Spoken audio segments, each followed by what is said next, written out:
Hey Rio, I'm gonna give it a few minutes and then I'll be ready to play. But yeah, what's this? I'm on time again? Been killing it these past few weeks, huh? Well, except that one time, I think. I don't know.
Damn it, I just realized I should have said my greeting with "I'm back, baby."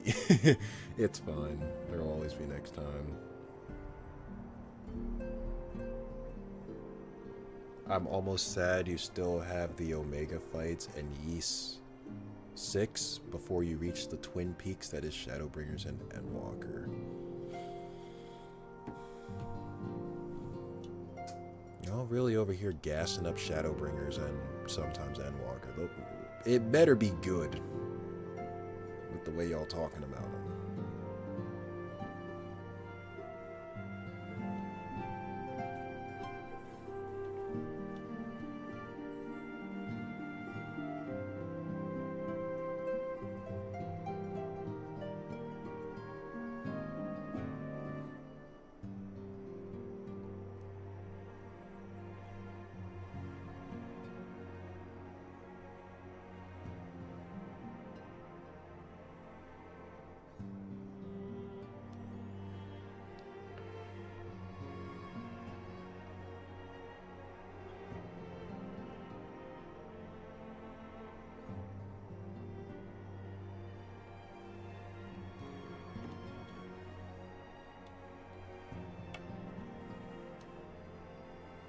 How's your week, weapons? Honestly, I didn't get much done. Not as much as I'd liked to, at least. I was mostly working on the Cold Steel 2 review. And that's probably going to be out before Cold Steel 2 in a nutshell, because I'm kind of having some artist block with regards to Cold Steel 2 in a nutshell. I don't know. Like, I'm trying to write it up, and I'm like, this just isn't funny enough. I need to make it, like, funnier or some shit. I don't know. So that might be...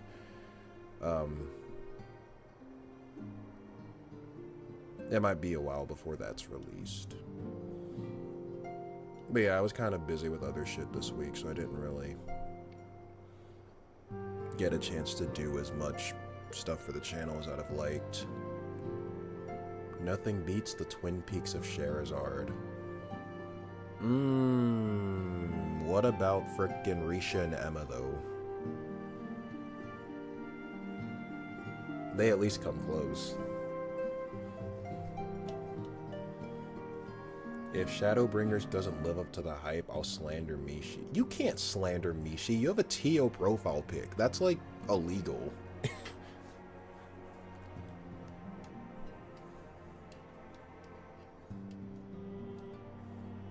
Anyway, I think I can start now. So this should be the last, at least story-wise, this should be the last set of quests before Shadowbringers officially begins for me. But then, of course, as y'all said after that, like, I still got to do the Omega raids. Oh, wait, no, there's also, I know that's how confident I am. There's also the, Monster Hunter collaboration thing. Wolfster, I don't know if he's... I don't know. Maybe he'll be here later. But, like, he did tell me about that, so maybe we should do that first.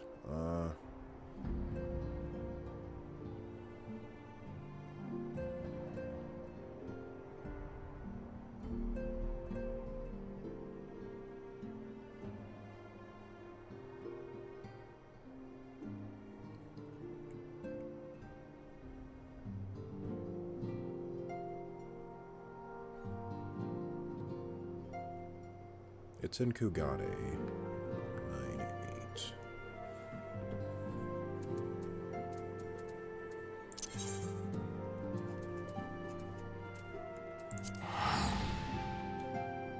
Yeah, I guess the story can wait for now.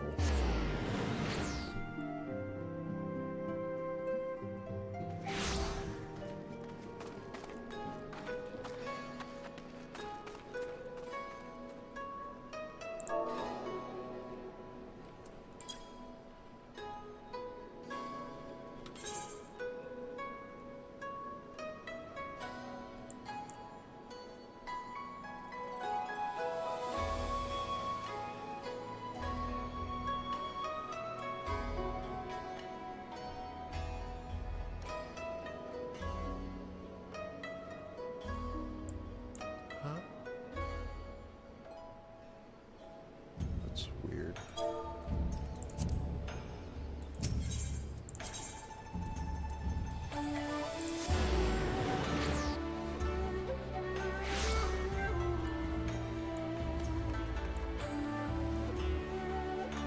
Take your time, weapons. Just remember to give all teeny head pads and I assume pancakes every day. Every day. That's a tall order. Tan girl, silver hair. What can I say? My weakness, but yeah, all top tier. That's fair, I guess. Controversial argument, but what about Musei's medium hills? Well, most of the girls have medium hills, though. So it's like, you know.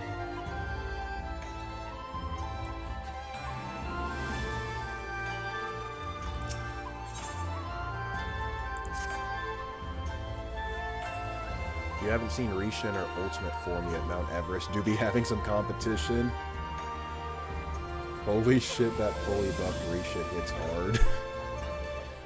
Yeah, I did hear that they kept, every time, like, Risha ends up in a new engine, her frickin' tits get bigger. So, yeah.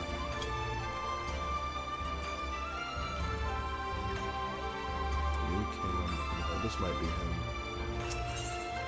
Yeah, okay.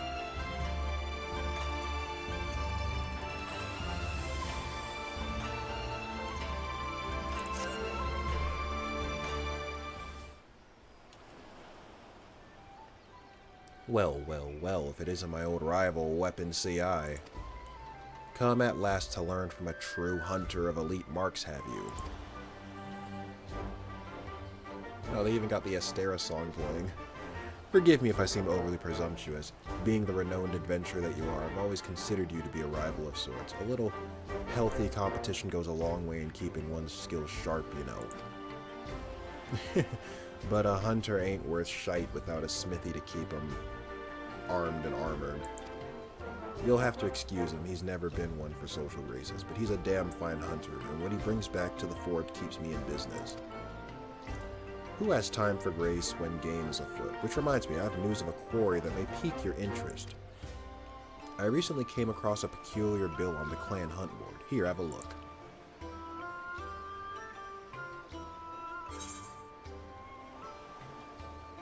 The bill depicts a crimson wyvern unlike anything you've ever seen. Unfortunately, further reading of the bill reveals nothing of its origins. Strange, isn't it? Not only is the drawing unabashedly crude, the bill itself lacks any formality expected of anything approved by the Centurio clan. Still, a bounty's a bounty. Before setting out, though, I thought it wise to first confirm the details of the request, and therein lies the rub. The clansmen weren't even aware this bill had been posted. Likely the escapades of some mischievous youth, they said. But if this beast truly is out there somewhere, what manner of hunter would I be if I didn't go and find out? And from what I've been told, you've never been one to back down from a chance at adventure, so how about it? Will you take up the hunt?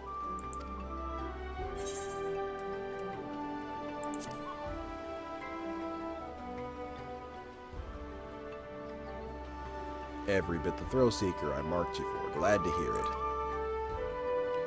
To make things a little more interesting, what do you say we make this a race, eh? To see who can slay it first. I'll even give you a hint to get you on your way. The Beast Raptor is a Rathalos, king of the skies they call it. From what I've gathered, it was last spotted somewhere around the Azim Steppe. You're like to learn more of it if you speak with the locals at Reunion.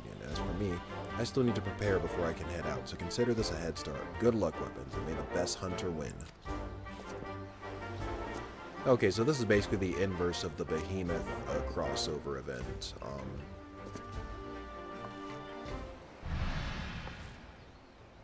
Oh, I like that little Easter egg with the UI.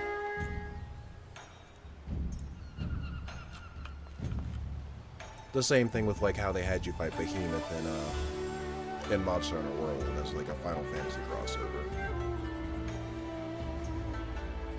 The true Septarian of space has been in Risha all along. Hey, don't give him any ideas. That could be an actual plot twist. There's a whole new Phantasma inside of Risha's chest.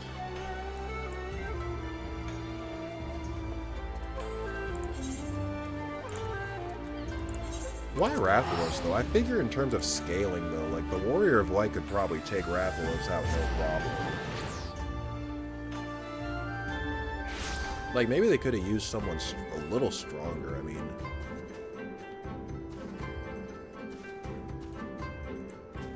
mean, Monster Hunter got, like, Behemoth. Like, I don't know.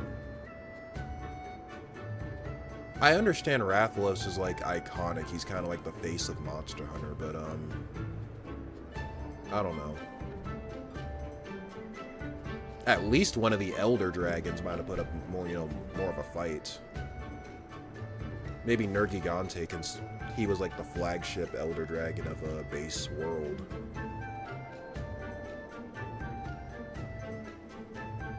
They were more concerned with the popular monster and not actual power scaling.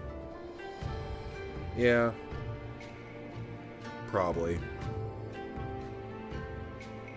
Even then, though, like... Because then if it's actually popularity, like, doesn't that mean, like, Monster Hunter should have got... They should have gotten, like, maybe Bahamut or something. Actually, no. If it's Final Fantasy XIV Bahamut, he might be a little too powerful for the Monster Hunter universe. So actually... Well, no, not really, because they got the likes of Fatalis, so it's like... Nah, but Bahamut's probably worse than Fatalis. Fatalis leveled a whole country. Bahamut was ready to frickin' nuke the whole planet, so actually... Maybe that wasn't such a good idea. I don't know. Yeah, they probably just did it by popularity.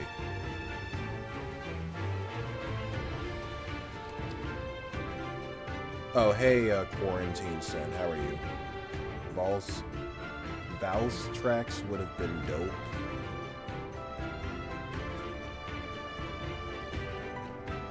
Blood is about to get to the good part. Yeah, so I hear.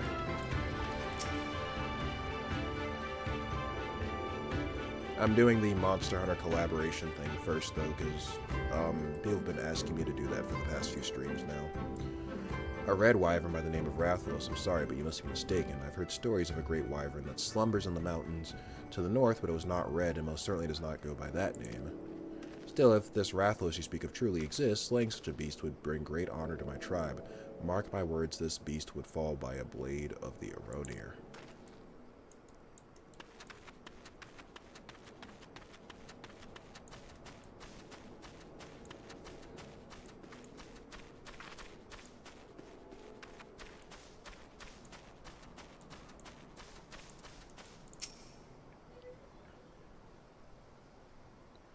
A red wyvern named Rathalos. Oh dear. Perhaps the story I heard was true then, of a young man from the Ura clan leading a flock of Zos down from the mountains. He was making his way to Reunion when a fierce wind began to blow, a terrible howling gale which left him all but blind. To his horror, he soon realized the deafening roar he heard was not of the wind's making. He claims that it was of a great wyvern which descended from on high to claim several Zos from his flock, disappearing into the sky as quickly as it came. Needless to say, he ran to Reunion with all haste, telling everyone of what had happened. But the man is a known liar and swindler. Who would believe such a tale coming from him? How close am I to unlocking flying here? I have all the currents, so it's just side quests.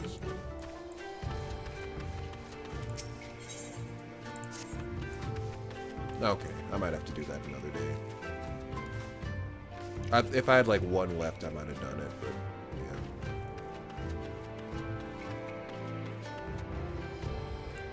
I can't go in there.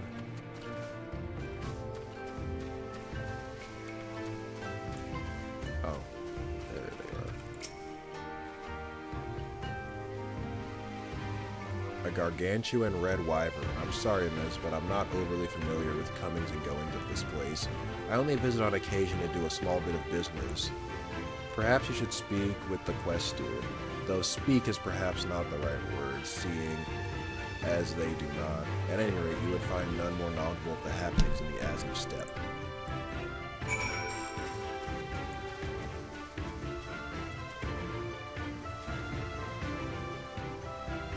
You've heard, but you don't understand yet. Unrelated, I like what you've got going on with your hotbar and the user macros for job swapping. Oh, these? Yeah. They're convenient. And yeah, with the hotbars generally, I try and... Well, with some exceptions, but like usually it's like basic combo moves over here. I always keep stun here just because it's easy to remember. Off global cooldowns and other like buffs that I need to keep up like a lot go over here. And anything else, basically anything with like that's really niche or they have really long cooldowns, you know, they kind of go here. Or abilities that like cost like the resource gauge tend to go here. I don't know. It's iffy sometimes, but that's basically what I do with it.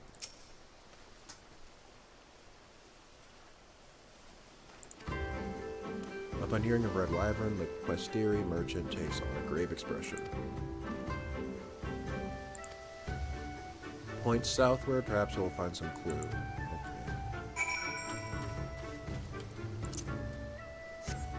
Okay. Actually, no. Let me use the bike. It's faster. And I don't have flying yet.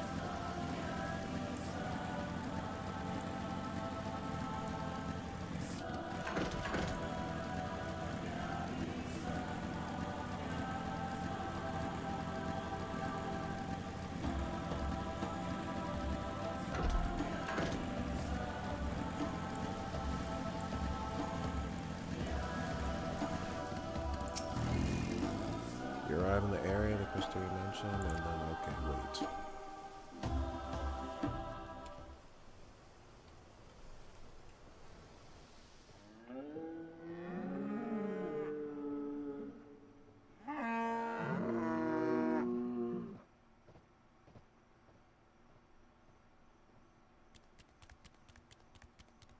Oh, a palico. What's this? Oh, a hunter, and a formidable looking one at that.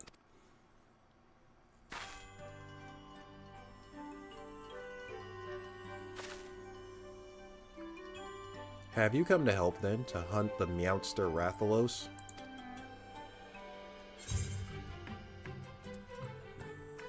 Okay, a talking cat is not really the weirdest thing I've ever seen. Like, we've got Mikotes around.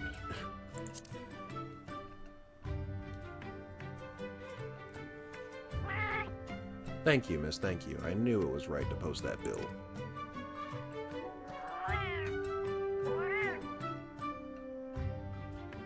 I'm an apprentice feline hunter, and I've come to this place in search of Meowsters, Rathalos to be precise. But even with 9 lives, I could never slay one on my own. That's why I posted the notice seeking help. There's a reason they're often referred to as the King of the Skies, after all. Some also call them fire wyverns on account of their ability to breathe fire. I feel pawful just thinking about all the hunters burned to cinders in their wake.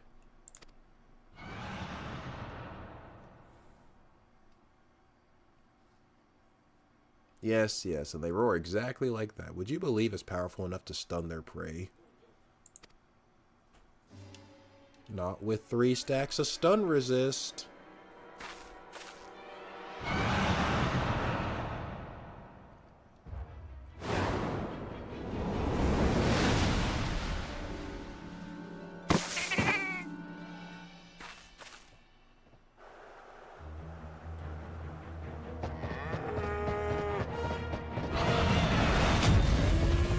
Surprisingly, there's a fun reaction to the cat line here in Kote. Shit, I knew I should have played as a cat girl.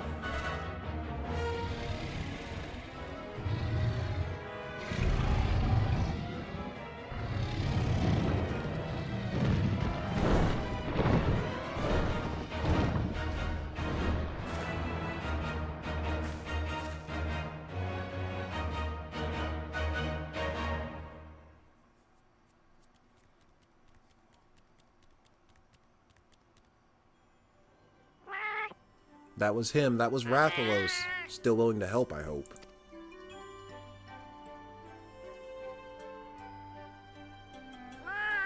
What a day, what a day. Both a Meowster and a ferocious hunter to slayer. I sure got the cream today. Let's hurry. He seems to be heading northwest back into the mountains.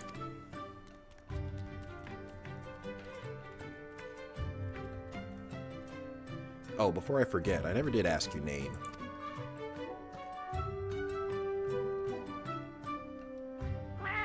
Nice to meet you, Weapons. Now let's be off.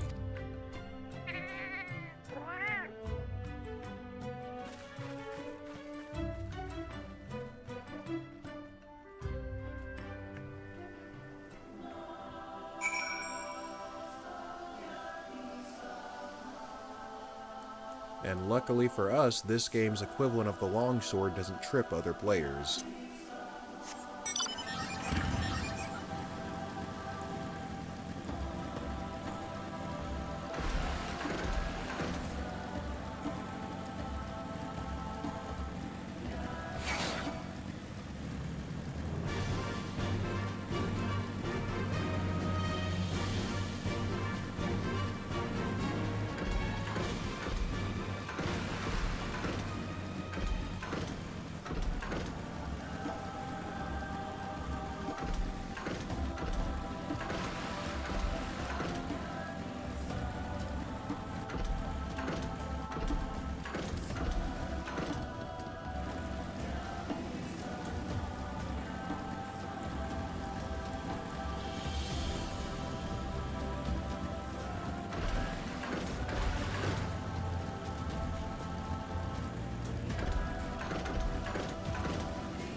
Going a long way. But he did say we have to go to the mountains.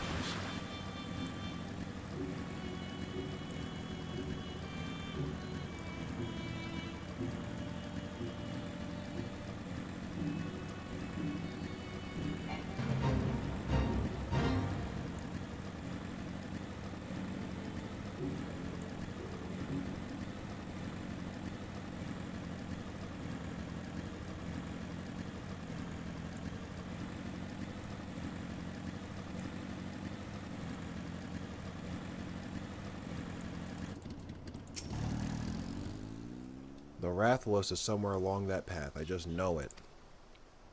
But I'm afraid you'll have to go without me. As I am right meow, I fear I'd only slow you down. Before you go, though, I insist you take these with you. When catastrophe strikes, pun, a hunter should never be without mega potions. I don't know if you normally keep medicine on hand to treat your wounds, but I guarantee you've never had anything quite like that. When you and your friends are ready, head on in. You do have friends to help, right?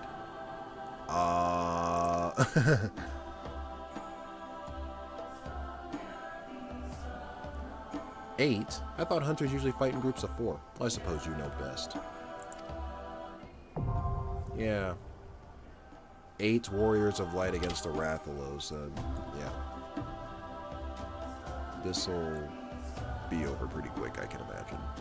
During the Great Hunt, you will gain access to the duty action Mega Potion. Be advised that while it can be used to restore a large amount of HP, its usage is limited. Upon clearing the duty, you can claim a special reward by examining the remains of the Rathalos. You start to do so before leaving the instant. Okay, just like in the game. Okay.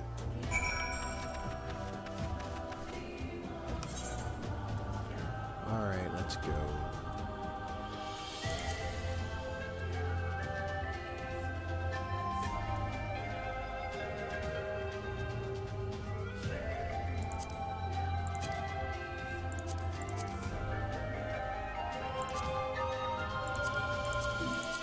Oh, so Rathalos was before the Four Great Lords. Interesting. Okay, I don't have it unsynced or anything.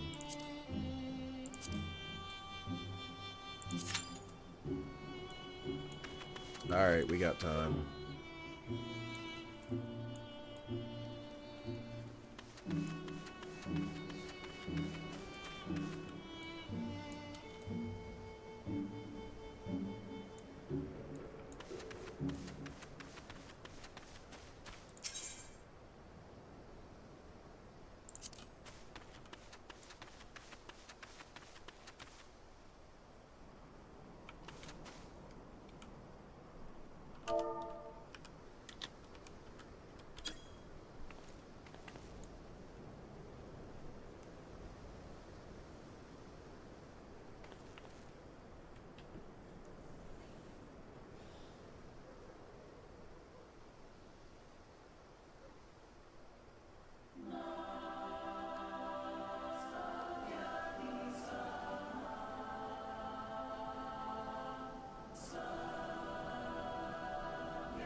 Curious to know how much future Trails game stuff is appearing on your Twitter feed and how much you've been paying attention.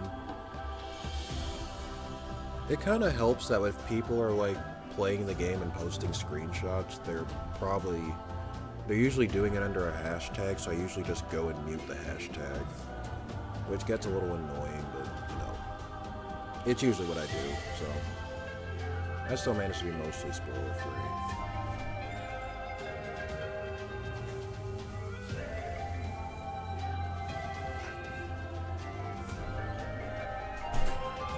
The only thing is,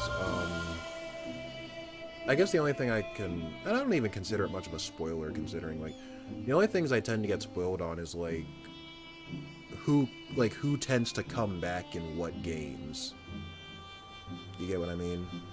But then again, that's not really a spoiler that's really easy to avoid because, you know, usually when it's revealed that an older character is going to be in a new game, their artwork is like all over the place, so it's like, you know, it's a little impossible to avoid like those types of spoilers. But outside of like knowing that, you know, certain old characters return like at certain points in the series, like outside of that, I don't really have a lot of story spoilers.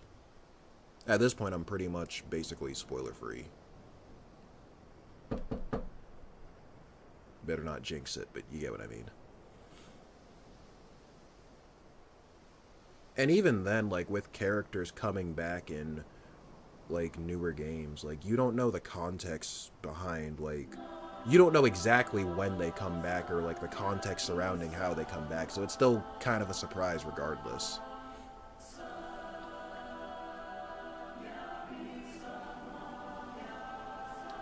I have friends who try to avoid even things like that, but at the very least, I don't mind seeing returning characters. Yeah, it's kind of impossible to avoid stuff like that. Because, like I said, they usually get artwork that goes along with it, and, you know.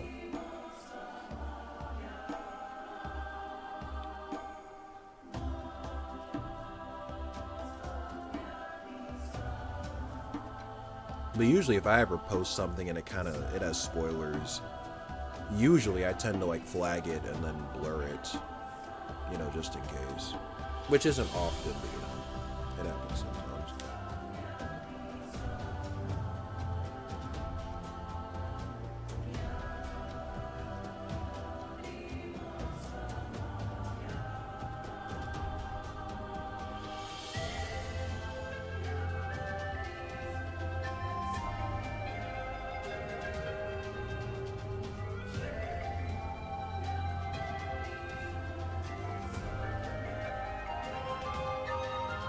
Oh, hey, Wolfster, how you doing?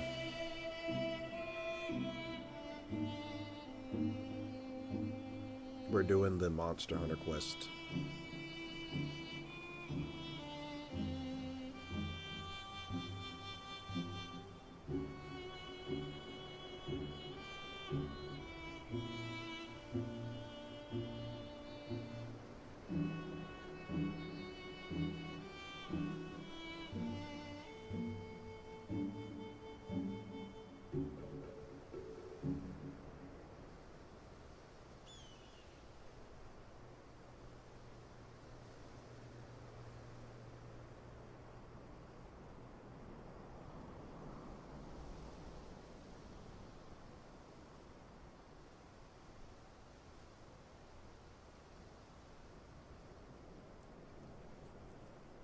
Oh, yeah, you can join. Yeah, if you frickin' look me up, I can cancel this duty and start a new one.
Balmung is congested again. I need to switch worlds.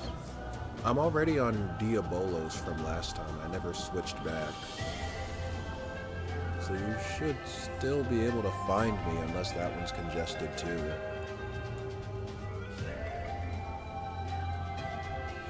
Dang, Balmung needs to chill.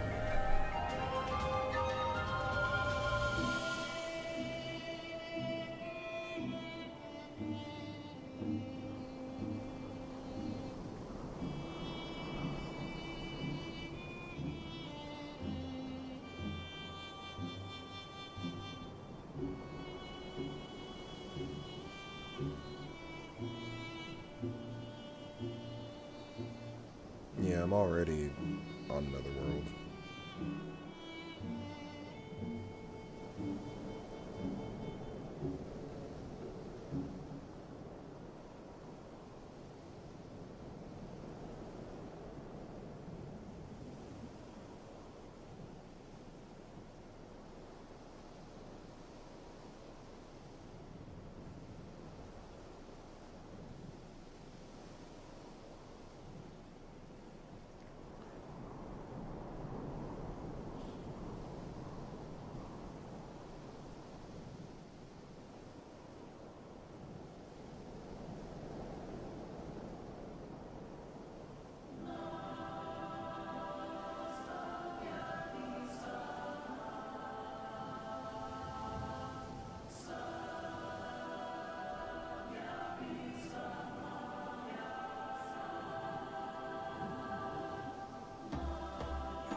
Let's see.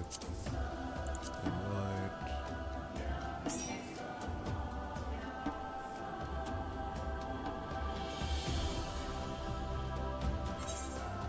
Okay, I'll select begin.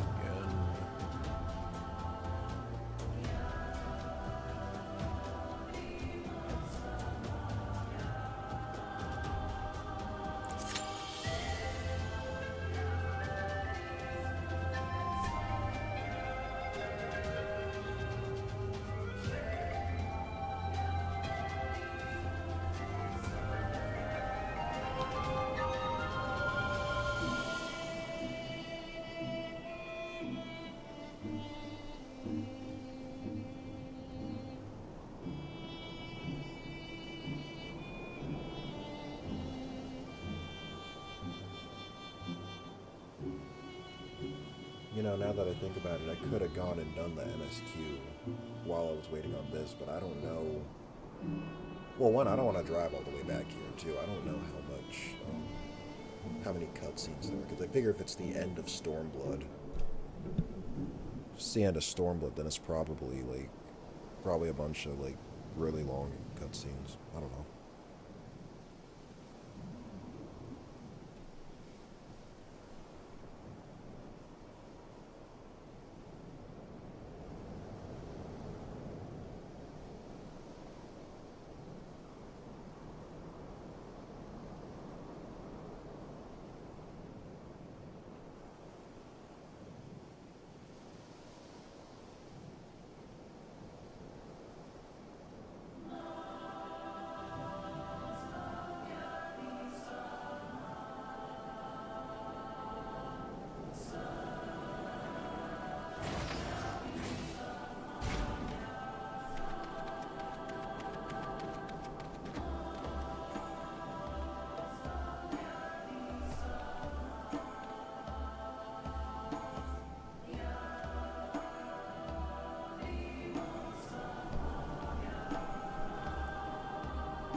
I was really just sitting on this rock for an entire daytime cycle.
Do I have any level 70 healers?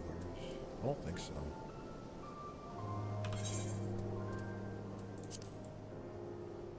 Nope. I should get at least one of them to 70. My Dark Knight's at 70. That might have helped the queue time.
So, like, how's everyone's weekend so far?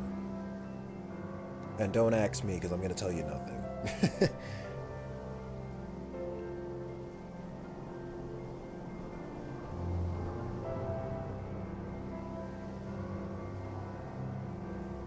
I'm just trying to break the dead air here.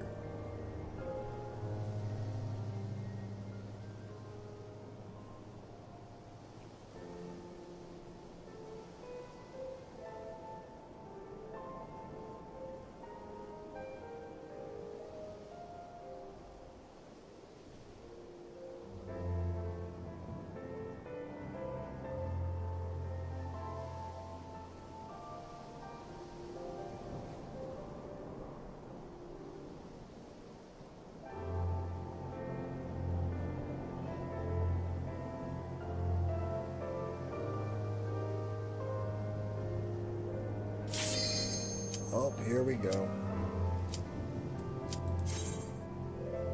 Had a good vacation, but I got sick afterwards. Oh, that sucks.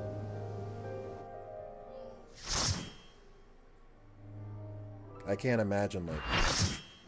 Well, I don't know if you flew or if it was a road trip, but, like... If you flew somewhere, frickin' jet lag plus being sick can't be fun. If that's what happened.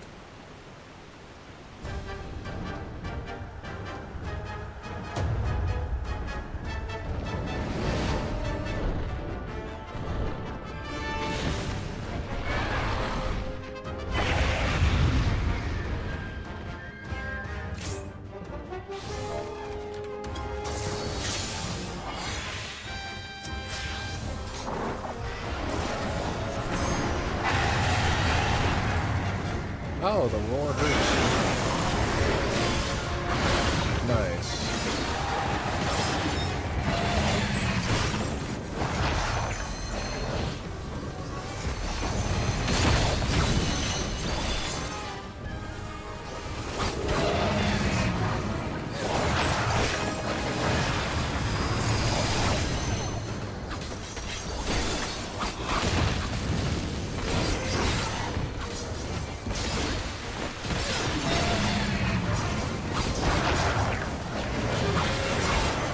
Oh, he doesn't have positionals. He just...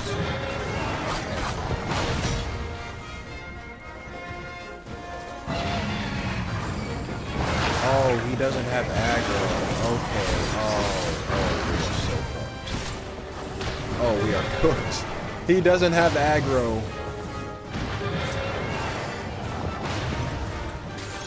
He just attacks people randomly. Whoa. Why are there, like... Then it doesn't matter. Oh, whatever.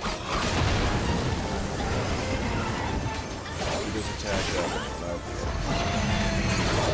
So play it like I'm playing Monster Hunter. But like I said, the longsword in this game doesn't trip people, so I should be fine. They really should have done that for shits and giggles. Just if you have, like, if you're playing a samurai or whatever, your melee is not skill or can trip other players if they're close to you. That'd been fun.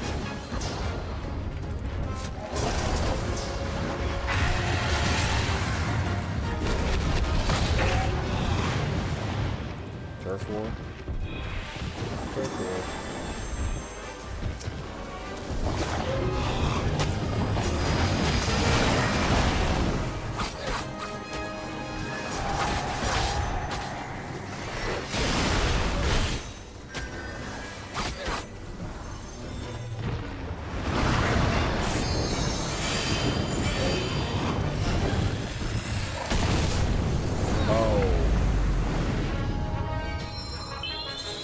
I didn't realize I had to hide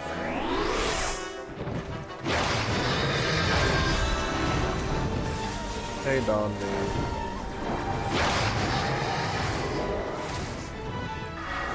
Oh, it's just like when the theme song played during the Fatalis fight.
combat attempt with most newcomers. Should not here. Oh, is he even his tail's cut off?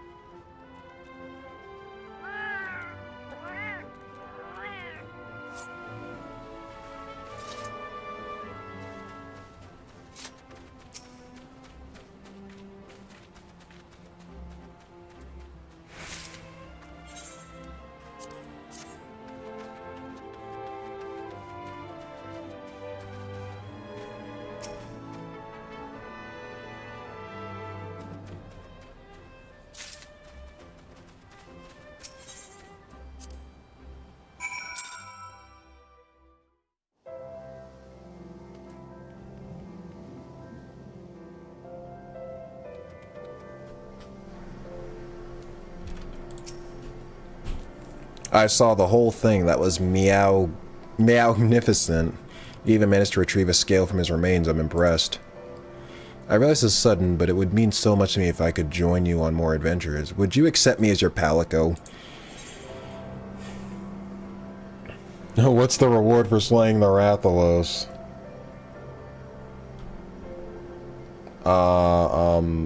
Stardor 15. I promise to be the perfect companion. You won't regret this. And to think this is all because you saw my bill on the hunt board. A hunter in Kugane showed it to you. Curious. Do you think we could go and pay them a visit? If not for this hunter, we never would have met. Then let's be off to Kugane.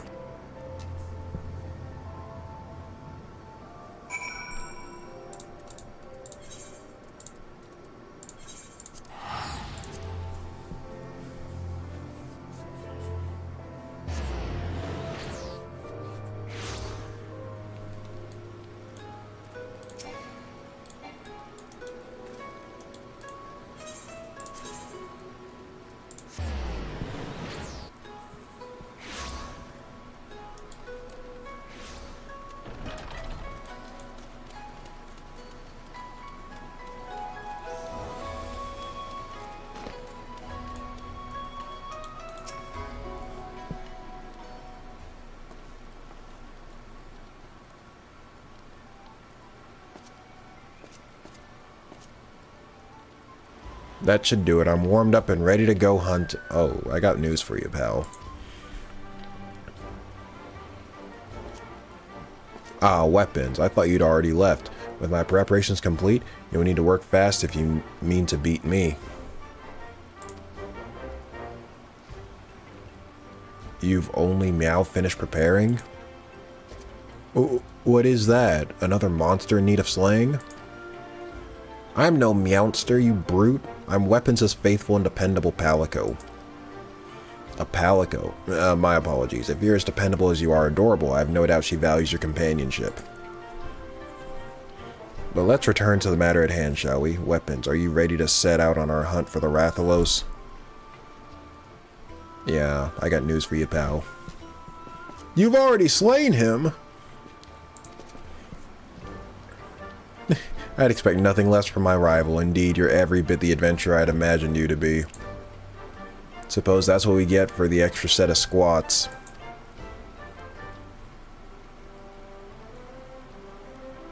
Tell me, friend, were you able to recover anything from the body? As a matter of fact, she carved a scale off of the Rathalos' hide. That's a mighty fine material for smithing. Mind if I have a look?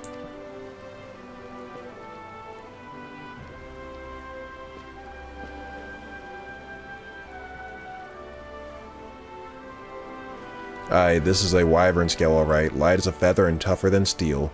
There's still a touch of heat to it, too. If you like, I'm more than willing to fashion you some armor with it. I'll need more than a single scale, of course. You'll find no better mail than that forged with the Rathalos' scales. What do you say? Except Elder Dragon armor. And Master Rank armor. And most of any other monsters that come after Rathalos in the game. But alright, whatever. I'm splitting hairs here. Oh, weapons. I can't thank you enough for your help in slaying the Rathalos. If you plan to go hunting again, don't hesitate to call. We'll show those meowsters what for.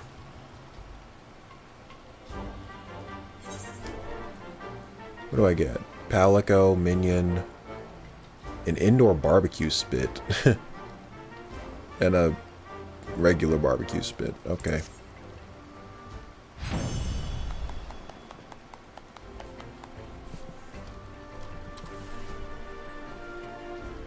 You can now trade Rathalos scales to the smithy for various goods.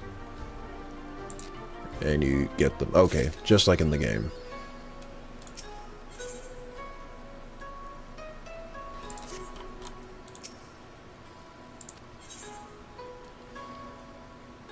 Okay, cool.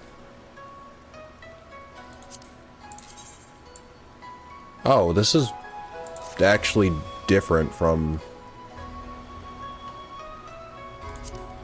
what's in the what's in Monster Hunter. Okay. Oh, and they got augmented versions as well.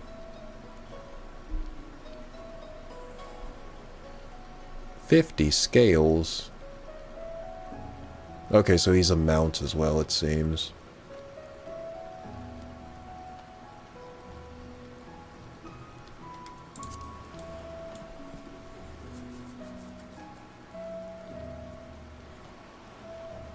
I used the Master Rank Rathalos gear for Iceborne. Dude, the male version of the Master Rank Rathalos armor is pretty damn cool. I know that the normal version is, like, iconic, but, like, the male Master Rank outfit is actually pretty cool.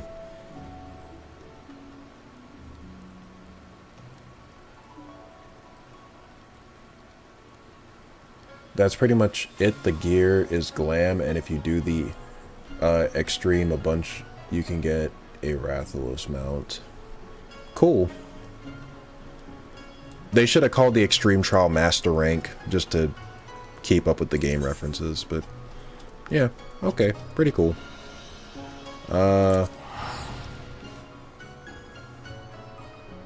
Back to the story, where the Scions were all dropping like flies. And apparently the Ascians were the true founders of the Empire and all that other good shit.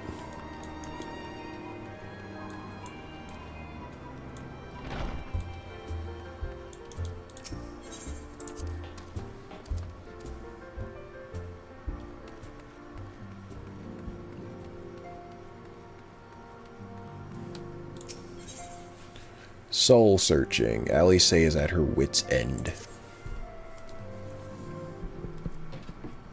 Who keeps blowing up my phone? I'm glad you've come, though I'm afraid there's little in the way of good news. Uh-oh. After you left, we reached out to both the Alchemists Guild and Stillglade Fane and attempted all manner of treatments. And nothing? But the results were always the same. Whatever the answer is, it's not alchemy or conjuring.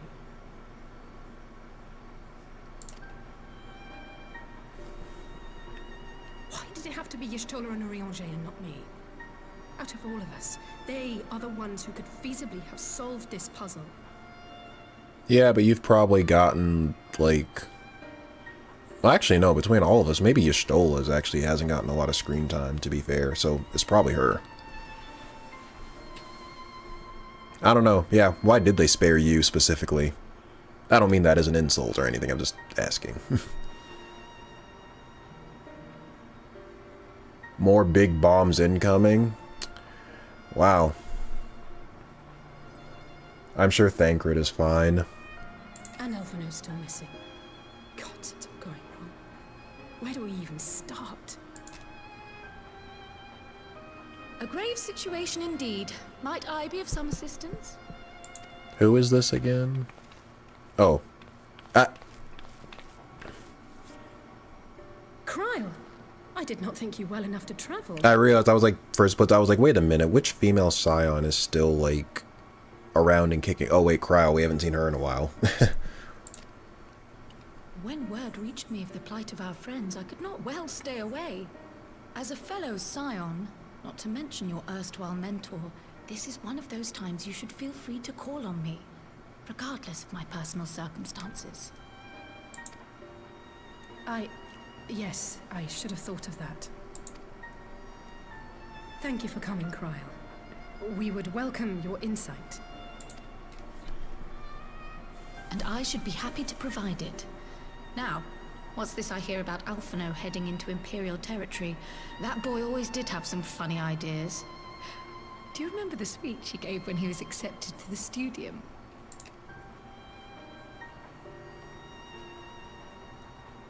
My life's goal is naught less than the salvation of this star.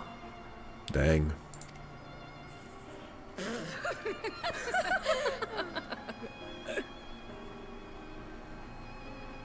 That particular grand pronouncement has been a source of great embarrassment to him, as you know. But the fact of the matter is, he meant every word and has lived his life accordingly. Yes, he remains altruistic to a fault. But I'm worried he was too fixated on his goals to see the dangers, as has happened before. Example A.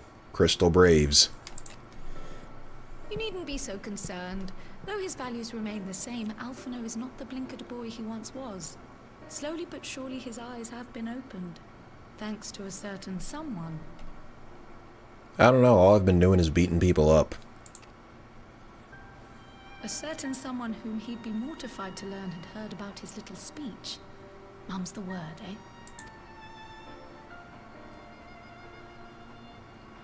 Right, I'd better have a look at our patients.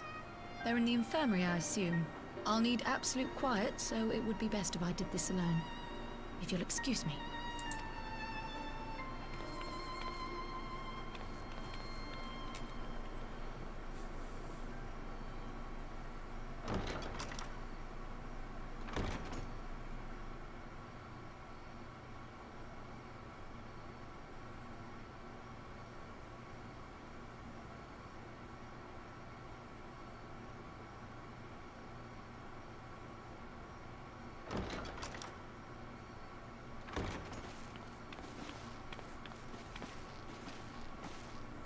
All three are in fine physical health.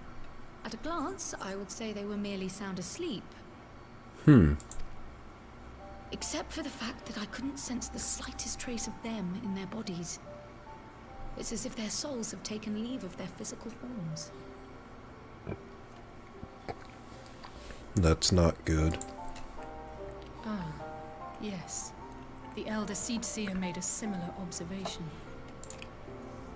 I've read the report. When you heard this mysterious voice, you described feeling as if you were somewhere else, yes? An out-of-body experience, yes. If we assume the ether which comprises your essence is being drawn to some other place, then it may be possible to follow the trail it leaves behind, just as we did in our search for Thancred. I wasn't around for that, but I can't imagine it was easy. Oh, it wasn't. But that's no reason not to try.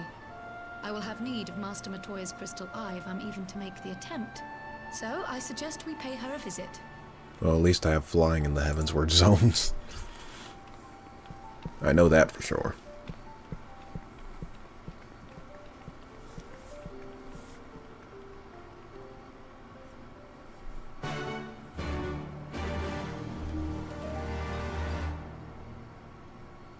So I guess Idleshire.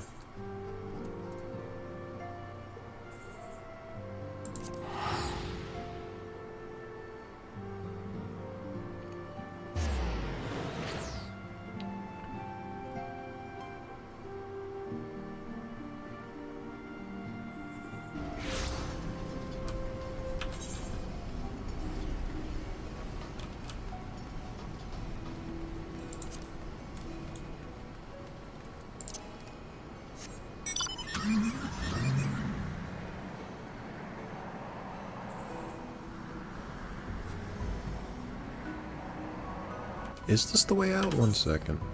Nope, I took a wrong turn.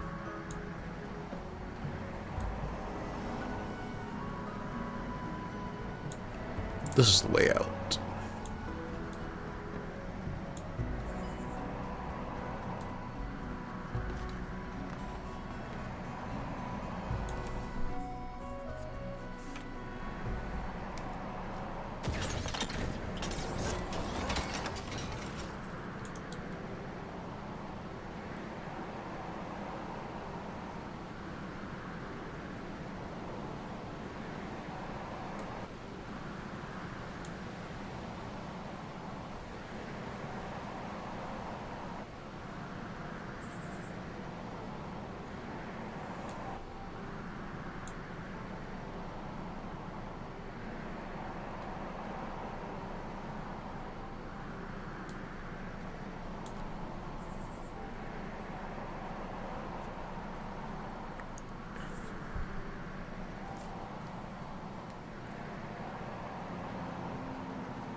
It landed on top of the rock. Is that a barrier in the distance? I'll take your word for it. I heard Master Matoya was something of a recluse, but this seems extreme. Still, I'll happily overlook her eccentricities if she agrees to help us.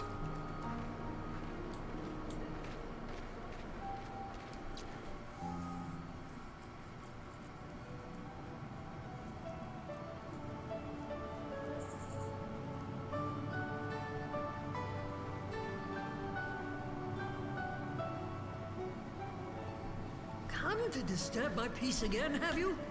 I hide myself away in a cave, and still you people insist on pestering me with your problems.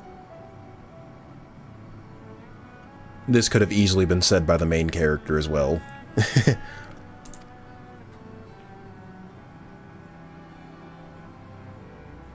Oh, I mistook you for young what's-his-name, but I see now you're the sister. Weren't you supposed to be the lively one? I've seen happier faces at a rain-sodden burial. Well, I'm sorry to dash your expectations, but the situation isn't exactly conducive to gaiety. Damn. Well, if she was ever doubting you were Alphino now. Or sorry, before. That's more like You know what I mean. Stoller used to spit and hiss like a wildcat too. Better for a young thing like you to be filled with fire and leave the doom and gloom to your elders. Now, what exactly does this tragic situation of yours have to do with me? We just need to borrow some shit. If I may, Master Matoya, we have need of your crystal eye once more.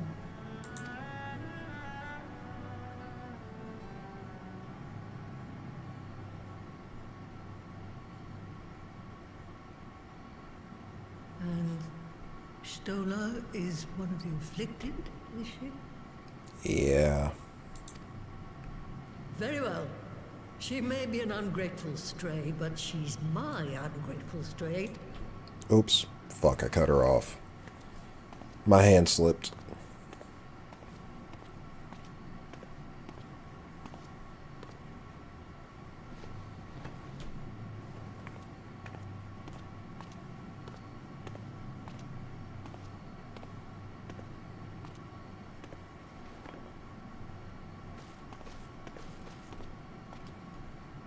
Right. Let us see what we can see. I'll begin from where our friends first fell, and cast my senses out from there.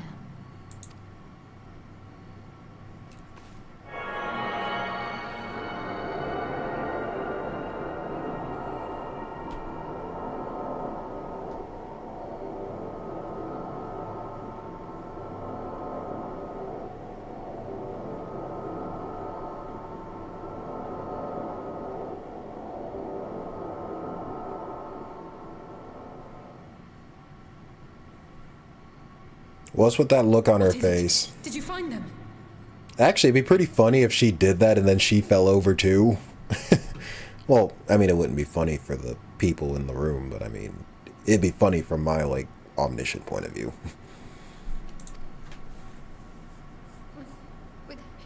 This doesn't make sense. But how is it even possible? How is what possible? Kryl, what did you see?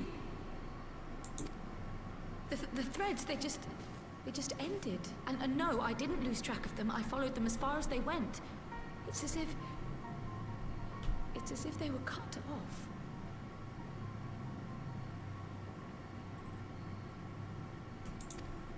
Could their ether have dissipated if it had? Oh gods! They found out Final Fantasy XVII was going to be a dancing game. Their bodies are just husks.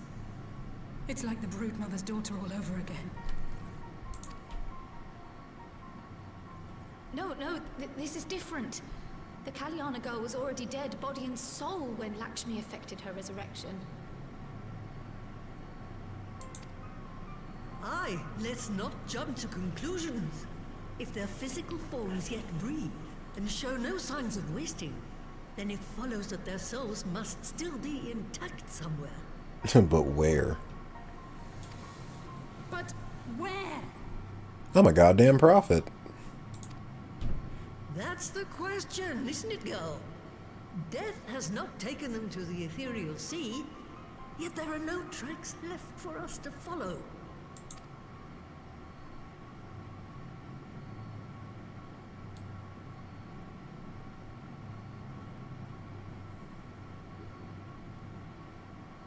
We're no closer to an answer than when we started.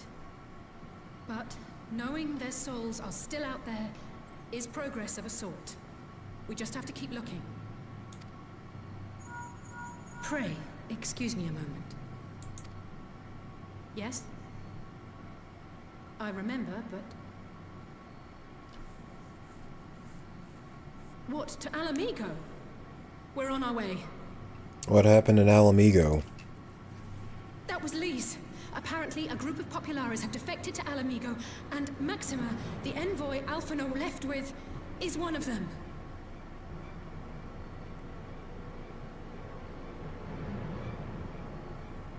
Huh. I'm sorry. I realize we've barely begun here, but... Go, child, go! You've made up your mind, and life's too short for dithering. I'll do some digging in the meantime and see if there isn't some other method we could use to continue the search. Let's be off then.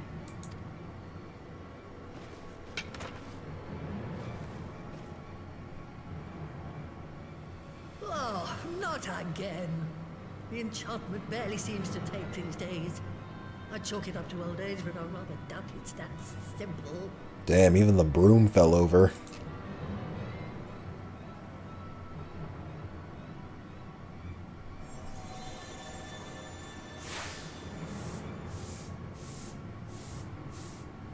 Before they took ill, Y'shtola and Urianger were sharing notes on a thinning of the ether. It seems to be happening all over. Does it now?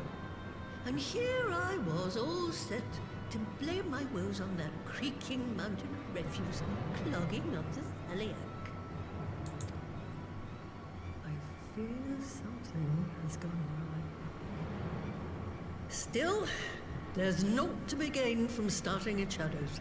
You can only do what can be done, and that's but one thing at a time.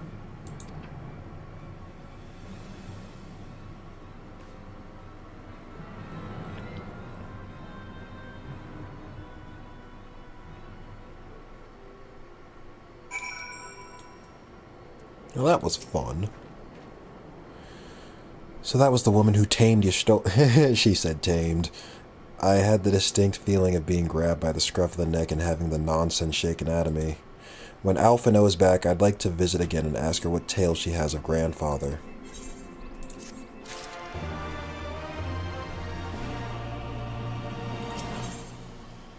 The news from Alamigo has left Alice in a state of nervous excitement. I almost can't bear to hear what Maxima has to tell us. But it can't be bad news, can it? Least would have said, unless... There's no point in speculating. Least said she'd notified the guards of our coming, so we should head straight to the palace gate in the Alamigan Quarter. I'll be praying for good news. Learn what you can about Alphino's plight, and leave the search of our friends' lost souls to me.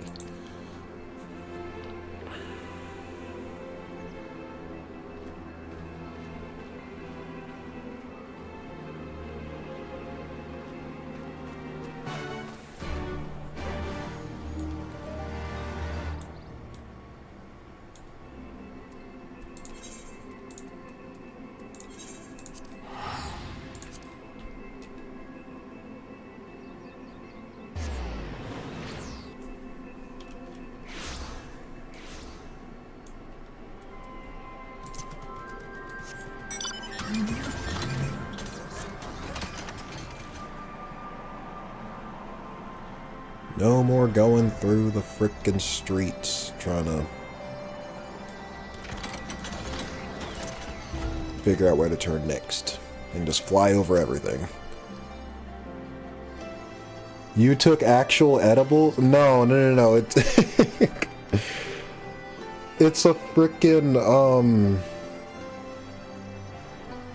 it's like a joke about what happened in the last stream when we were playing, because like basically like the main characters were getting hit with like visions and shit. And like the effect around them did look a bit like trippy or whatever. And like the issue now is like they're literally like going into comas and their souls are like leaving their bodies. So I said like in the description of this video, like the edibles kicked in or whatever. This is a drug stream. I'm not high.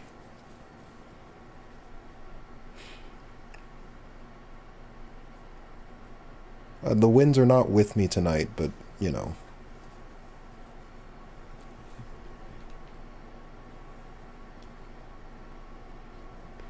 Greetings, Scions. The commander told me to expect you. Shall I show you in? I got baited. Good to know you didn't take actual. Well, I guess the thumbnail and the frickin' description worked then.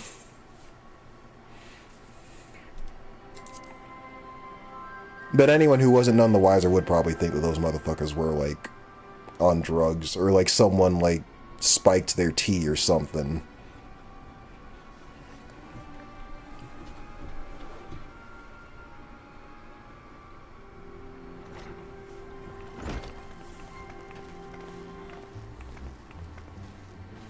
I'm sorry to drag you halfway across the realm, but when Maxima mentioned Alphino, I thought you'd want to hear the news in person.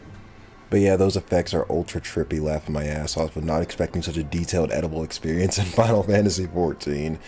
Yeah, apparently according to the chat, shit's about to get real. Like, real.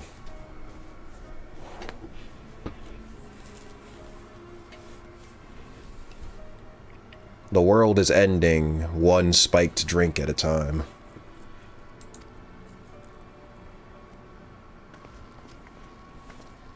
Ah, we meet again. Though I was hoping our reunion would be under more auspicious circumstances. What happened to my brother? Where is Alphino? He OD'd. Never fear, my lady.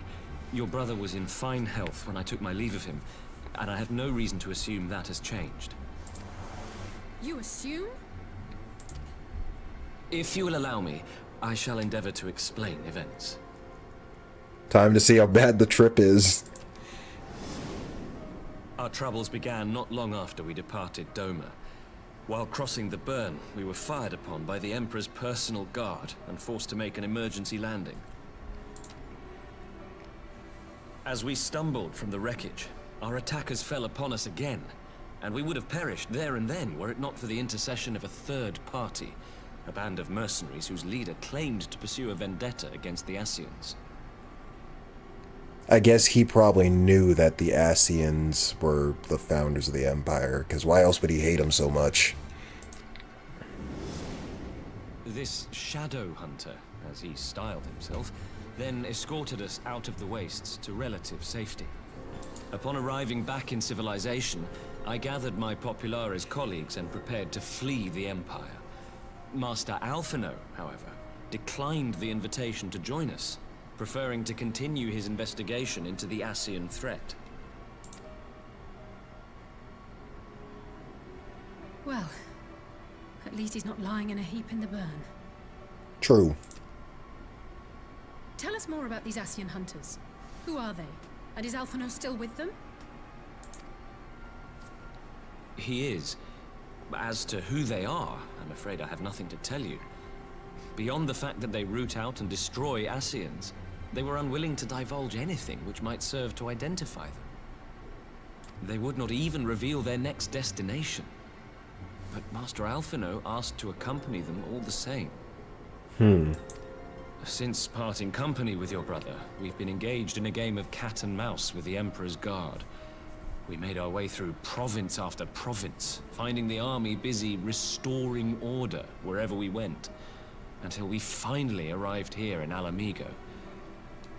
I cannot thank Commander Aldin enough for giving us such an unexpectedly warm welcome. I'm not inclined to turn away refugees, no matter which land they call home. And if they can tell me how things lie in Garlemald, all the better. On that subject, there is much I would tell you. During the course of our journey, we heard tales that an entire rebel army had been slaughtered in the space of a single night. Shit. The Empire's not fucking around, huh? It would seem my former comrades grew tired of putting down uprisings in the conventional manner, and chose instead to bring a formidable new weapon to bear. Details were sparse, but the rumor alone was enough to dampen the flames of rebellion. I have also heard reports that several companies have withdrawn from their designated provinces and begun marching westward.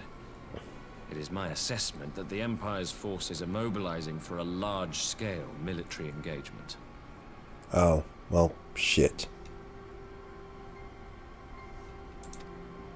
Westward? You mean they're getting ready to invade Alamigo? She's like, again? But we just freed Alamigo. Not even one expansion ago. We knew this was coming, but not that it would be so soon. They thought they were out of the woods at least for one more expansion, probably. We've barely even begun to shore up our defenses. They won't stop an invading army. No, they won't. Dispatch messengers to the Alliance leadership requesting reinforcements, and send word to our officers in the field to hasten completion of those border fortifications. Prepare to meet the Imperials head on! No matter how quickly we act, we still want for time. When the enemy comes into view, our best recourse will be to open negotiations with their commander, and see that the ensuing proceedings take as long as possible. Yeah. Would you and Alize head to Doma and let Lord Hien know about this? I'm sure he'll want to hear about Alphino too. Shit, we calling up everyone. Consider it done. We'll send word when... I guess this is an emergency. Oh, here we go again. Untold sorrow must be changed. Here we go. Ahead, I told you, man, them drugs. Eon become instant. Throw wide the gates.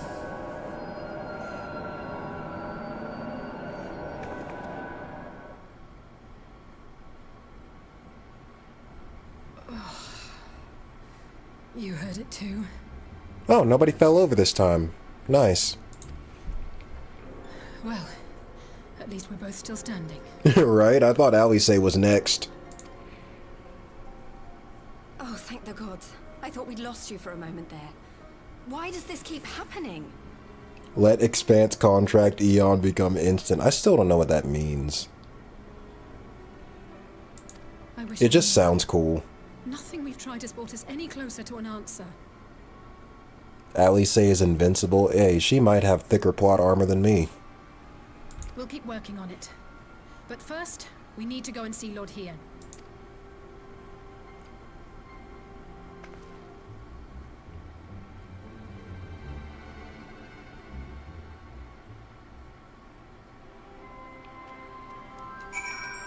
Papa Limo gets revived instead. I wouldn't be mad about that, honestly. He's gonna be like, wait a minute, what do you mean you put Lise in charge of an entire nation?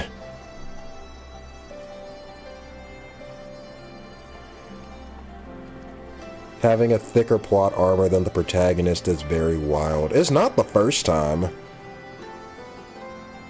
I mean, in general. So Alphino is safe, for the present at least. Now all we need to worry about is a full-scale invasion. I'm actually glad Lise tasked us with visiting Lord Hien. Better to be dashing from place to place than sitting around stewing over things we can't change. To the Enclave. Now, if I remember correctly, I remember this time, I can't open the map. I gotta do it from the quick travel, or whatever. Because if I do it with the map, it'll take me to the docks.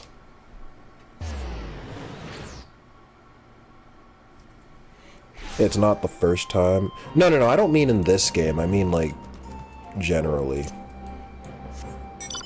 Like, for example, like, Akame ga Kill, the anime, like, comes to mind where, you know, one of the supporting characters had thicker plot armor than the guy who was supposed to be the protagonist, just as an example. Then again, that was also an anime where plot armor was basically non-existent, and I'll leave it at that, but yeah. I see you have tidings for Lord Hien. May I show you in?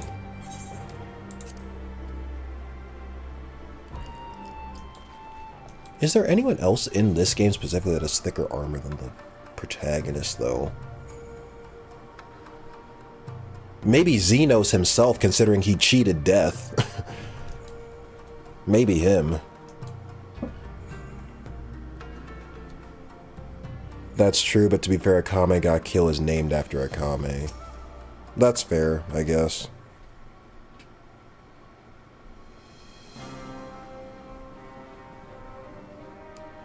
Greetings, my friends. I was just discussing future endeavors with the members of our newly formed alliance.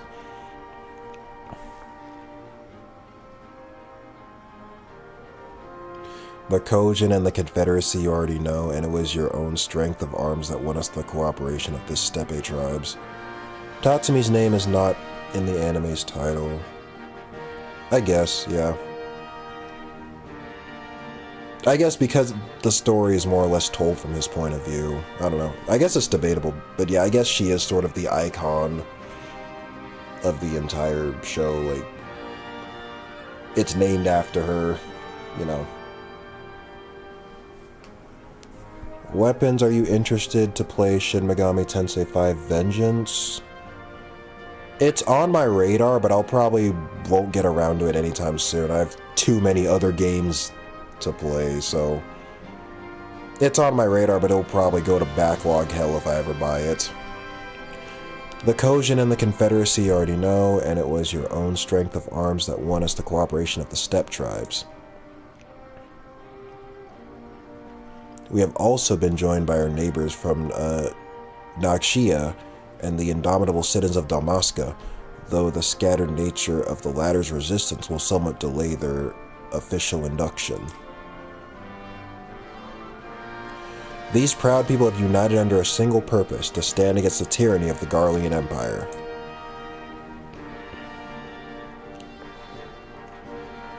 I am glad to see your alliance is coming together so swiftly. As things stand, I fear we shall soon have need of your strength.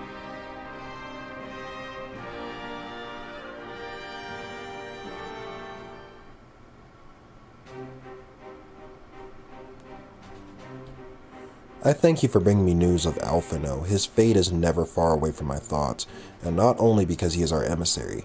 As for this sudden deployment of Imperial forces, I agree that Alamigo would be wise to shore up its borders with all haste. Every report we receive from our shinobi indicates a massing of troops in the western provinces. It seems all but certain that the Empire is poised to bring its fist down upon Eorzea. And I would help deflect that blow, but I cannot risk sending reinforcements just yet. We will remain vulnerable to airborne assault until our wall in the burn is in place. The all-important Allegan energy barrier.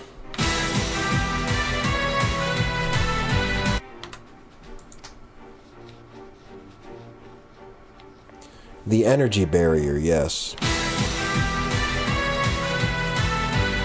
I really should get a sound effect that's like the second half of that song, anyway.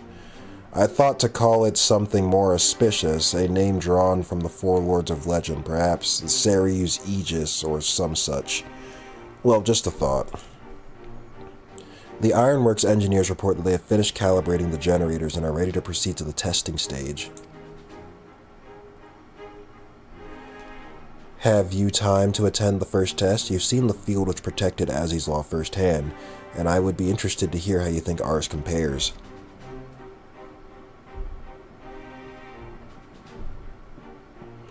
I will come too if you don't mind, though I am no Y'shtola, I may be able to offer some insight. Of course, time being of the essence, it would be best if we made directly for the burn. Yugiri, I leave you and Hakuro to bring the War Council to a close. Understood. Your mounts are saddled and ready, my lord. Where are the storms?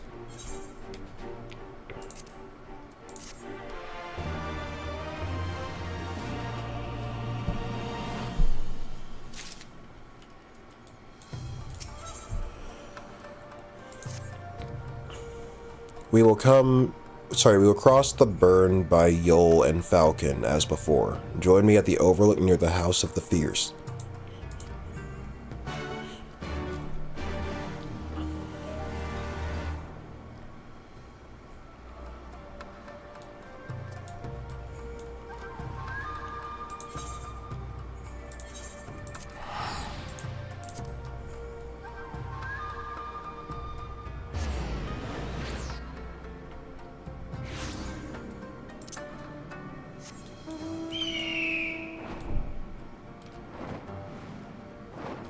Oh, wait. Okay.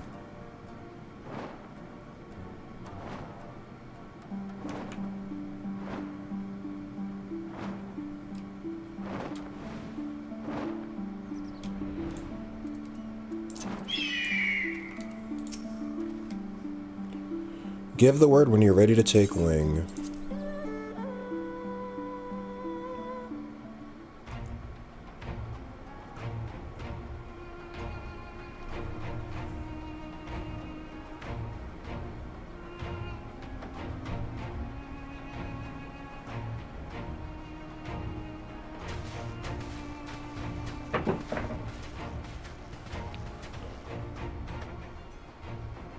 It seems the engineers have matters well in hand. Should the barrier work as we intend, Doma will be free to reinforce her allies in Alamigo without fear of weakening her own borders. We're getting a shit ton of barrier cut-ins today. Honored friends, the time has come to put your hard work to the test. Start the generator. Oops. I misclicked, I'm sorry. I meant to click the mouse.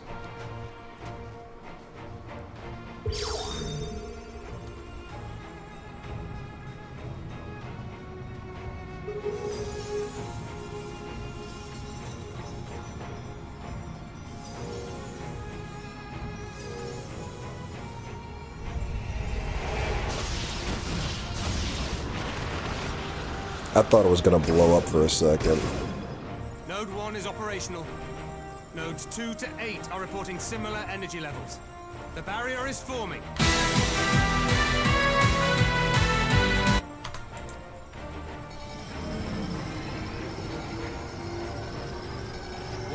Yards, 2,000, 3,000. Expansion remains smooth. No fluctuations detected. Something bad's about to happen.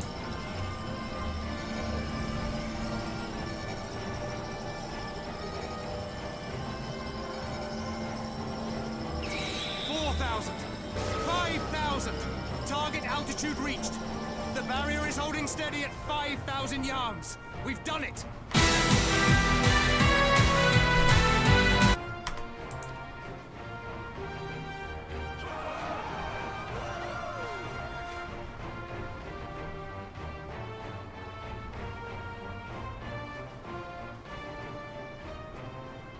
Is that an Imperial airship? Of all the rotten timing. And here we go. This barrier extends all the way into the sky, but Lloyd's final S-craft sends him into space. This means that Lloyd can get over this barrier with ease. No, because he loses it after Azure. He doesn't have it in Cold Steel 2.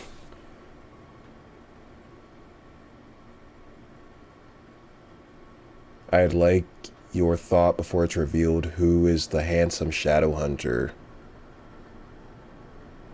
I don't know. Is he someone I'm supposed to know? Like, is he someone I've met before? He looks new to me. Who is the handsome shadow hunter?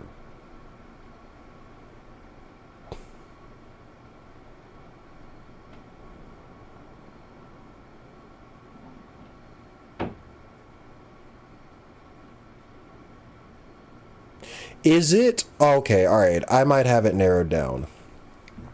Wait, I wouldn't want to try and leap into space when I'm deep into the Geofront Underground either.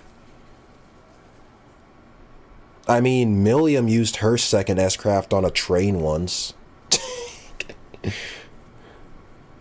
So, you know, there is some, you know, it doesn't always make sense. Okay, I have a guess. Is it either Gaius, not Gaius from Trails, Gaius from FF14. Is it either Gaius Van Baelsar or who was the dude in Heaven's Word? Or Regula? Is he one of them and maybe he somehow survived? That's my guess. I can't believe Papalymo came back from the dead to hunt Ascians as the Shadow Hunter. Of the two, my money is actually on Gaius, but I could be wrong. Well, actually, no. Wasn't Gaius like 57 or something? I mean, he'd probably look whatever. Yeah, all right. I guess. This is a gift, Mistress Alize. They can test our new wool for us. True.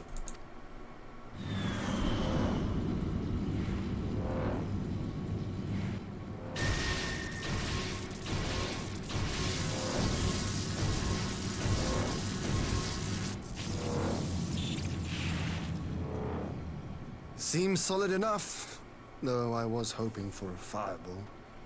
Maybe if he was flying a little faster.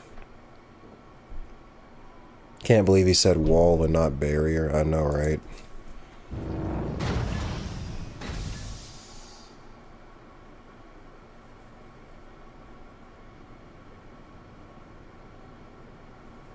Oh, it's him.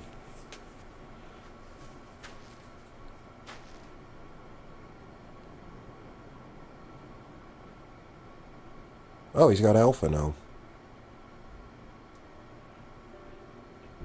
By the gods, it's Alphino. Why is he unconscious? What are you? Let me go! He has my brother! He might be baiting you, though. Lower the barrier!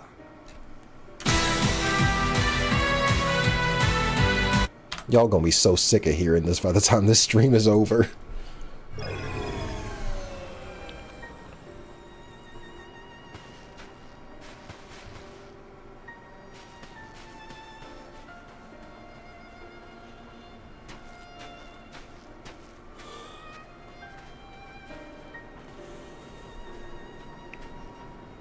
Be at ease, girl. The lad is not dead, merely locked in slumber. The most recent, that most recent hit must have knocked him out. Okay. No, not him too. Now you know why neither you nor Alice was unconscious during the last calling. She's next, because she's like the only Scion left. She's the only one left, unless they take Lise too. That'd be bad. But yeah, she's probably next. Lower the barrier. Lloyd ain't lowering barriers, hell no.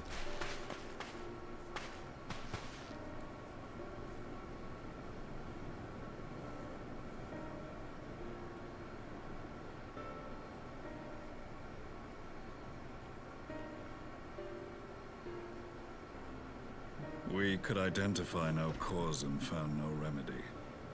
Thus I sought to return him to Doma, and into the arms of Lord Hien himself, it would seem. He doesn't sound like Gaius. And he doesn't quite sound like the, Regula either, so it's probably not either of them two. I'm thinking he must have been someone who was masked, though, because I'm pretty sure I would have remembered, like, seeing someone looking like this, but, I don't know. It is a day for fated reunions. There goes my, theory. Would you not agree, adventurer? Or should I address you as the Warrior of Light? Well, he knows me.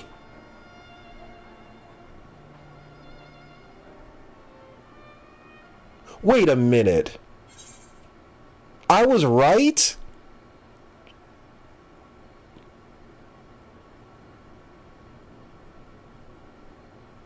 I should have kept my mouth shut. Damn it. I was on to something.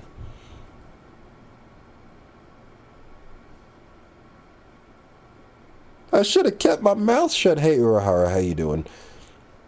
I should have kept my mouth shut. Barrier emote, that's why I did that. I should have kept my mouth shut. Damn it. I was right on the money.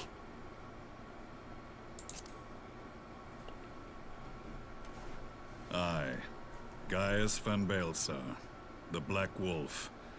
That was the title I was given. One I have long since relinquished. So he survived. Okay, that explains why he fucking hates Ascians then. Considering how much La Habrea, you know, fucked him over back in a Rome Reborn. Okay, I can see why he's hunting Ascians now. Oh, right, the entire voice cast did change between a Rome Reborn and Heaven's Word, yeah. That's true. Well, the change in voice certainly had me fooled. Dang, so I was almost right, because I was like, okay, maybe it's either Gaius or the other guy, Regula, because they were wearing masks, so we didn't know what their faces looked like.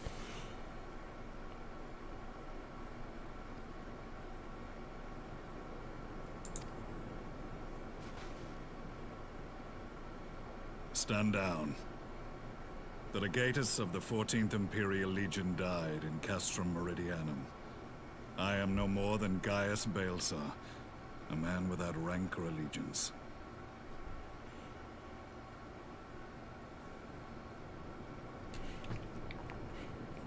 Now he is sexy. Why is he sexy? Well, it would explain why,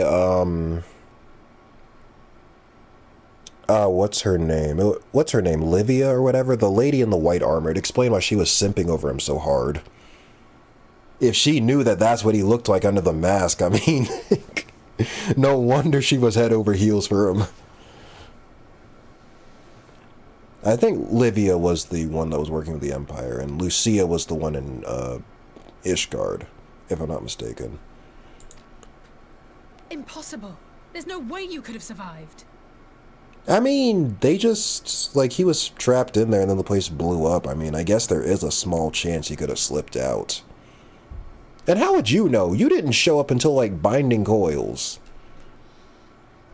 You got, like, 10 minutes total of screen time in Base of Rome Reborn. Do you remember how it unfolded? How I was deceived by La Habrea? How I was convinced that reviving the Ultima weapon would allow me to bring peace to Eorzea?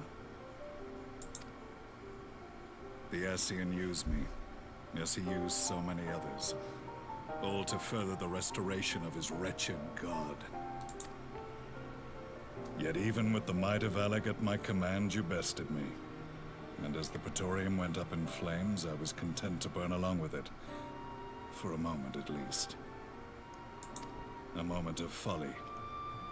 To surrender my life thus would have been to betray all who died for my cause. It was for them that I dragged myself free of the rubble, and swore vengeance on the Ascians. Well, I guess he'll be somewhat happy to know that Nero is also alive, so not all of your supporters died.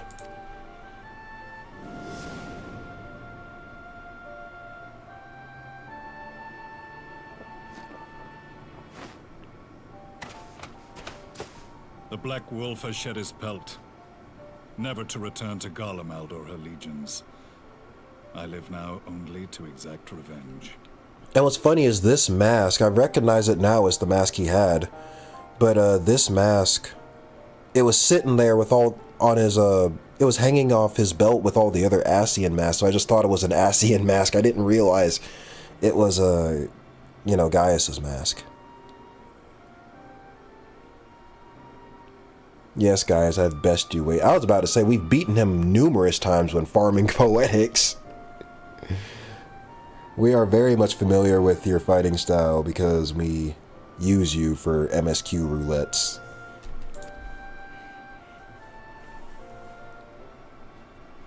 My principal quarry was to be La Hebrea, whom I gather you have since ushered into oblivion. Well, technically Thoradin killed him, but yeah, he's gone now. But so many more remain. Long as their kind lurked in the shadows, laboring to sow chaos throughout our world, I would see each and every one dragged into the light and put to the sword. Are the Scions not of like mind? Yeah, but maybe we should keep this whole thing about you formerly being Gaius, you know, kind of under wraps for the time being.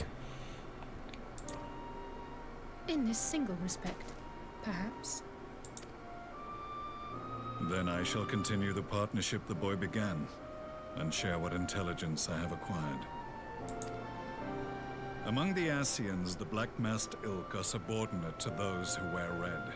This you already know. Black-masked Ascians subordinate to the Red Mass. Okay. Yet among the Red there exists a hierarchy. Those set adrift with the shards clearly stand below those still joined to the source. Okay. Nabriales, who once dared to intrude upon the Rising Stones, belonged to the former group, and while he was indeed a dangerous foe, his powers were inconsequential next to the paragons of the Source. So wait a minute, are the white robes, because Nabrialis was the one in the white, right? No, the one in the white is Elidibus. Or were they both wearing white? I don't remember. I was always under the impression that white was a higher rank than the black robe. I don't know, I kind of just thought they all had the same rank. I thought they were just the Organization 13 of Final Fantasy XIV. The Organization 13 of Final Fantasy XIV. That's funny. Although, I guess... well, yeah. Something. I didn't know there was like a hierarchy. Like, I figured there was a hierarchy because some of them have different colored robes, but like... I didn't know there was a hierarchy even within the same color, I guess. And then they had like mask hierarchies too. Like, what the fuck? Elidibus wears white and he's special. Okay. I figured as much. The first was La Hebrea, who plagues us no more.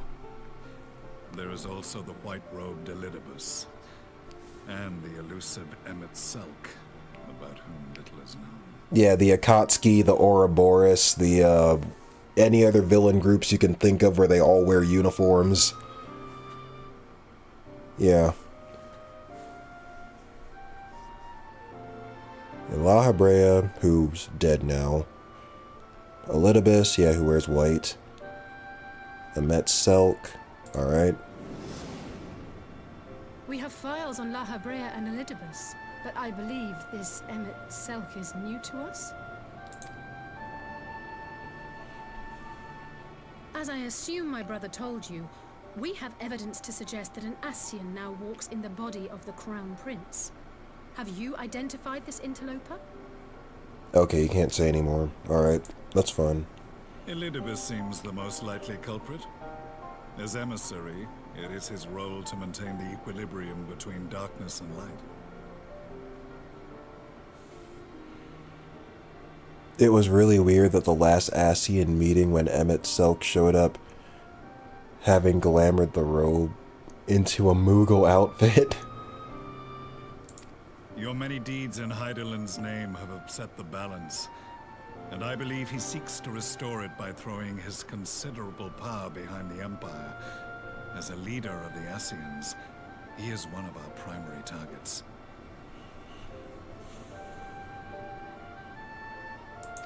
It was on the trail of this very prey that the boy and I came across the scene of a failed uprising. In the absence of a single Garlean casualty, we inspected the bodies of the rebels, and the lack of any external injury drew my immediate attention. Oh boy. They had been slain by Black Rose, an alchemical invention of the Imperial Army. When I yet served as legatus, I ordered its production halted, and all stockpiles destroyed. Toxic gas is not a tool of conquest. but of extermination. Oh, he's on that there's no honor in that type of shit. Toxic gas. This must be the new weapon Maxima warned us about. Something deadly enough to sweep away all resistance in a matter of hours. Well, to be fair, a barrier probably wouldn't do too well against toxic gas if a little bit got inside of it, so, you know. They got over that barrier. It was really weird the last Ascian meeting when Emmett Selk showed... Oh, I already read that. Gods. I'm losing my mind. You don't think they're planning to use this in Alamigo, do you? Oh, maybe that's what frickin' body swap to Xenos is about to do, if I had to guess. Put your fears to rest. We infiltrated the production facility and destroyed all existing stores of the chemical along with the plant itself. Even should they rebuild the operation, they will not soon manufacture another batch. Are you sure about that?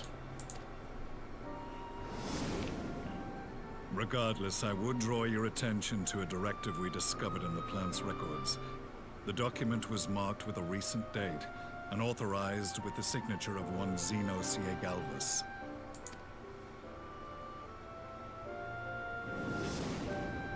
A dead man signing the death warrant for thousands.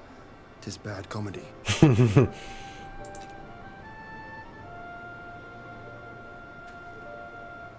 But the tale does not end there. Within that same facility was a chamber filled with devices of elegant design. Cloning technology, we realized. Who are they about to clone? I swear. And what should we find in each and every incubator? But a young Emperor Solus. Damn.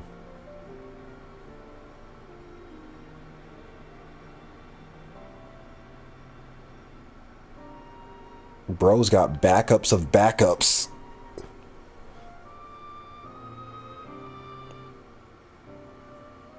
It reminds me of this, it was this Star Wars comic I read.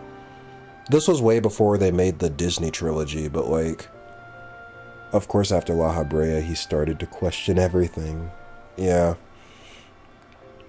It came out like way before they did the Disney trilogy, but they, something similar happened where like Palpatine came back, but like it was because like he had a bunch of like frickin' clones like stockpiled or whatever, and like every time he died, I'm using air quotes there, he would move to a new body or whatever. I think that's how it went. I don't know.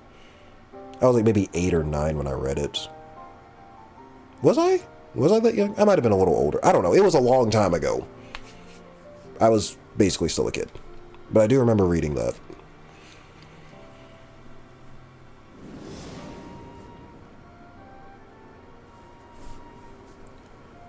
All of which prompts the question, were the Ascians responsible for these abominations, or was it the will of the Emperor? I must know which hand guides the Empire. Though I have given up my rank, I am yet a son of Garlemald, and I will fight for the future of my homeland. That's fair, I guess. It is time I return to the hunting of shadows. We should focus on our common foe. To reopen old quarrels now would serve no purpose. You saved my brother's life, so I'm willing to let sleeping dogs lie. But in truth, it's not my decision to make.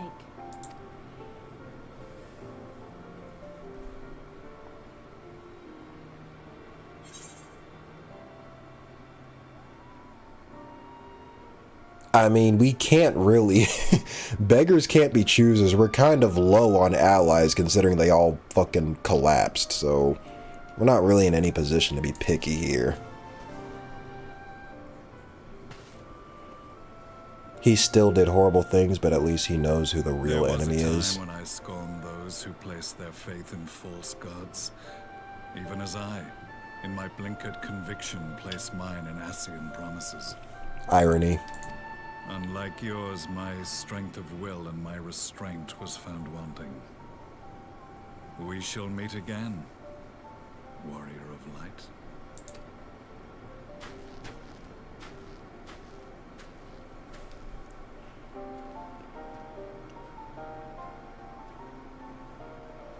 So that was the infamous Black Wolf. An unexpected ally, to say the least.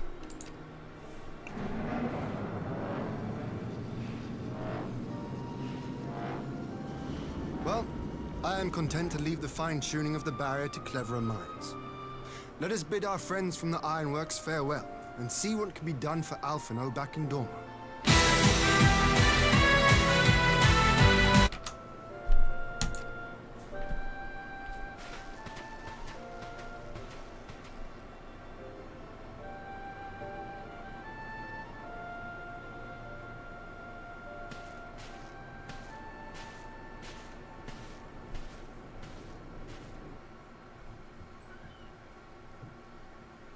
It's time.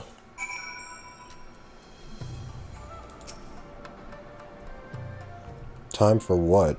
It's still not over? Alphino is safely ensconced in a private chamber. My finest healer is examining him as we speak.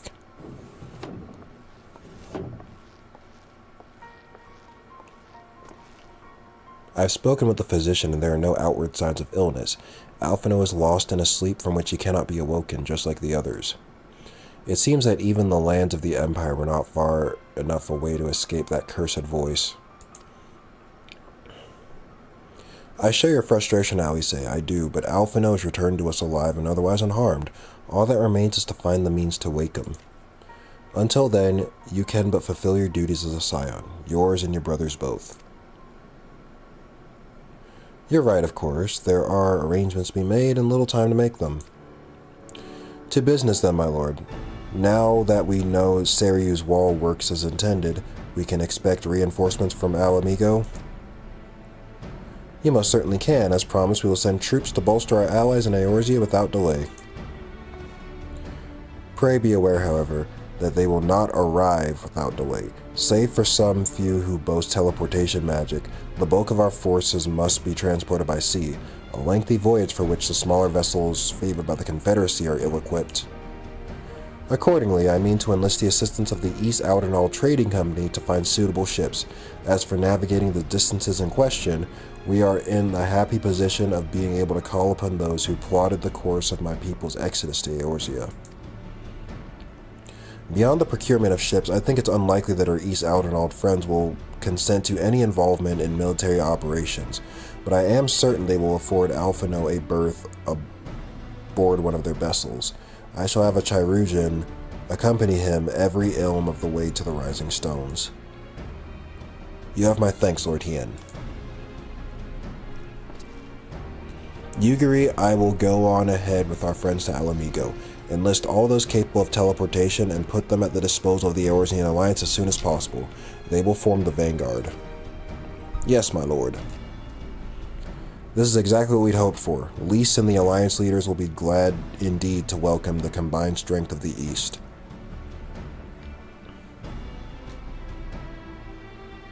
Meanwhile? We getting a meanwhile? Fucking knew it. Meanwhile, at the Black Rose chemical plant.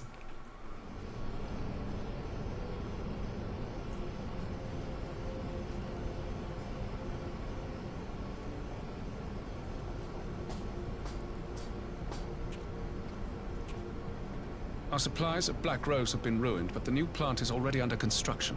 We should have the first batch ready in time for the offensive, Your Radiance. Uh-oh. See that you do.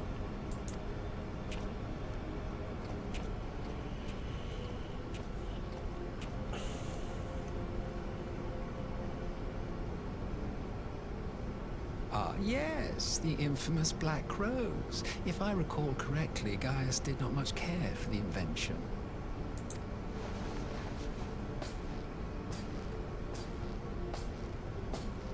A ruthless and indiscriminate weapon indeed, this airborne poison. It seems you are capable of making decisions worthy of your bloodline. Look who's back and ready to steal the show. He is kind of funny, I will say. With no gift for sorcery, we Garleans must look to Magitech to even the odds. If it spares the needless deaths of our soldiers and serves the cause of this empire, there is no method I would not employ. How very noble of you. Truly, though, I must commend you for embracing your role as Emperor. You play the part of the determined ruler well. Sometimes even I catch myself believing.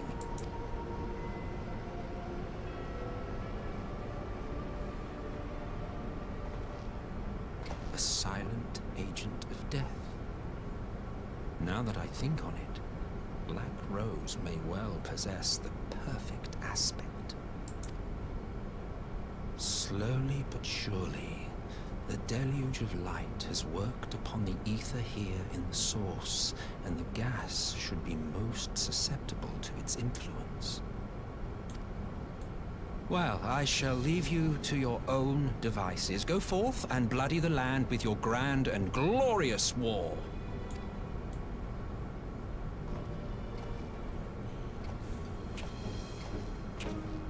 While you do what, precisely?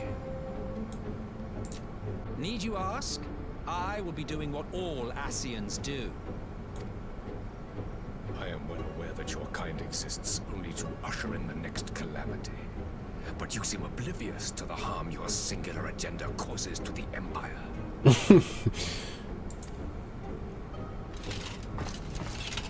You cannot have forgotten the events which followed your mortal demise.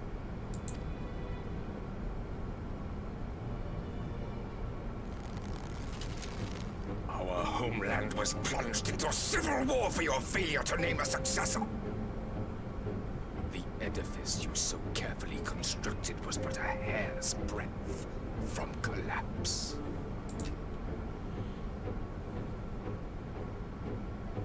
Are you truly so naive? You thought me oblivious to the consequences of a departure so painstakingly timed? Yeah, he probably did it on purpose. It was by design? Didn't he tell you this the last time y'all met? Like, he's literally, like, Ascians founded the Empire. That kind of implies they have been pulling all the strings since the beginning. Like, the beginning. Not just the beginning of the game, but, like, the beginning of, like, your entire Empire's history, dude. Well, of course it was. Though I will admit the resulting panic exceeded even my wildest expectations. But how can you be surprised? Throwing the world into disarray was the very purpose for which this nation was, as you say, so carefully constructed. I bet he enjoyed every second. Yeah, he probably got his popcorn ready.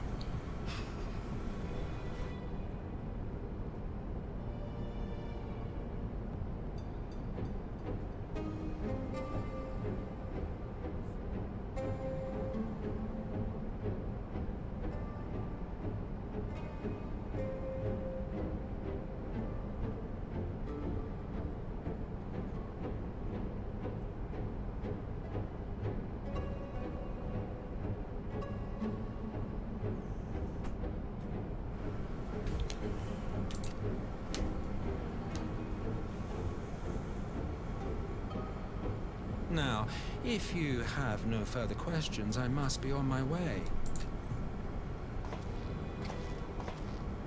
Since we may not meet again in this lifetime, it would be remiss of me not to offer a word or two of gratitude. He was like, oh, by the way, you're screwed. I really must thank you for this surplus of vessels. I can mold any host into my own image, but having bodies tailor-made for me in this fashion is so much less tiresome. You dabbled in elegant cloning techniques, yes? It certainly is a compelling, not to mention entertaining, field of research. And of all the options available, you chose the founding father on whom to experiment. You have a twisted streak to you, Varus, like grandsire, like grandson, eh? If events play out as planned, this will become something of a family enterprise. You will be the capstone of this world, I the anchor and shard, and together we will give the lie to this star's fraudulent existence.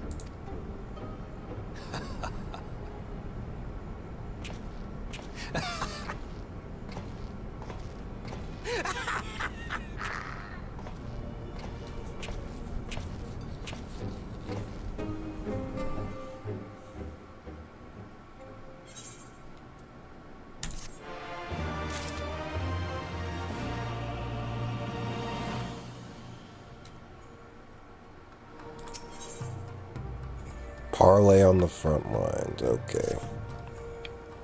We must leave now to convene with Eorzea's leaders, and it may be some time before I return to Doma. Hakuro, I leave you in command. My lord. I shall assemble an advance party with all haste and join you in Alamigo forthwith. I just received word from Lys. The Alliance has established a base camp near Alamigo's northeastern border. Once we've arrived in the locks, we're to report to a resistance officer stationed in Porta Praetoria, who will point us in the right direction. Let's not keep them waiting.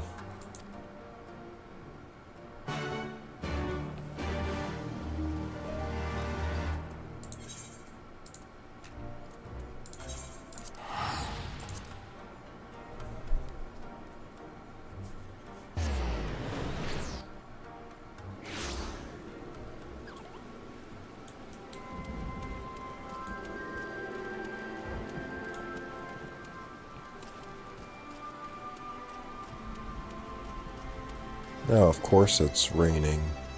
In-game, not in real life.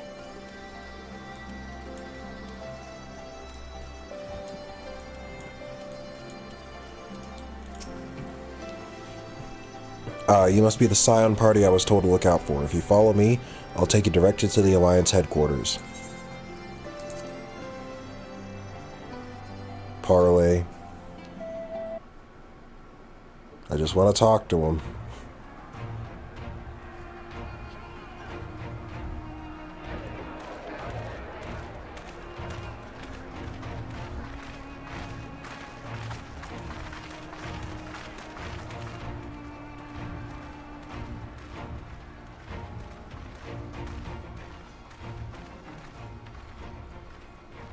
Welcome back, you two. Greetings, Lord Here. Glad you could join us. Glad to be here. I would have come sooner, where our own defense is not in question, but I am pleased to report that our soldiers are assembling for deployment to Alamigo as we speak. I just want to talk to him, said calmly with a shotgun in hand. Yeah, that's how I feel like if they're in negotiations, that's how I feel like it's gonna go. I just want to talk to him. Not. We're grateful for your support. Thanks to the efforts of our allies, it won't be long before we've established defensive positions on this front as well.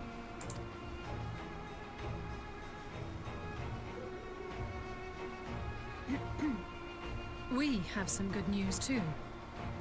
Alphino has come back to us. As for the bad news... Oh, deed.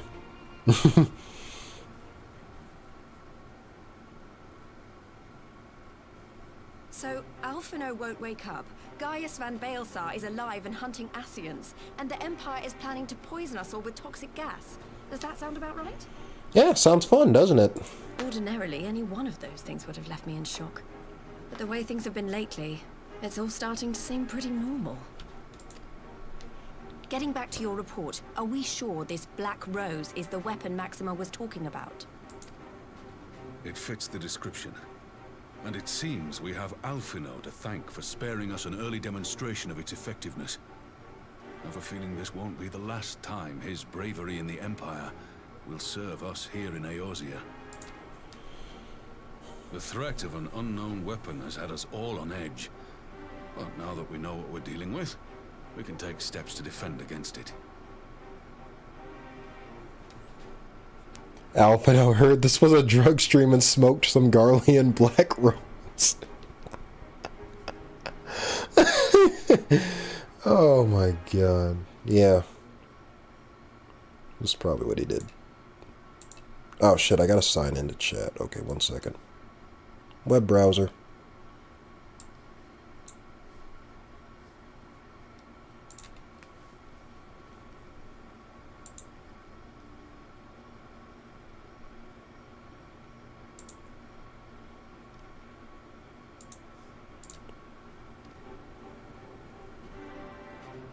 As for Gaius, I'm not sure what to think. Am I happy he's alive? Not in the slightest. Am I happy he's hunting Ascians? Aye, I'd have to say I am. I mean, let's take what we can get, you know? Oh, speaking of Garleans you didn't expect to see, we have a tale of our own, as it happens. When we sent envoys to the Imperial Army to request talks, they returned with the message that Varys Zos Galvus would be attending.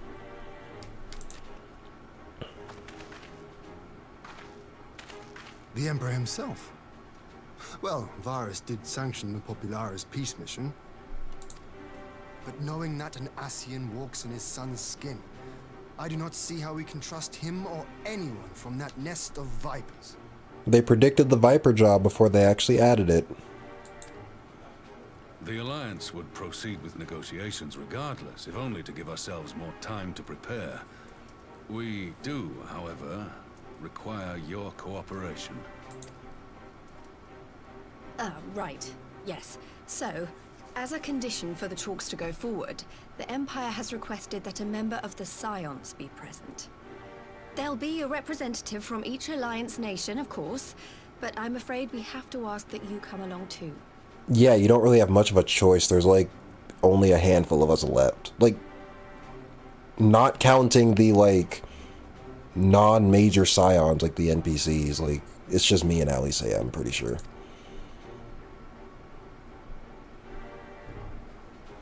God, Lise, you know how much I hate politics. But then, what choice do I have?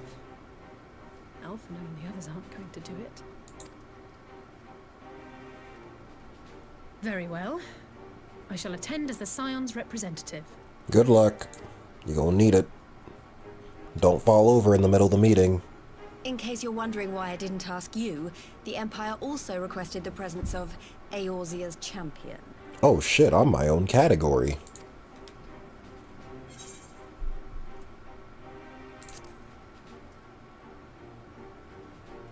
Oh, you're not, are you? Come on, if Alizé can put on a brave face, then so can you. Now, we don't know what Varys means to bring to the table, or why he wants you there, but having you close at hand should make all the difference. Pretty sure Alphino's unconscious body would do a better job at a meeting than Alice. That's brutal. Damn. The meeting will take place on the border. Anticipating an early assault, we mean to position the bulk of our forces nearby. The Alliance leaders should already be on their way. Once you're ready, we can head out and join them.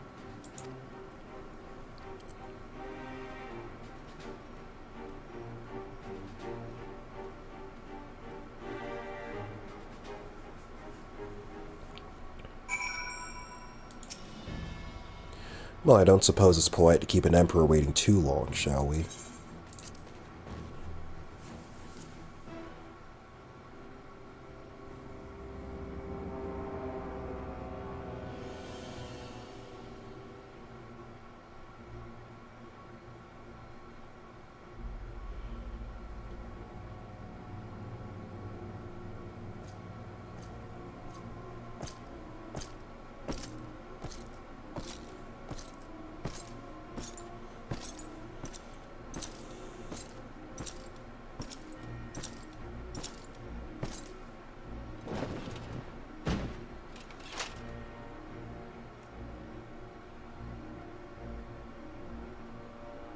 Esteemed representatives of the Eorzean Alliance.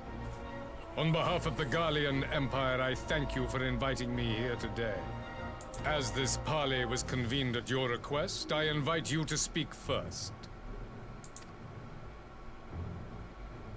Very well, Your Radiance. I, Nanimo Ulnamo, 17th in the line of Ul, Should be pleased to oblige you. Check your wine before you say anything else. As recent events in Alamigo and Doma have made plain, the subjugation and exploitation of neighboring nations is not a sustainable policy. Oh, there are no drinks here. Okay. Good. They wised up. Should this day end in war, you may very well defeat us. But you will never extinguish the people's desire for freedom.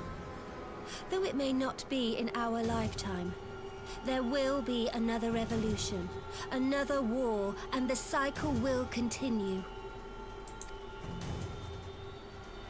Doma has entered into a concord with the nations of Eorzea, a partnership wherein we recognize one another as equals.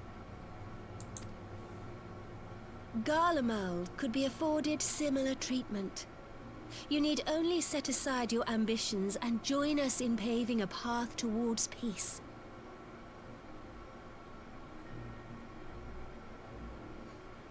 No drinks except the Garleans now possess an airborne poison. Just don't breathe to be safe.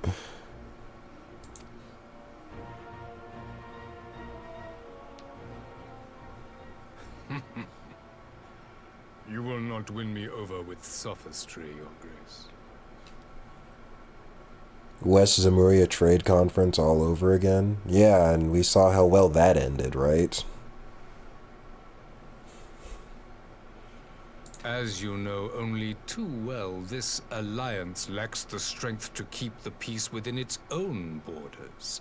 Even now, your struggles with the Beastmen continue unabated. True. Divided, you sow this fertile soil with the seeds of your differences and reap naught but discord and chaos for your trouble. Eorzea must be united under one leader, one purpose. I would offer you both and bring an end to your strife. And people say politics are boring. It kind of depends on what they're talking about. With all due respect, Your Radiance, the only thing that you offered the people of Alamigo was fear and hopelessness. Within fiction, you tend to have a more omniscient view of whatever's going on, so it's more entertaining for the viewer because they know things that the individual characters may not with regards to certain situations. The citizens of Doma can also attest to the meager arms of Imperial rule. There is no purpose to be found in a life of oppression, each day more uncertain than the last.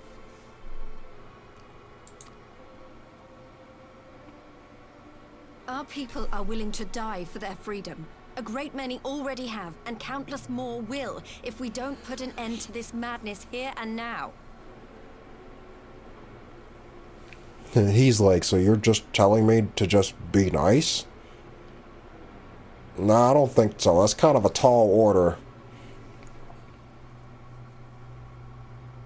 Dramatic irony, one of the cornerstones of fictional writing. Yeah.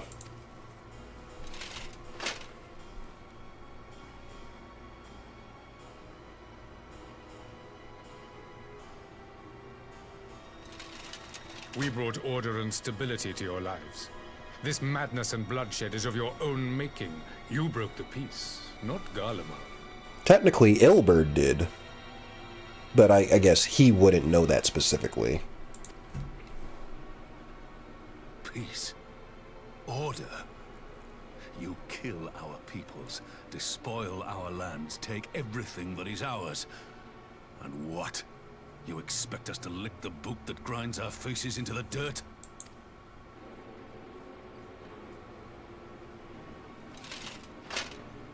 I expect you to weigh the costs. To recognize that countless lives have been lost on both sides in pursuit of a greater good, and to not squander all we have achieved in a fit of petulance.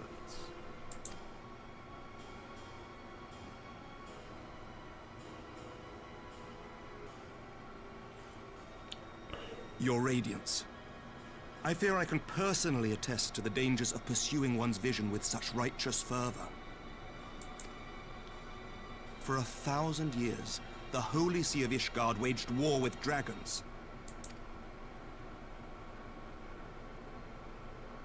1,000 years of sacrifice, of sorrow and hate, in which we bathed in the blood of friend and foe alike. Had it gone on any longer, we may well have drowned. Yet we have chosen to raise ourselves out of this bloody spiral, and have since made peace with our former enemy. We did kind of have to kill Nidhogg and his supporters, though. There was that. Don't forget that. That's a pretty important detail. But yeah, after that, it was all sunshine and rainbows for the most part.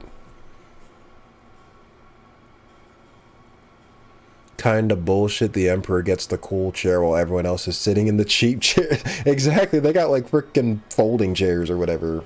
Or like office, like... Not like office chairs, but like the chairs you would see at like an office party or something. Basically folding chairs. But, I mean, he's a big guy. He probably couldn't fit in any of the other chairs anyway.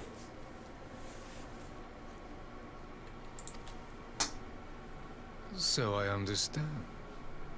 No doubt the dragons were more receptive to your overtures in the wake of their leader's demise. That is true. We did have to kill Nidhogg.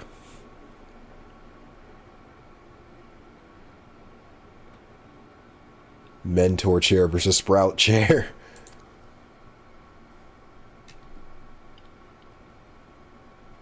You speak of peace, yet use war to achieve it. Your father would not have bothered to obscure his intent with honeyed words. He understood that strength is all that matters in the end. And then I turned out to be stronger than him, and I beat the fuck out of him. So, yeah.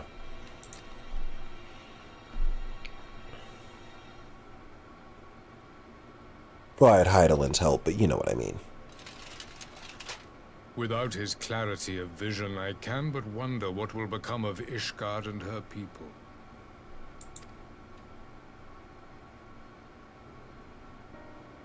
There was a time when Garlemald too lacked a leader of conviction. Weak and unable to wield magic, we were at the mercy of the strong from whom we sought refuge in the bitter cold of the north. Were it not for the discovery of ceruleum and the subsequent development of Magitech, we might never have gained the power to take back that which was rightfully ours.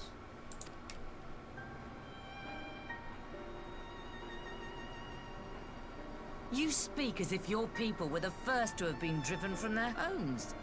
Limsa Lominsa was built by wayward souls in search of a place to call their own. On the shores of Vilbrand we found it. And from those humble beginnings did we grow and flourish. And all without robbing our neighbors of their liberty. She has a point.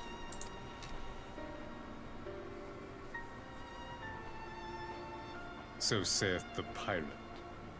Oh, that is Am I to believe ironic. that you simply asked the kobolds to yield up their lands and that they were happy to oblige you? That you did not drive them out like rats in the hold of one of the many ships seized by your privateer? Yeah, that rhetoric does only work if you don't count the beast tribes as people. If you do, then it does get a lot more dicey. The face says it all. I will concede that after centuries of exile, reclamation may be mistaken for invasion. Nevertheless, it is not. And those who till stolen soil have no right to object when cast out in turn. He might be an evil bastard, but Varus is spitting facts.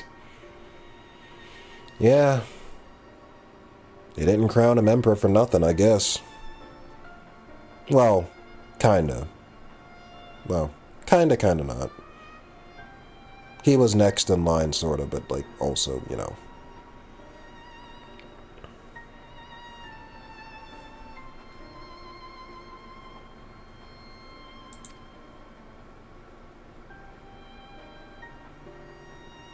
Your uncompromising nature rivals that of the Ixal.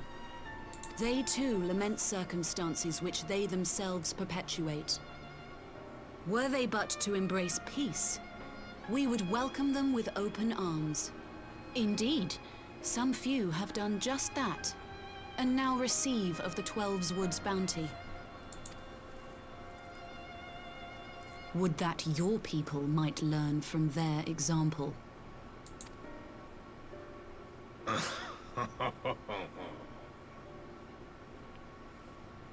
You dare compare us to the Birdmen? You who thought to invoke the 12 and threaten all of creation? Well, that was after y'all released... Did they release Bahamut? I'm pretty sure they did.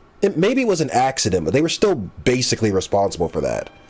That was in response to Bahamut fucking shit up, though. Wait, or is this sometime before? I'm thinking I of... came here in the hope of finding some speck of common ground, but I see now these discussions will accomplish nothing.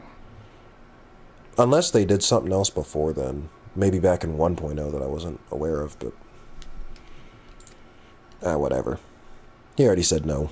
Despite what you people may believe, I am not wont to choose the sword over the olive branch. 'Tis but a pity men are loath to accept one without first being shown the other.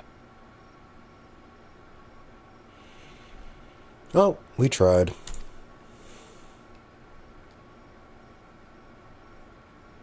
Wait! I beg you. This meeting was supposed to be a chance to find a way forward together, not to bemoan the missteps which brought us here. Please. If you truly consider violence a last resort, there must be a way we can come to an agreement.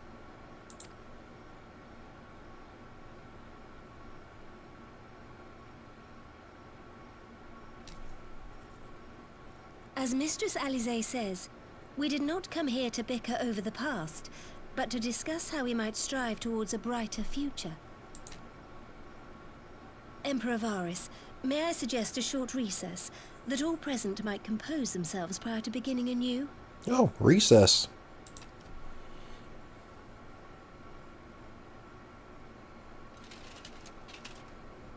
Very well. I pray this intermission will suffice to move these talks in a more constructive direction.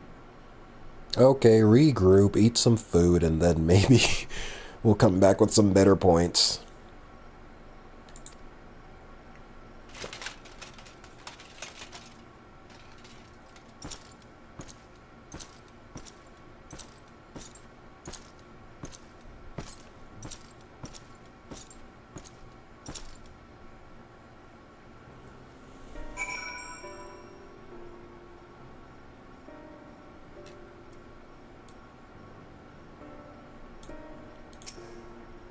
Phew, this is really not my forte.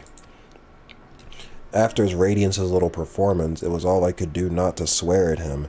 I honestly didn't know how I ended up playing the mediator. I just asked myself what Alphino would have done, tried my best to do the same, and by some miracle, it worked. But there really is no common ground to be found with that man, nor do I think he looked for any. So the question becomes, what did he come here to do? Because you may be certain it wasn't to make peace.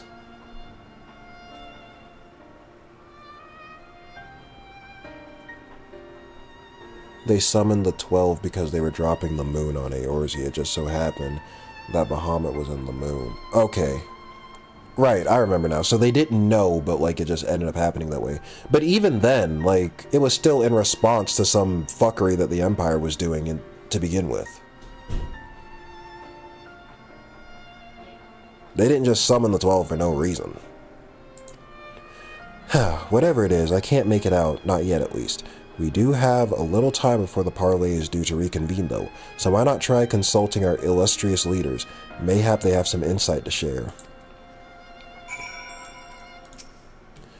The parley was never like to bring peace, but I had hoped to learn something of Emperor Varys' relationship with the Ascians. As had we all, yet he is in league with them. He is not like to volunteer the fact, and if he is not, how much weaker would his position seem for their presence? If we are to broach that particular subject, we will need to be subtle. Would that I knew more of the man. If you would indulge me, Lord Hien, you received an imperial education, did you not? Is it true that the Emperor's will is considered absolute? There is no higher authority in all of Garlemald, nor else in the heavens come to that. Veneration of the gods is forbidden, the only worship permitted being that of His Radiance's own person. I was about to say, that's kind of just a... It's the same principle as a religion at that point. I share your disdain for their hypocrisy. Even as they denigrate the idea of faith, they revere their leader with a fervor others reserve for the divine. That usually ends up happening, even if you... A lot of people, even if they decide that they're not like that anymore, they just end up replacing... If they're not too self-aware, they end up just replacing their former religion with something else. Even if it's not like a typical religion, they just take something and they treat it as fervently as they treated the religion. Anyway, whatever. I'm not going to get too far into that, but, you know. 'Tis a flaw common to much of the doctrine they fed us.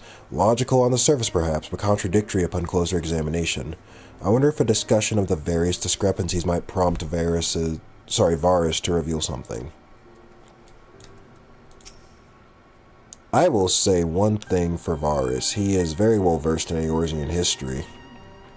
His interest in our affairs is that of a beast in its prey. The conqueror would know his enemies. All should know their enemies, yet there is much and more we do not know of the Empire.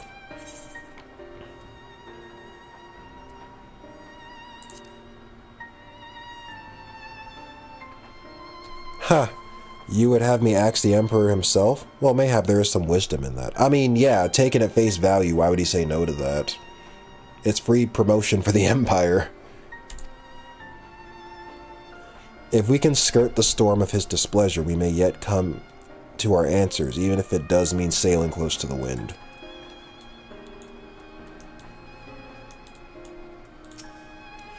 Have mercy, but for Lady Alice's timely interjection, we might as well have come to blows at the negotiating table. Not that Emperor Varus left us a great many options. It is unconditional. Is unconditional surrender all he will accept, do you think? Ere he arrived, I'd have said yes, but having heard him speak, I cannot help but think he came with some other end in mind.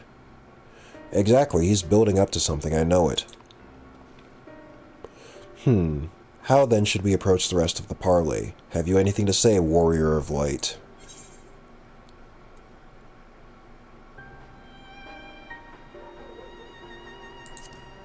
That's really the only way we can is if we can goad him to, like, yeah, explaining it and getting him to, like, slip up something. You believe he is more apt to reveal the truth if we put him at ease? Mayhap you're right. Thank you, weapons. No problem.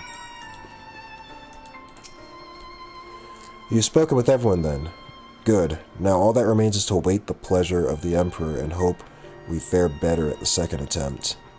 The second attempt usually goes a little bit better, to be fair.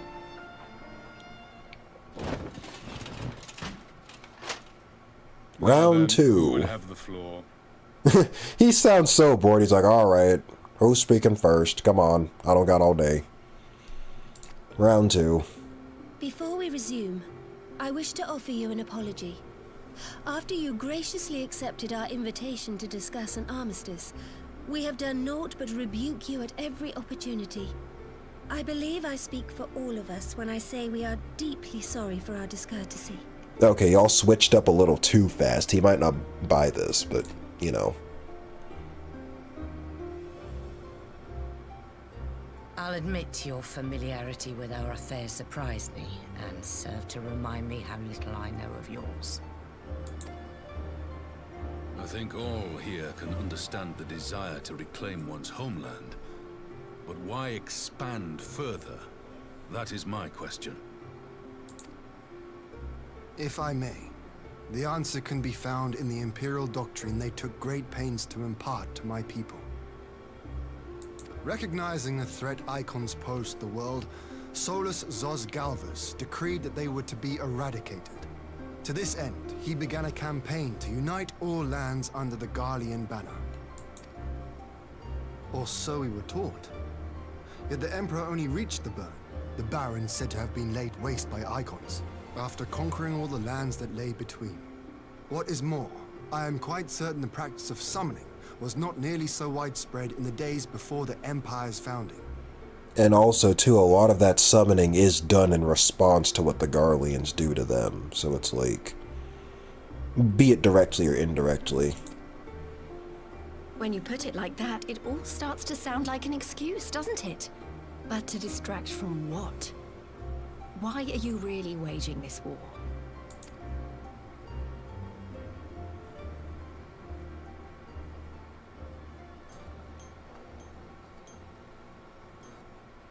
He's like, oh shit. Finally, you ask the right question. I can but hope you heed mine answer, and at last accept the righteousness of our cause.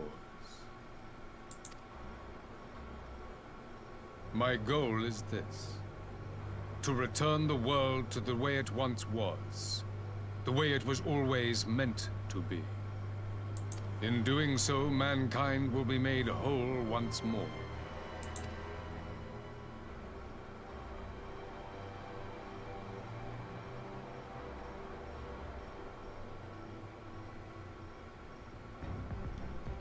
No longer will we suffer from the dissension born of our differences.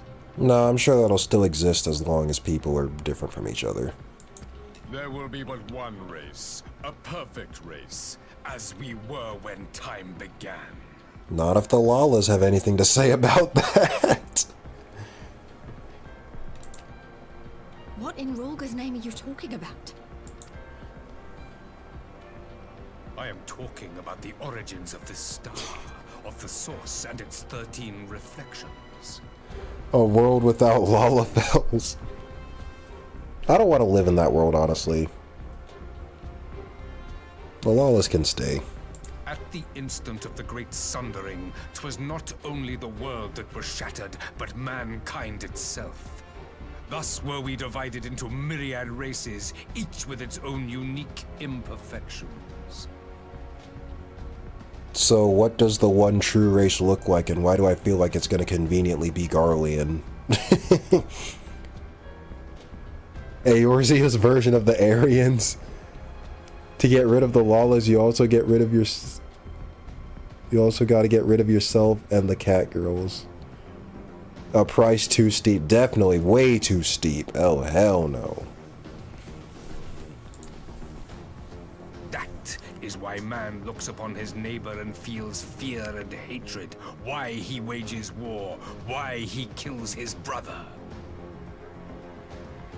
I guarantee you, even if everyone starts looking the same, like, people are still gonna get mad at each other for being different, like, fucking heights or whatever.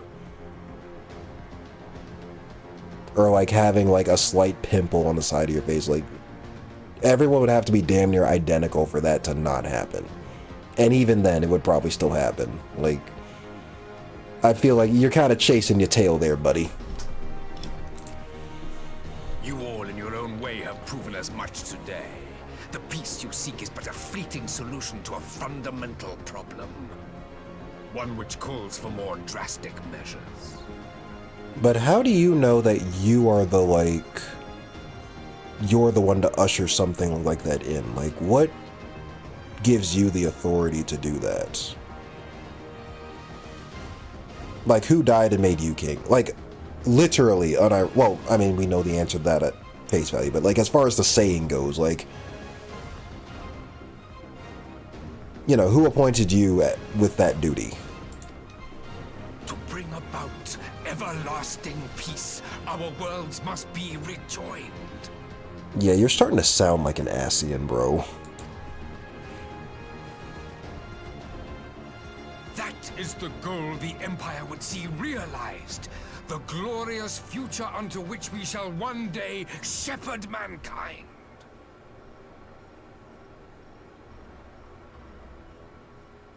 He's snitching on himself. Bro is not even aiming for the sky, but the literal cosmos with this wish. He fails to understand how humanity works at its core. Yeah, I was about to say, like... That's literally not how humans work. unfortunately, we are literally designed to fight each other. Especially if we look different from each other, or act different, or especially over differences. Like I said earlier, even if you solve, like, one segment of that issue, like, we'll just find another thing to fight over. Straight up. Okay, I'll turn everyone into frickin' Lalafels. Well, now the Lalafels that have a few too many freckles on their face are gonna fight the Lalafels with clear skin or whatever.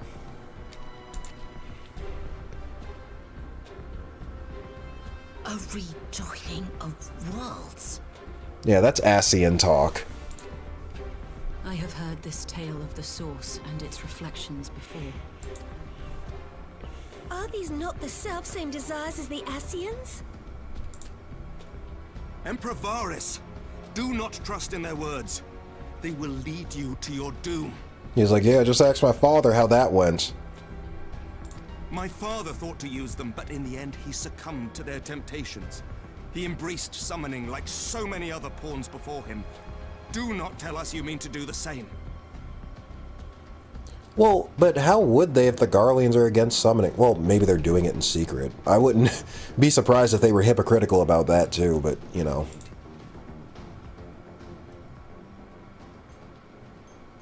Why'd the music go all quiet? Why'd the music go all quiet? Why is he laughing? To be a pawn, free from the burden of choice, would be a blessing.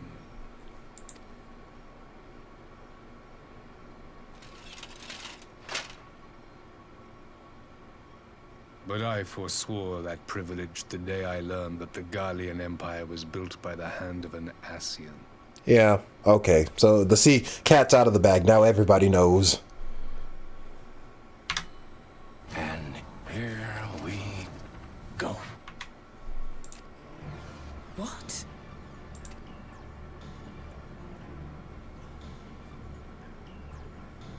Yes. My grandsire, the former emperor, is of their number.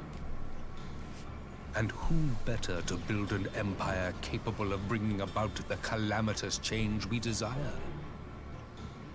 It was all an Ascian conspiracy, except it's not really a conspiracy because it's true.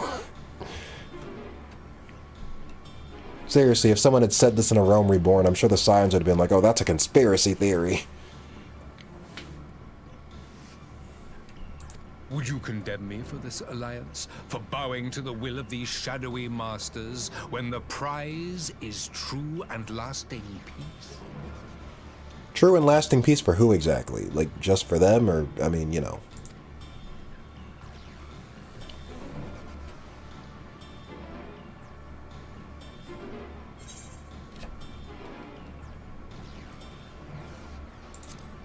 Yeah, you're being scammed, dude. They are scamming the fuck out of you. I come not to conquer, but to liberate. To free man from the prison of divergence. Ah, same difference. Imagine a world united. One perfect race beneath a single standard. Which race is the standard, though? You still haven't answered that part yet. An army before whose might these servants of darkness and light would fly as leaves in a storm, never again to meddle in man's affairs. I mean, I'm sure Thoradin thought the same way, and yeah, that worked out great for him. We would be the masters of our own fate. All Thoradin really succeeded in doing was killing La Habrea, which was important, and I thank him for doing that, but yeah, it wasn't worth all the effort. I bid you join me, not as subjects of Garlemald, but of a new nation. And together we shall win freedom for ourselves and generations yet unborn. If we think on a global scale, we can say humanity is at peace as long as it's not extinct, lol. Same way we say animals of the same species are at peace with each other, even though they often fight. Or we do a full 180 and say that humanity is at peace because it doesn't exist anymore. Yeah, either of the two extremes would technically be at peace. But yeah, there's also, it's not even just, just humans against each other, it's also us versus nature, because we are, at the end of the day, just another species trying to exist as a collective in, the world, the universe, whatever, however you want to, whatever scope you want to give it, but yeah.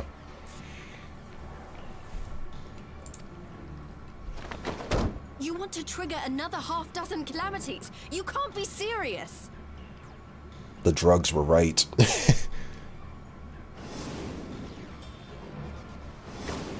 Have you forgotten how many died? There will be no one left. They're about to throw hands. Do you truly imagine we would aid you in your bloodletting? It is unthinkable. Unconscionable.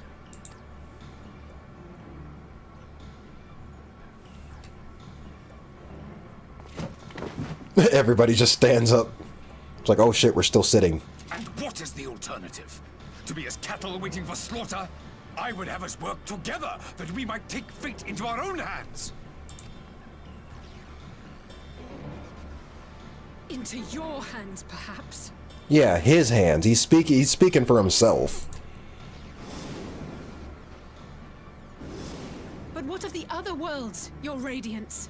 With every calamity, you obliterate a star and every soul that dwells on it.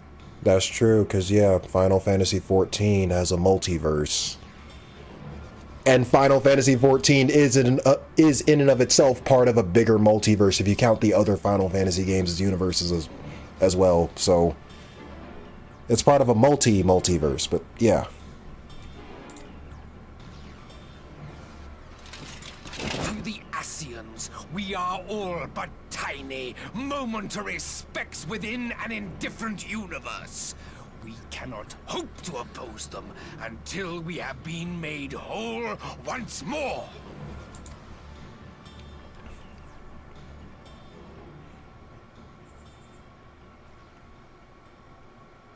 Are these truly the words of Garlemald's ruler?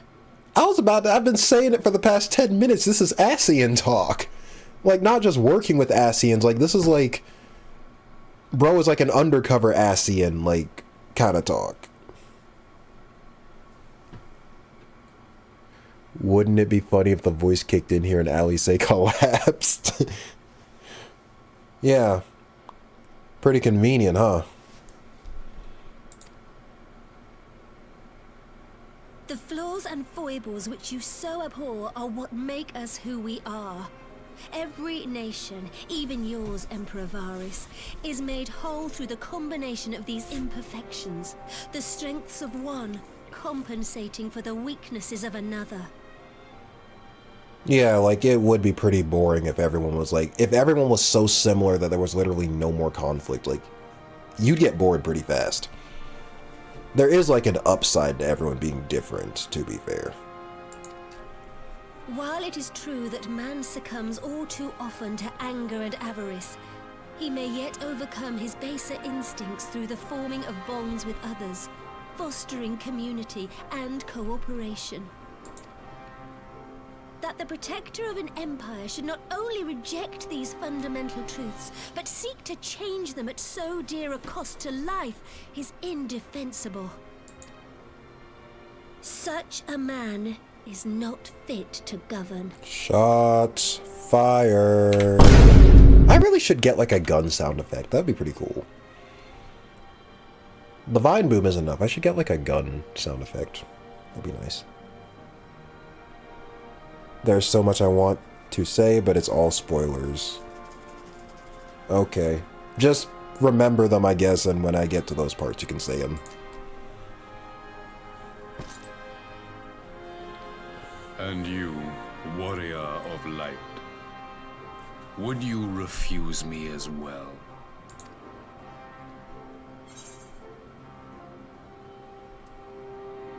Yeah, we're fine as we are.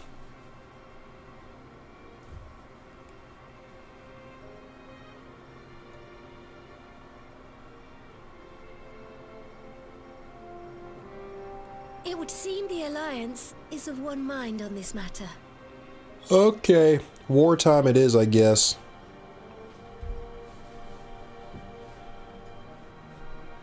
This is not going to end peacefully.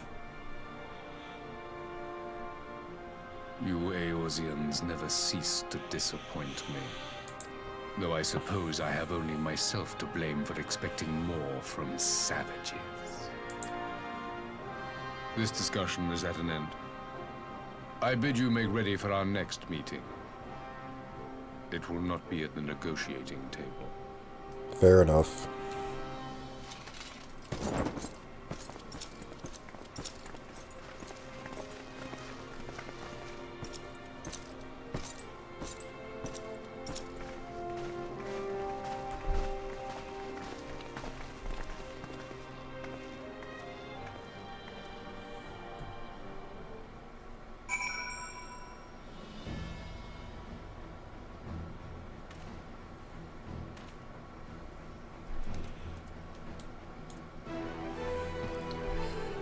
The parley did its job. It bought them time to shore up the defenses. Oh, right. I got so invested in the conversation, I forgot that, yeah, they were just using it to buy time. That's true. The chair shall not go unclaimed. I don't think you can go back in there, unfortunately. I don't know. Maybe I can buy the chair off the market board or something. I came back to find Doma's advance party ready and waiting for battle, so as worrying as our little chat with the Empire was, it did buy enough time for at least some of our allies to arrive.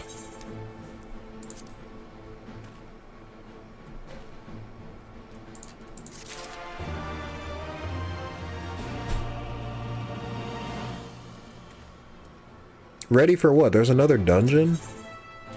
I guess.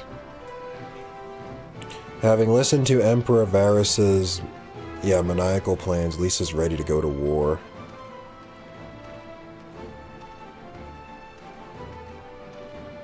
The chair shall be unclaimed, I guess, truly unfortunate. That's fine. I didn't like that chair anyway.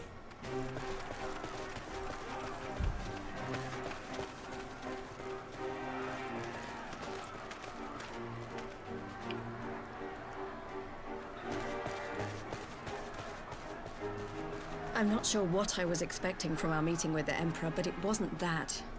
Still, at least we know now what he's really after. Aye, a future built on a mountain of bodies. I too want the Ascians dead, but not at any cost. Yeah.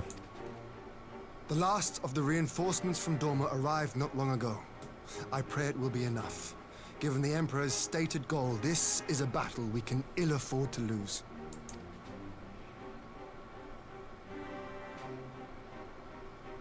If the Garleans come in force, we may not have much say in the matter, even with our combined strength. We knew from the first that the odds would be against us. But if there is even the slightest chance of victory, we must do everything in our power to seize it.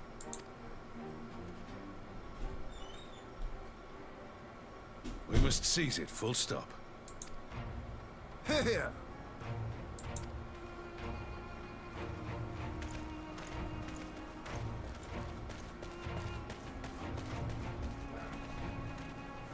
The two of you are to join an irregular unit and support the main host. I won't bother asking if you're minded to fight. After coming this far, how could I not? And for once, there's no one around to countermand me. No. Oops. But we all know who really make the difference. Ready to frighten some Garleans? Sure. Fighting's what I do best. On their side. Might I ask you to accompany the Dorman contingent? They are strangers here, and your presence would do much to raise their spirits.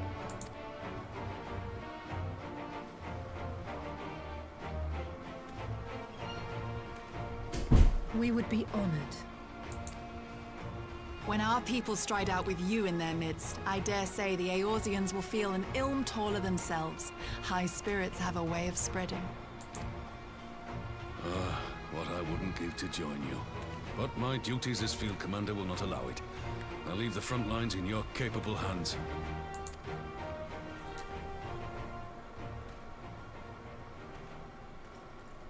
Why'd the music stop? Oh. I always get a little worried when the music stops. Ready your arms. The hour of battle has come. May the crystal guide us to victory!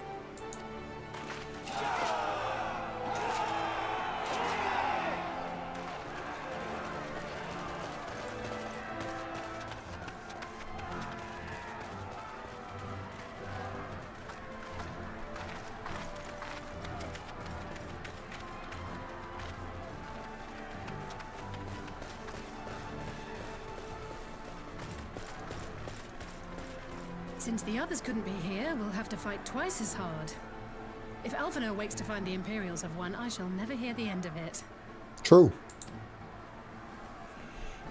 It's strange. I thought I would be terrified when the fighting started.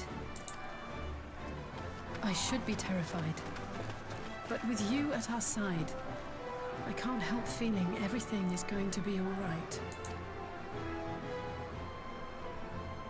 So please, don't you dare leave me alone.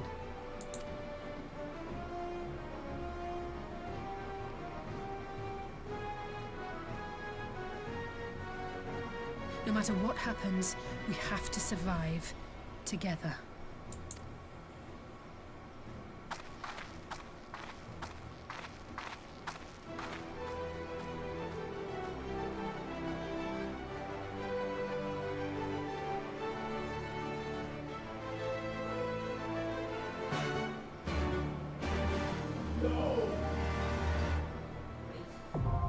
Don't worry, I'll keep weapons alive, Allie say. Are you sure about that? Way too many flags being raised there.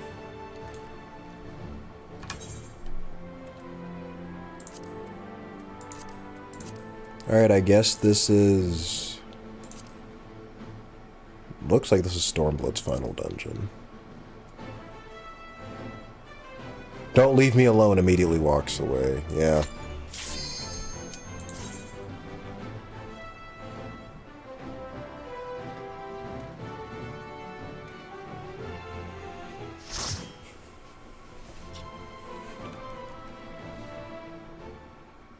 I really like this dungeon.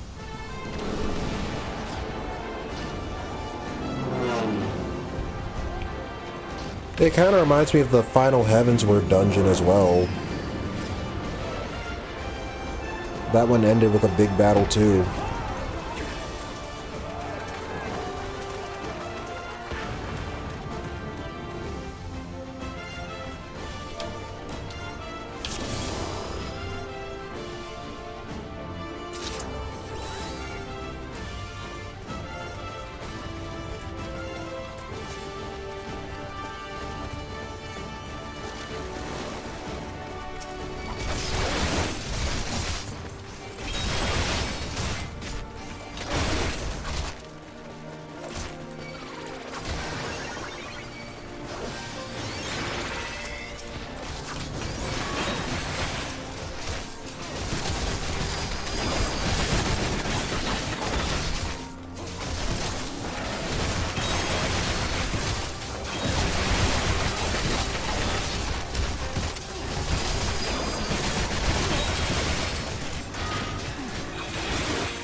Big battle music is a melody of the expansion themes. A lot of important NPCs will show up.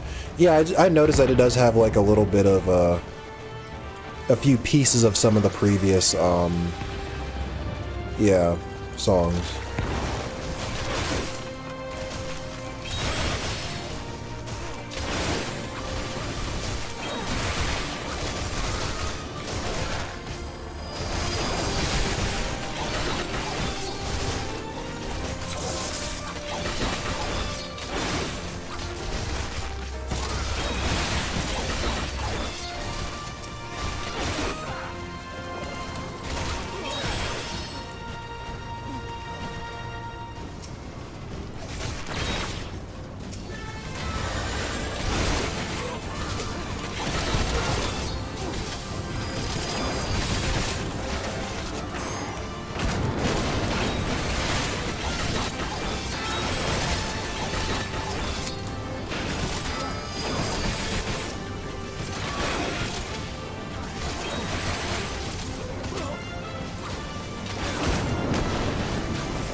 What is this?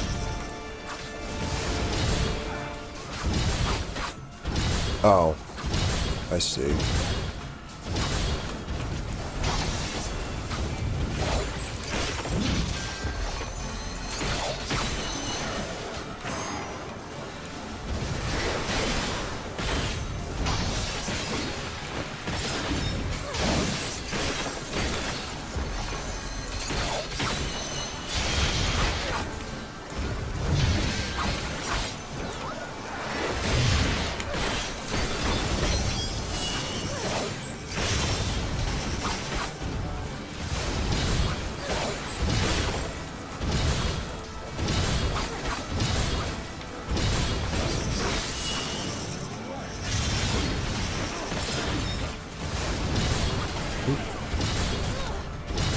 Fuck.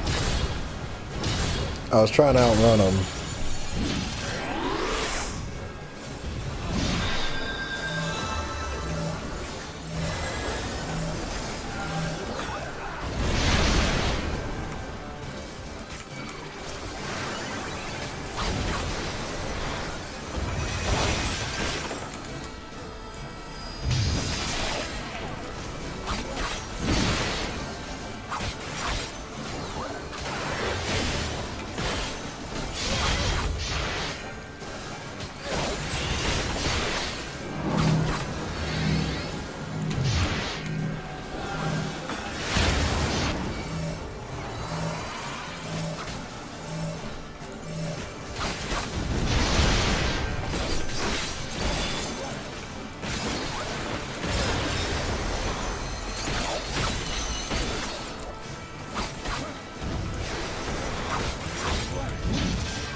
Wrong button.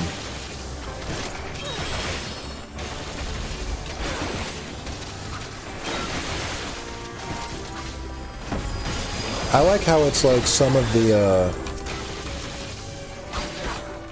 themes you hear in like Garabania, the Far East, but there's a little bit of the Empire's song mixed in there too. That was really clever.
The wall begins to tremble. Oh. Oh.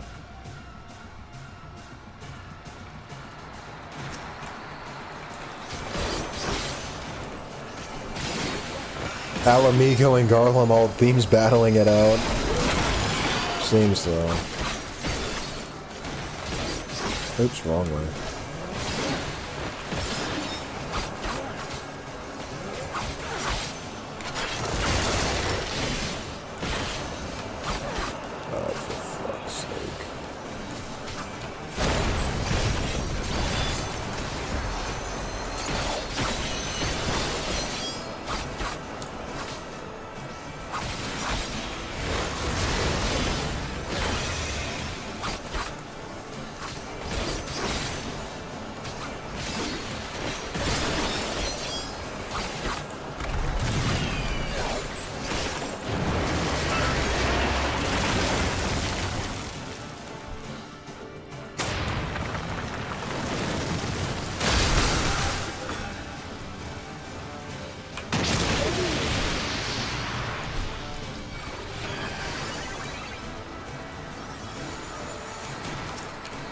How did I get out of that alive?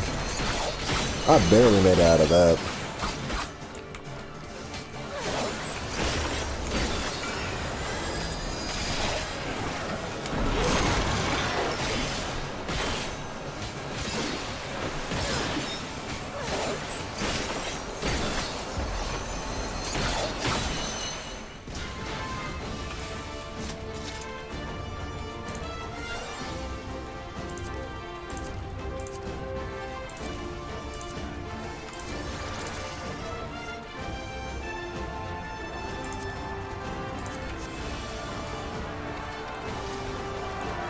You underestimate me.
Oh, nice.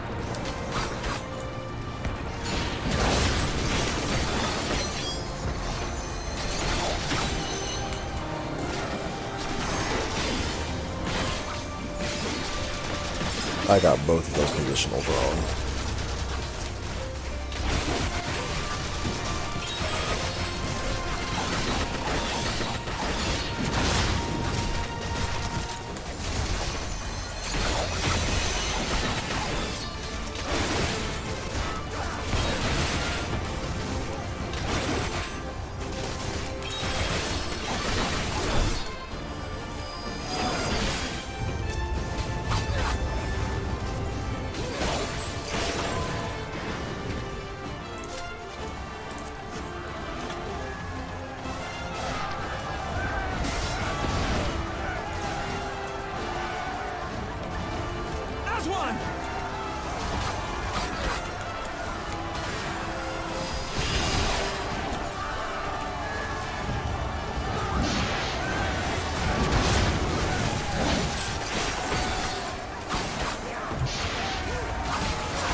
Another one? Are you shitting me?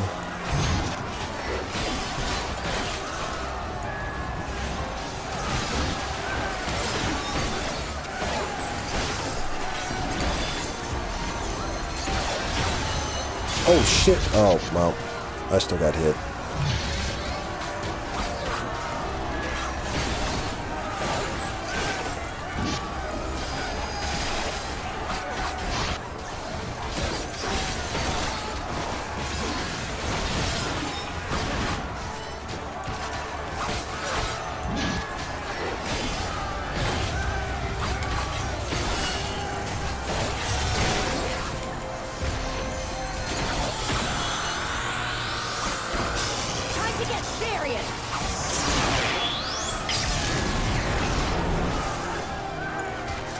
Thanks, Lise. You did something useful for once.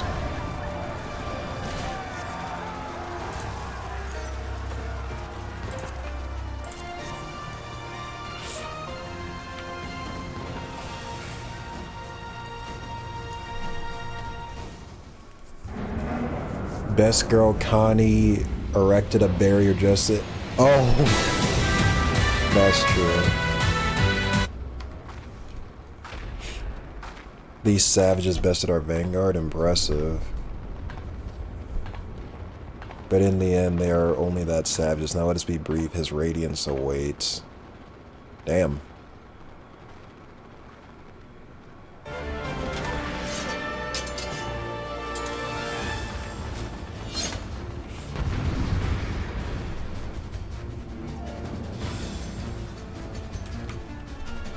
Oh, I got left behind.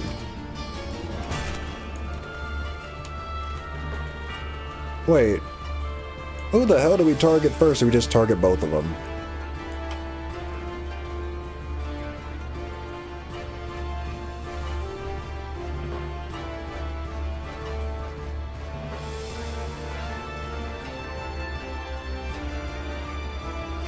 I just realized there's a little bit of the frickin' Ralger's Reach hub theme inside of the Stormblood boss theme too. It took me this long to realize it.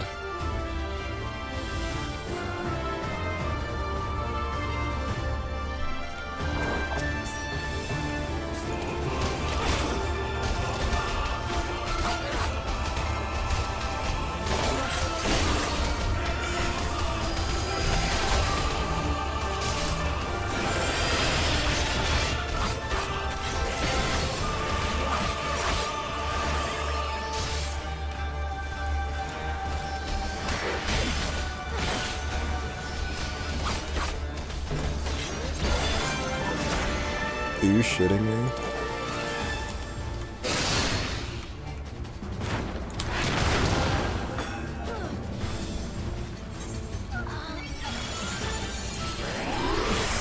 They kicked me into the AoE, I promise. Oh, whoa, whoa, whoa, whoa, whoa, whoa.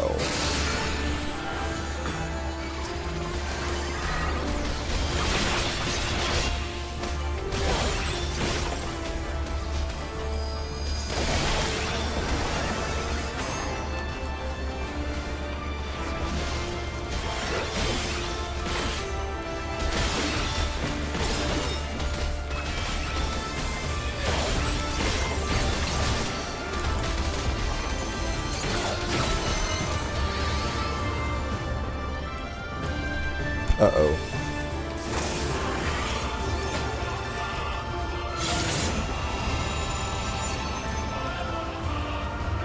Whoa, whoa, whoa,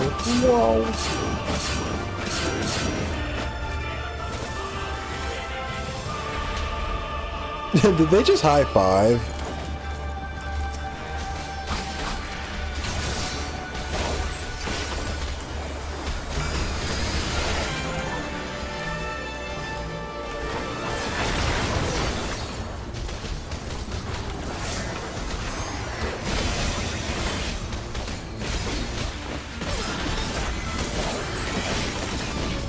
Oh no. Oh no.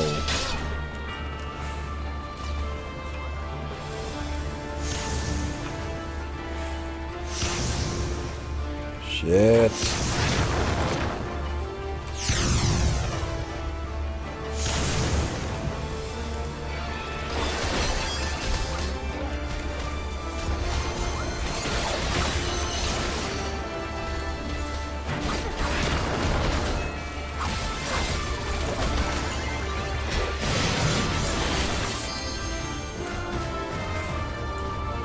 Mother of AoEs.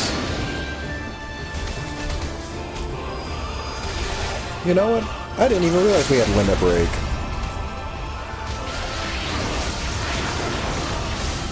Out of here. Oh. Never mind. That was, okay, that was just phase 2. I heard a high five. I know I did too. I know I heard a high five. Uh-oh. Uh-oh. Uh-oh.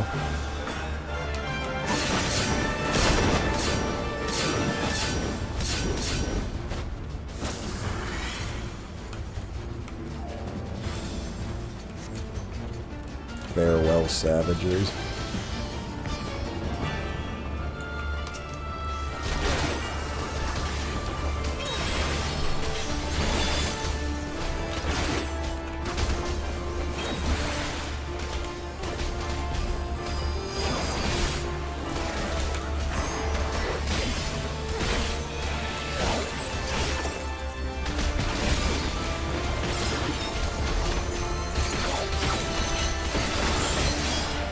There we go, we got him.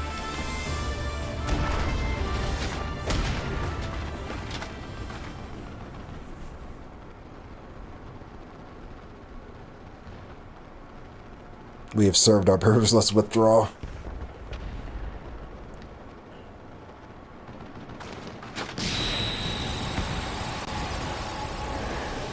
Bye, random Imperial Guards.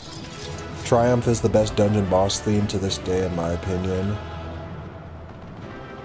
He finally figures out the very last boss of the expansion. I didn't do it on purpose, I promise.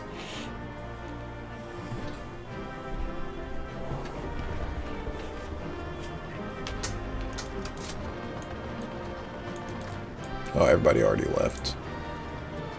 Oh well. Thanks for your help, Wolfster.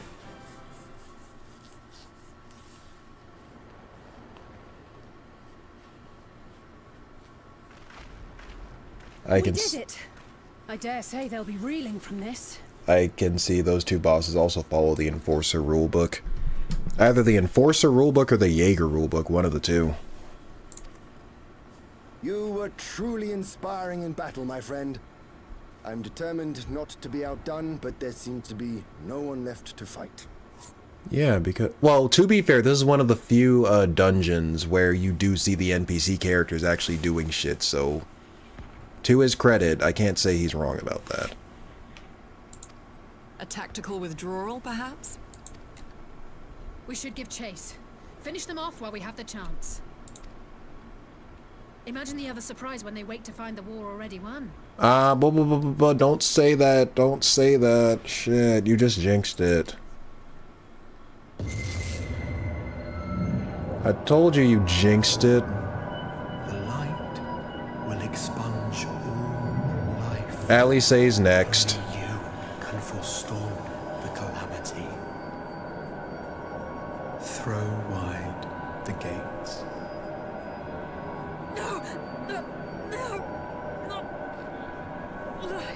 Ali says next. Because I'm the main character. I'm the main character. Ain't no way it's gonna be me. Fucking knew it. See ya.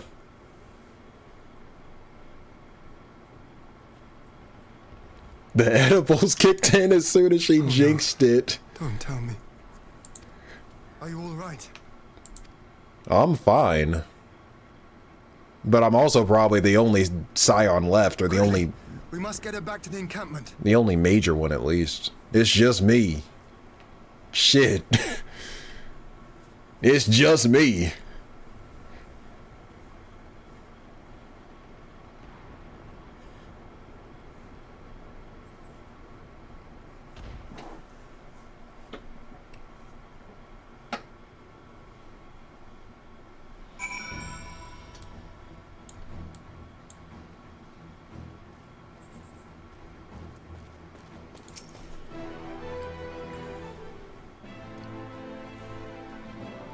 So the Garleans have been routed, have they? Well done.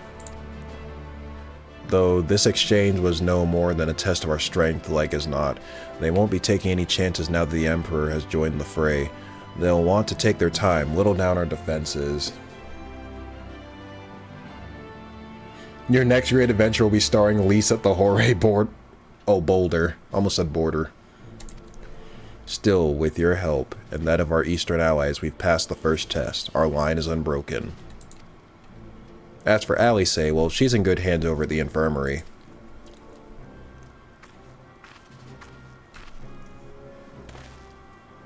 My lord, the Chirugians have completed their examination of Mistress Alice, and it is as we feared. She is locked in a slumber without any outward cause.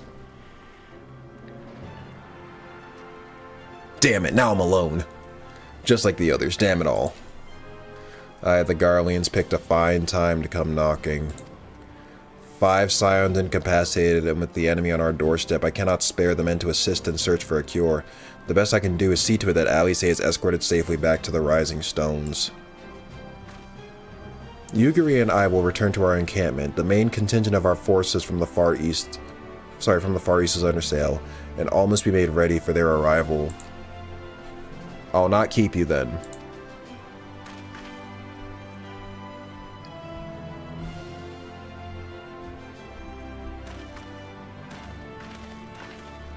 Judging by the Garleans' recent movements, or lack thereof, they won't be launching another offensive in the immediate future.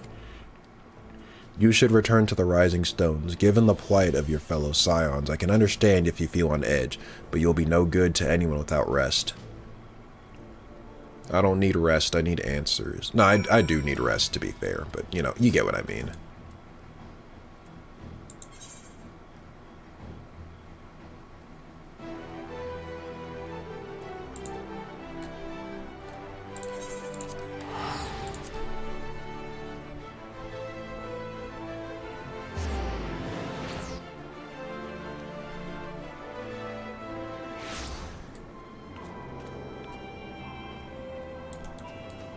I do really like this place, though. I know I say that every time I come here, but I'm just saying. Nearly done. Hold on, let me look. This is the last quest, right?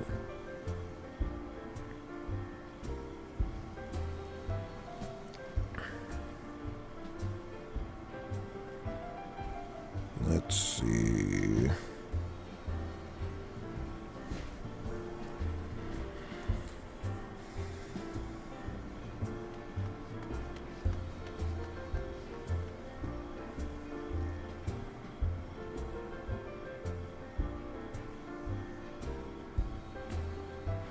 Oh no, there's a part 2 with 2 more quests. Okay.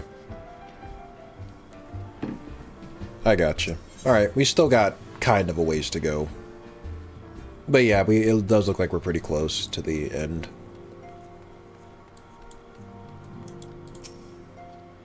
Weapons, welcome home. Word has it you and Mistress Alice gave the Garleans quite a thrashing. Speaking of whom, where is Mistress Alice? I was certain she would have returned by now.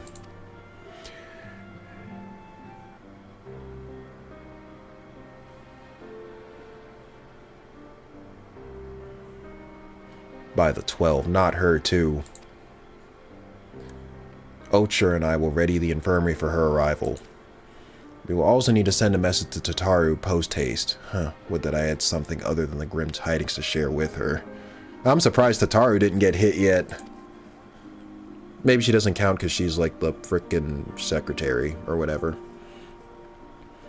And with you too, for that matter, it grieves me to report that the Archon's condition remains unchanged. As we speak, Coltonet, Kryl, and Master Matoya continue to explore every possible avenue. Oh, wait, I forgot Kryl is still around too. Shit, she's probably next. I said I was alone and I forgot about Kryl, damn it. Alas, their efforts have yet to bear fruit. But all is not lost. You are still hale and whole, after all, though I suspect you must be tired from your journey. You should rest, my friend. Leave the worrying to us, for the time being at least.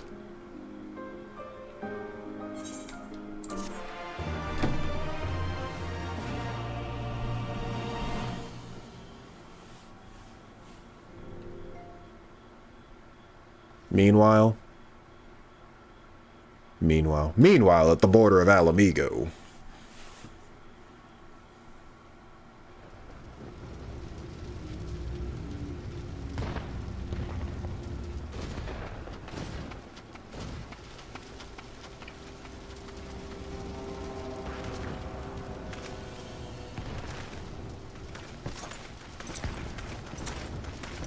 Oh, it's, not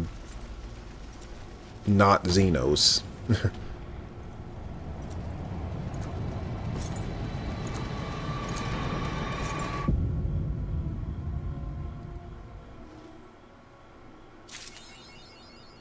Oh, that's it?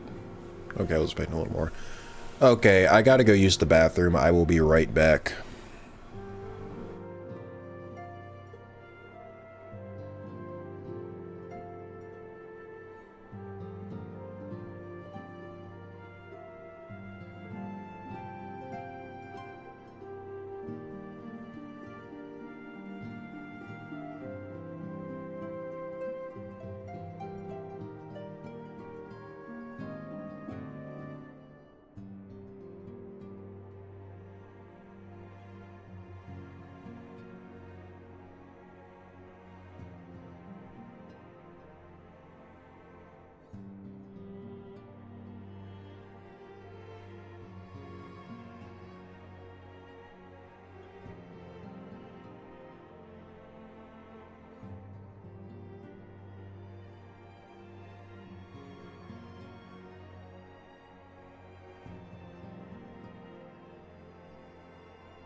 Okay, I'm back. Let's finish this shit up. Jorge Boulder's sullen expression suggests that he has no news to share, which in case may not mean good news. 1 second. Okay. I just wanted to check to make sure that the sword I was using, it's glamored over the actual sword and not, you know.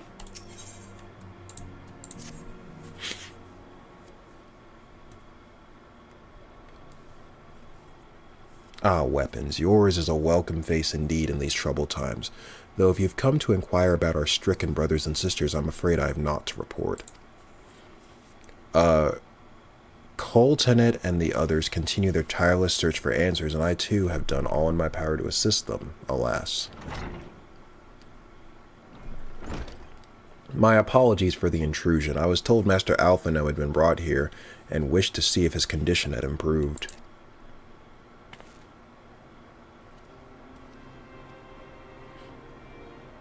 Oh, it's Maxima. I think that's his name. Mistress Weapons, I have heard about the part you played in driving back the Empire's forces. Thank you that you were able to stop them, if only for a short while. Gives me hope. I realize how strange such words must sound coming from a Garlean's lips, but I speak them out of the love I bear for my homeland because I wish to see an end to the bloodshed. That is why I chose to share all that I know with the Alliance. Though I will surely be branded a traitor, I am content to bear that ignominy. 'Twill seem a small price to pay if it helps to prevent this conflict from escalating any further. I mean, the entire empire being founded based on an Ascian kind of means that the empire, like, betrayed its own subjects as well, if you want to see it that way. Well, not really that they betrayed their own subject. I mean, kind of, but, like, basically they were lied to the whole time. I don't know. It's fine. What you did was not morally wrong.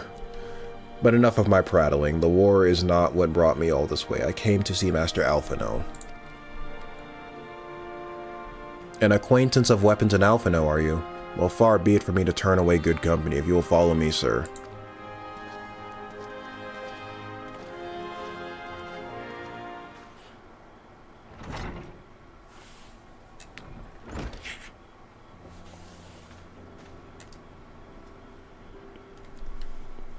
When word reached me that Alphino had returned, it seemed only right that I visit him. Poor lad, it pains me to see him thus, but I take solace in the knowledge that he is safe and well cared for. He fought valiantly at the burn. The Popularis could not have wished for a more committed ally. I know not how he came to be so afflicted, but I pray a cure will be found soon.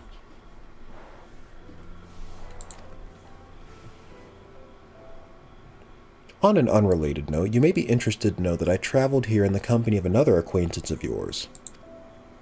Gaius. He awaits my return at North Silvertier, and I am certain he would be glad to see you, assuming you can spare the time, that is.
Oh no, that's Sid. I guess I technically should have finished the Omega raids by now, I just didn't, but whatever. There you are. I was beginning to think you would not come.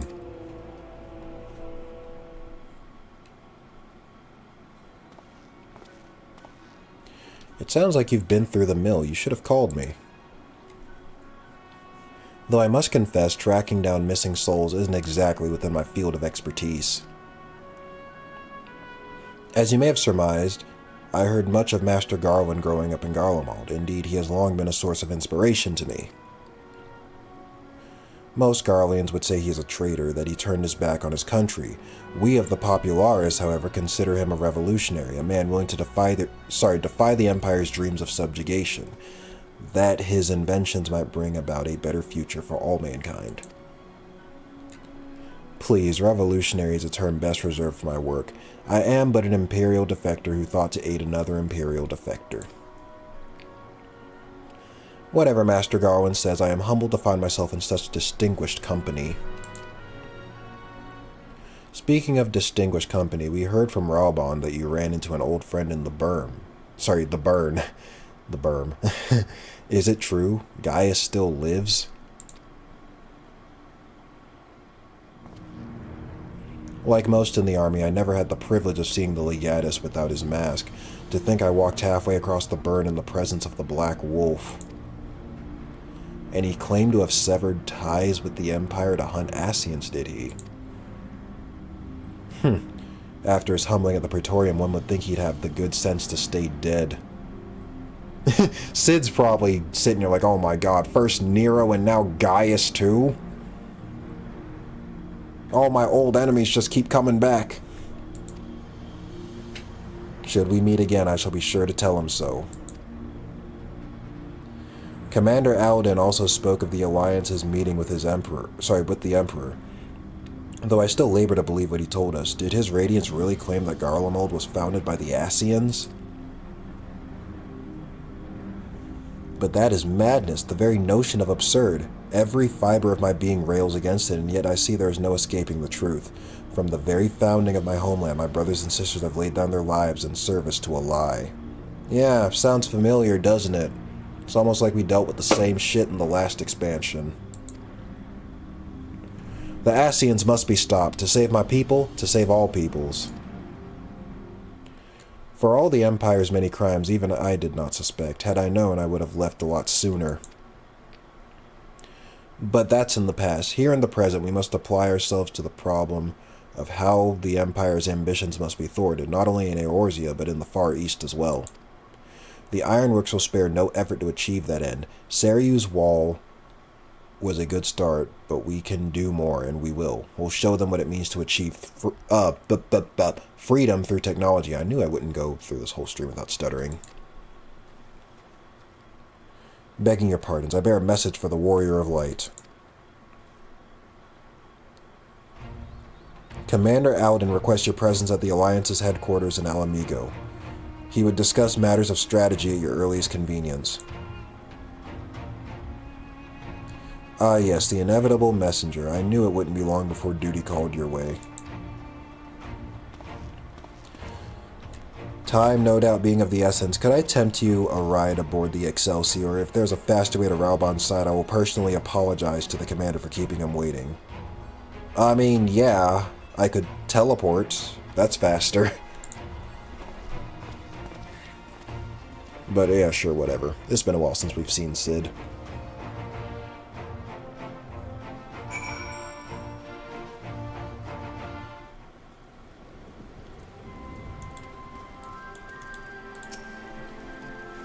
I swear, every time you board my airship, you seem to be barreling headlong into danger, and every time you somehow contrive to emerge victorious, which of course is an admirable skill. But no one is invincible, weapons, not even you, so please take care of yourself out there. I pray you remain safe on the front lines, though ill-equipped to join the fray. I shall do all I can to assist from headquarters. My colleagues and I have been tasked with evacuating casualties by air. See that you aren't among them, huh?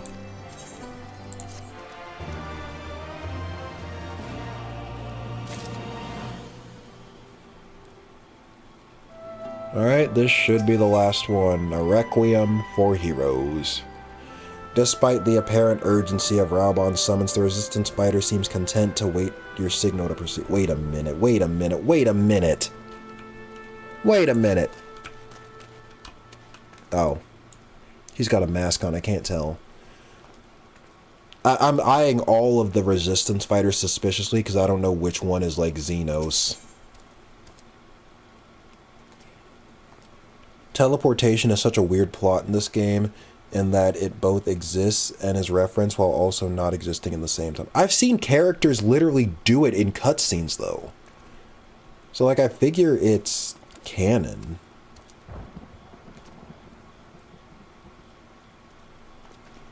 Gosetsu came back as a frickin' bot, y'all. Gosetsu stopped his pilgrimage early to come back as a bot. Commander Alden is waiting, my lady. It would be best if we proceeded to Alliance headquarters at once. Or is that a copy pasta? One second, I'm about to look this shit up, because this is like the 4th time this has happened, and I just... Hold on.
I want to say it's a bot because that same message keeps coming up. Whatever.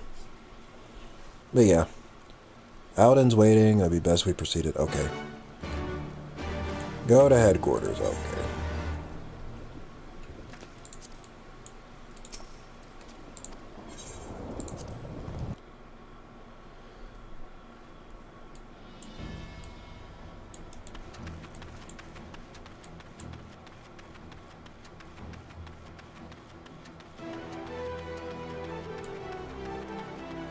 Oh no, a duty. Oh no. One for the road. You are here, good. I summon you to discuss strategy, but first I would apprise you of the Garlean's movements. Several cutscenes will play in sequence. Set aside sufficient time to... Oh boy. Shit's about to happen. Alright, everyone buckle up. We in for the long haul.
Okay, I had to take care of something.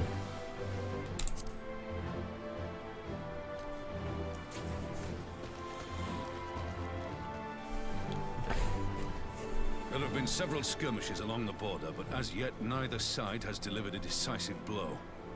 Yet. We had long assumed that the Garleans would overwhelm us in a straight fight, but we seem to be gaining ground, albeit slowly.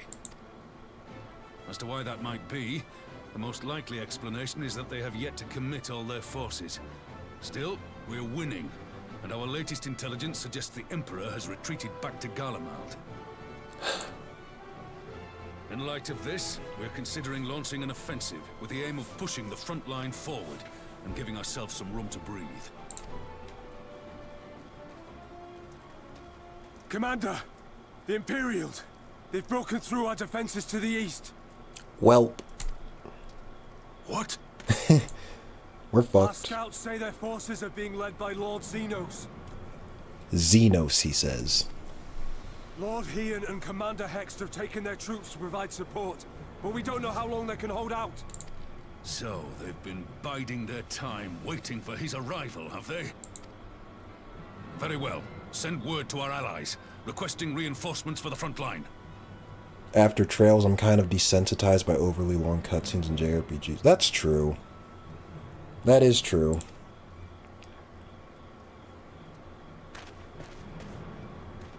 Should the worst come to the worst, I may need to enter the fray myself. But what of you? Do you still have the strength to fight?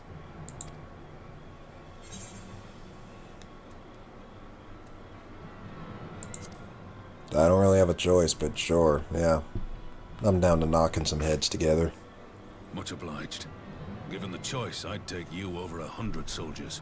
Damn. Don't gotta flatter me. Uh-oh. Why won't they? The edibles are back. Please, I bid you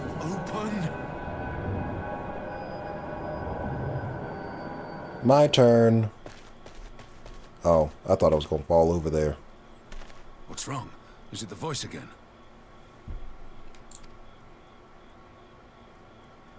Are you sure you're in a fit state to do this?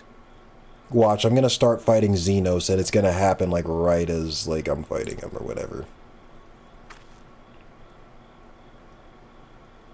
May Ralga grant us strength.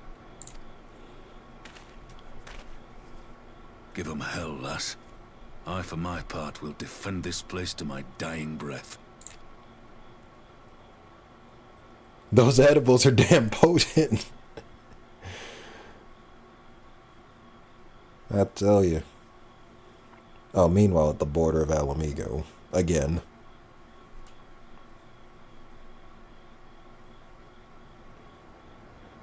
That would be an embarrassing way to lose to Xenos.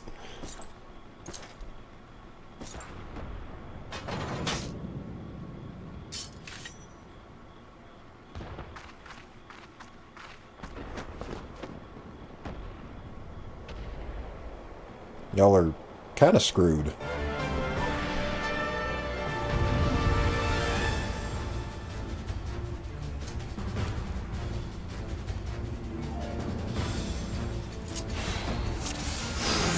Oh, I'm playing as he and oh. I said y'all, I'm screwed. Wait, what does he got?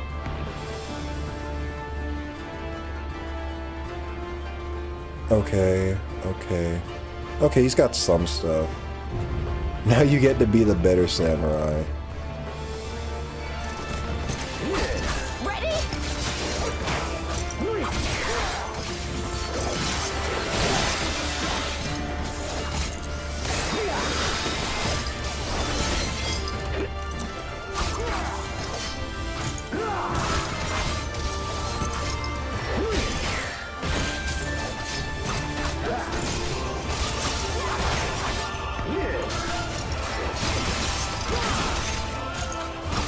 Oh, can I not build up?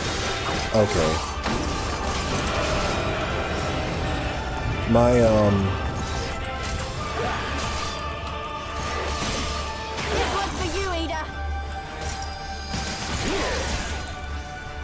my EI Jutsu doesn't change, it seems.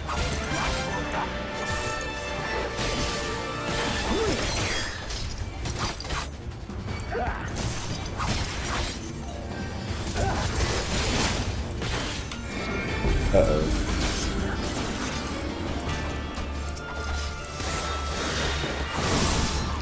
Whoa.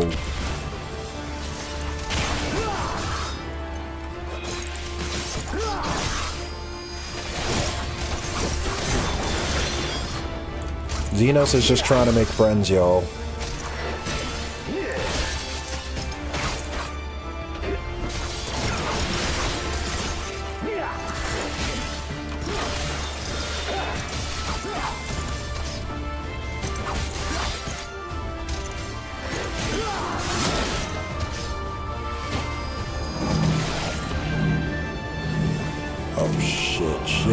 Shit.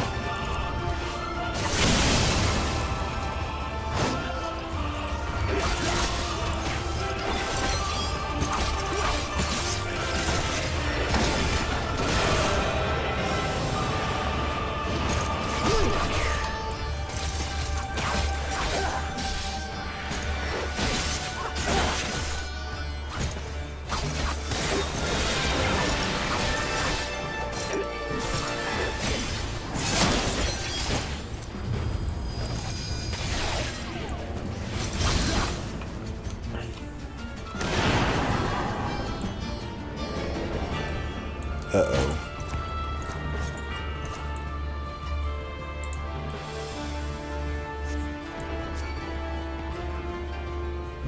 Here it comes.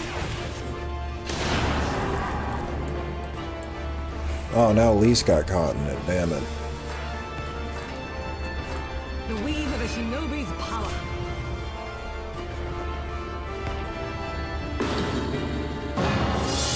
The art of my forebears.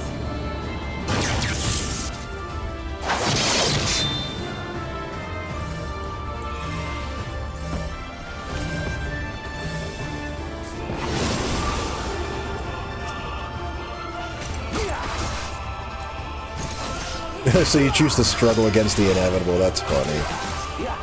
Trails reference.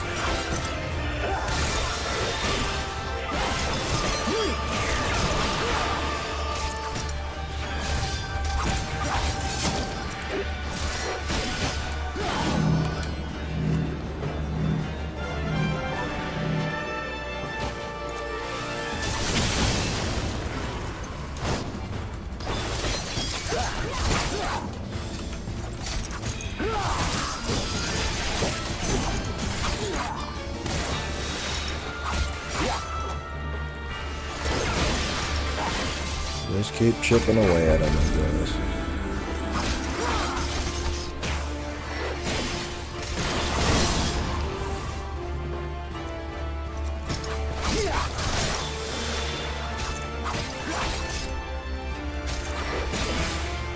I was about to say, when was that gonna end?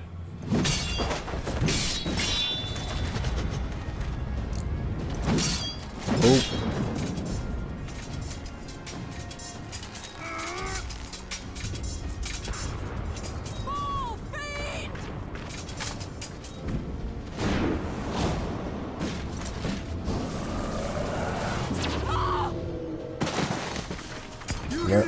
Remember, he's an Ascian, not a Garlean. He can probably use magic now.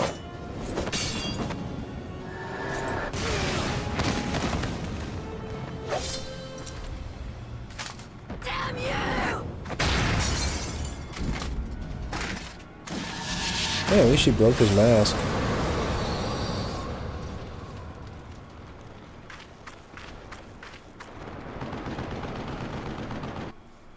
I like how the objective of the fight isn't to win, it's simply to survive until the Warrior of Light arrives.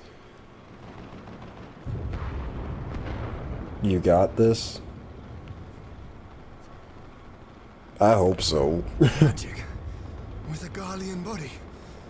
That's hardly fair. I hate to say this, but Yugiri might be the worst ninja ever with the way she yells out every time she attacks Xenos. Yeah, how'd she pass the tuning exams? Now that the mask is broken, his true power is revealed. I wonder where that's happened. Well, yeah, but he's an Ascian, so maybe it doesn't apply to him.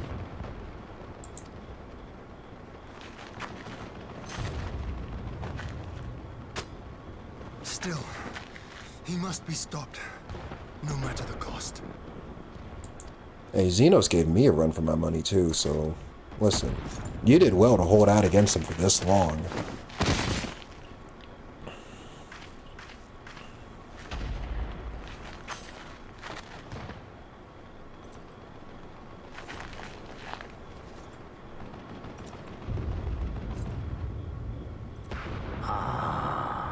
Bringer of light. It has been too long. She didn't. Her friendship with Helan made her a Jonin.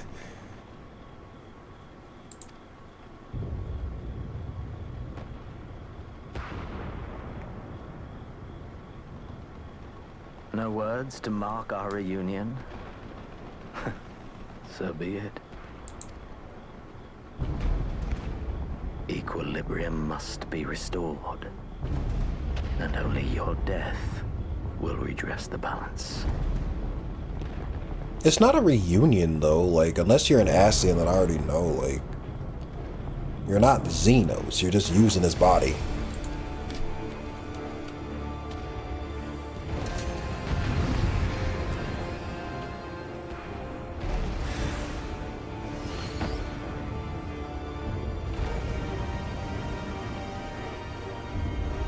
No shit, of course I'm gonna be fighting as myself.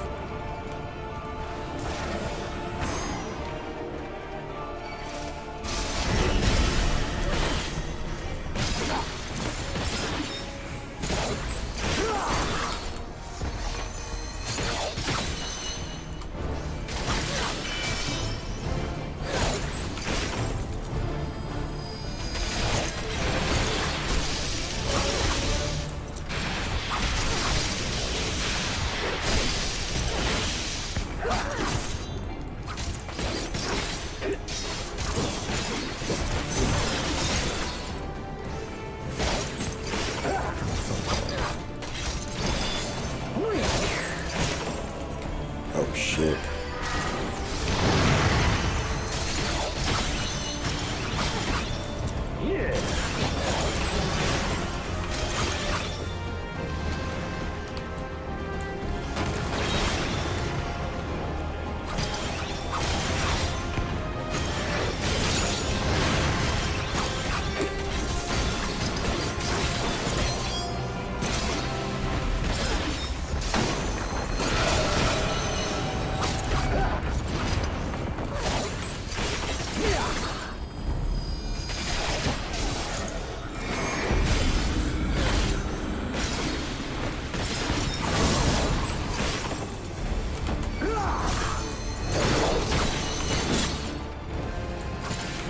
I'm doing better against him than I was at the beginning of the expansion.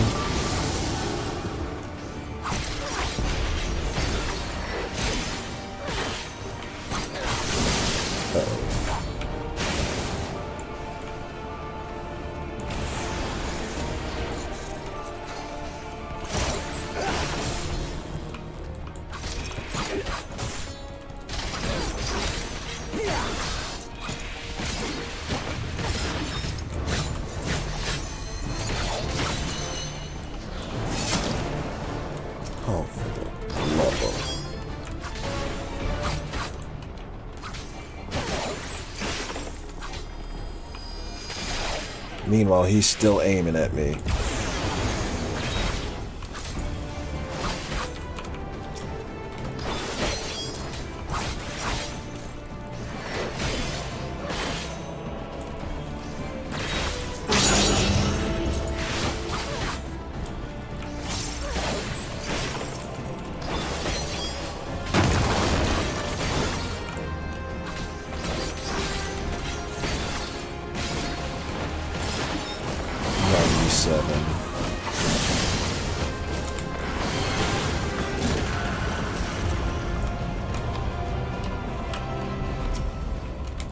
Yes, I have grown pretty powerful. I'm like level fucking 74.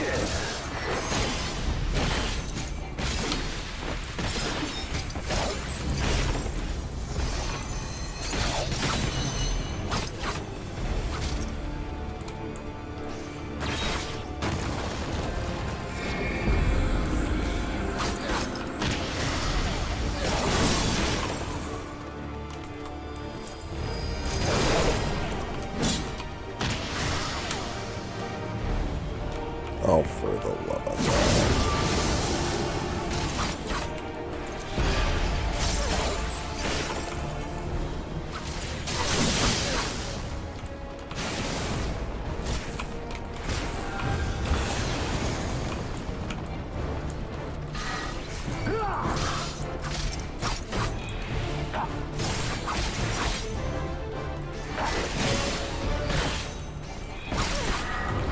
And I meant to turn on blood there.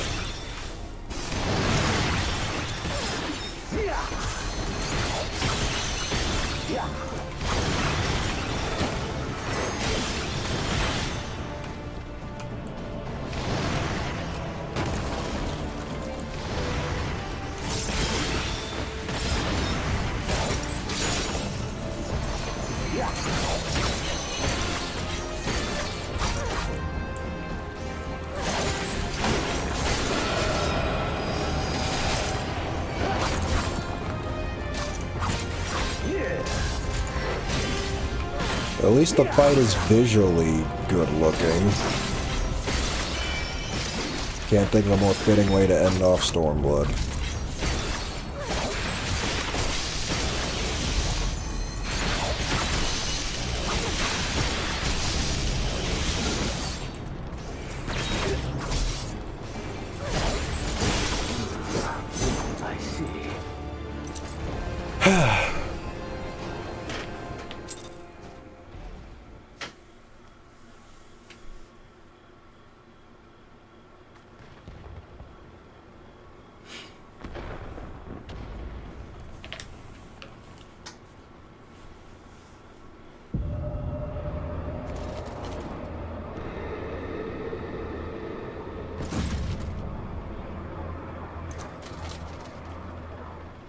Well, that's unfortunate.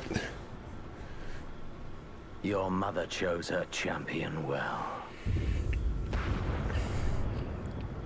Making a 8 leaves 1 blade joke because you're a katana user would be tempting, but I'll pass for now. Lots of ha-has during that fight, huh? First time seeing your streams, I followed you because of the Trails video. Very glad you're doing Final Fantasy XIV. This one made me take a break from the Cold Steel Saga. Yeah, that Cold Steel Saga do be long. Yet, for all your strength, you will still fail. How?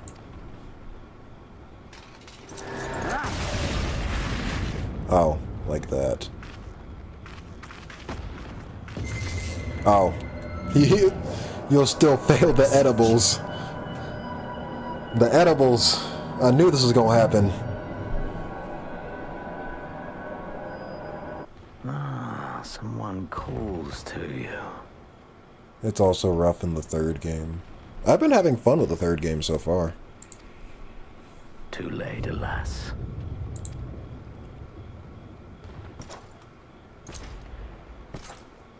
Win the fight but lose the cutscene. True.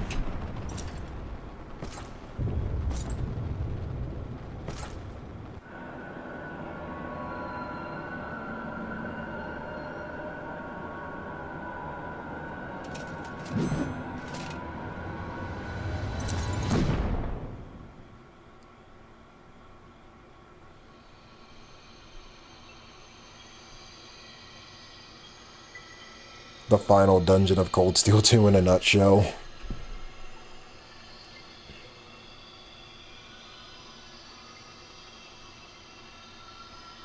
Wait, which final dungeon? The first, the second, or the third? At last, I found you.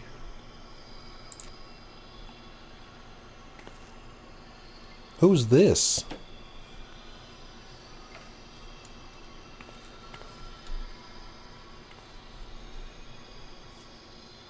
Please, there's no cause for alarm.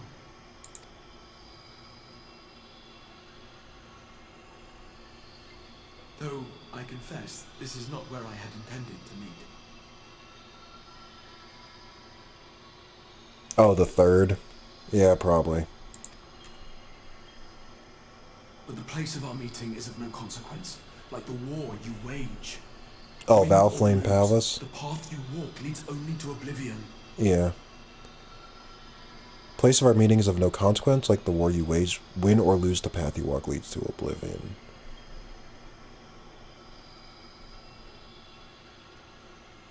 When the telemarketer finally gets you to answer the phone after a dozen calls. Yeah. The better path leads you here, to me. I have need of your strength. I don't even know who you are.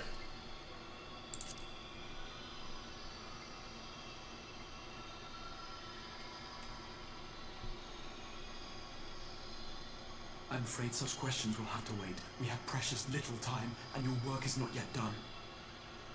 Not really. If you're someone I already know, you just have to take your hood off. Go to the Crystal Tower. I have left something for you near its base.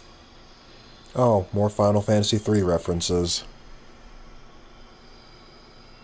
Warrior of Light, you have extended your world's car warranty. It will serve as a beacon of sorts. One which I pray will help you on your journey. All you need do is find it. I will take care of the rest. Back to Crystal Tower. Oh, this was why Crystal Tower was mandatory as an Alliance raid. Soon, we will throw wide the gates. And the path to the first will be yours to walk at last. You must become what you must.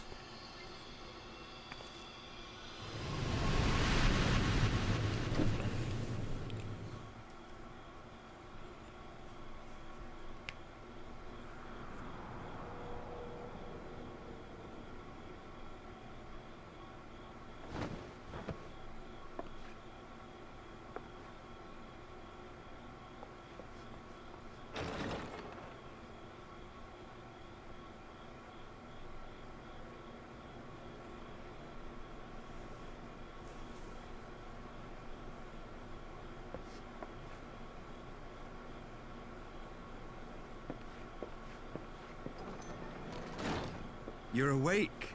Thank heavens. Become a member of the duty roulette.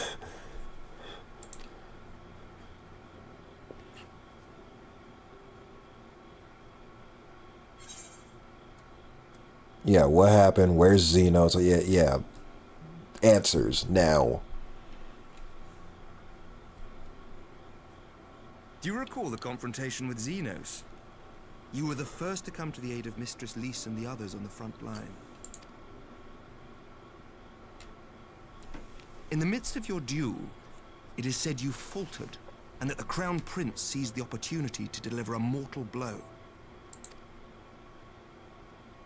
Yet before his blade could find its mark, he was distracted by the arrival of a second adversary who bore you away from the battlefield and into the hands of our chirurgeons. Oh, it's chirurgeon, not chirurgeon.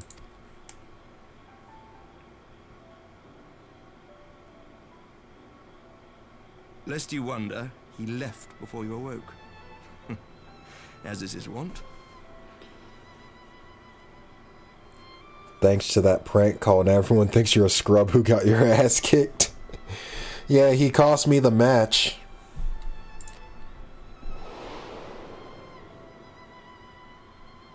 Oh, was Estinian? Estinian never was one for emotional farewells. Damn. I kind of forgot he existed for a second there.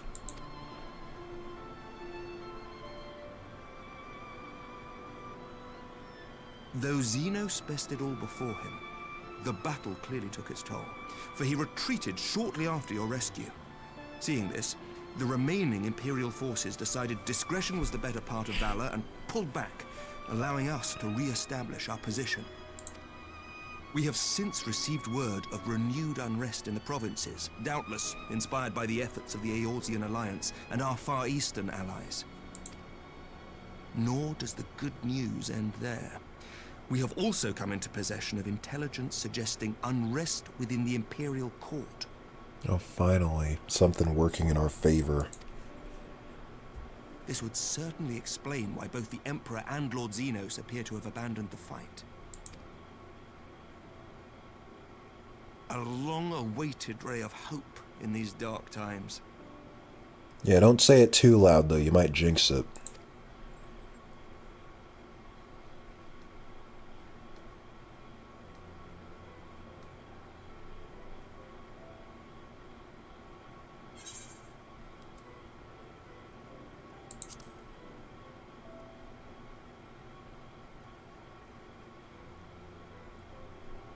Yet to awake, I'm afraid.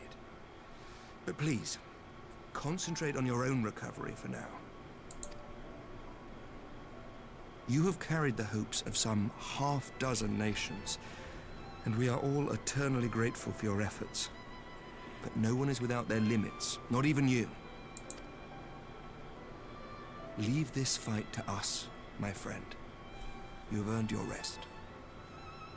A prank call tied to edibles. That must have been the trippiest one over... Sorry, the trippiest one ever taken in the universe. Literally, I think that was a long-distance multiversal call. Ah, but before I forget... Charges apply. I was asked to deliver a message as soon as you awoke.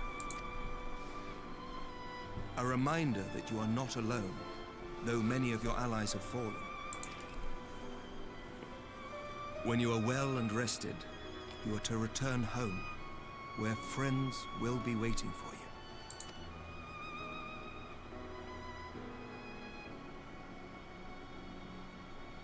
Now, if you will excuse me, I must return to the front. May we meet again soon, under happier circumstances. Hopefully.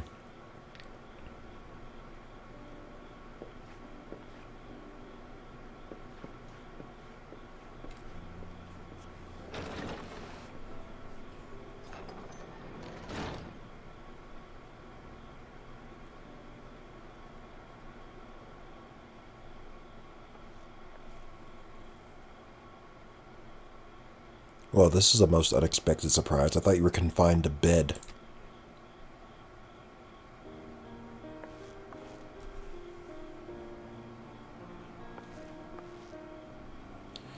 When I heard that you had collapsed on the field of battle, I confess I feared the worst, but with you standing here before me, I see now that the reports of your defeat were greatly exaggerated. Thank the Fury. My death was greatly exaggerated.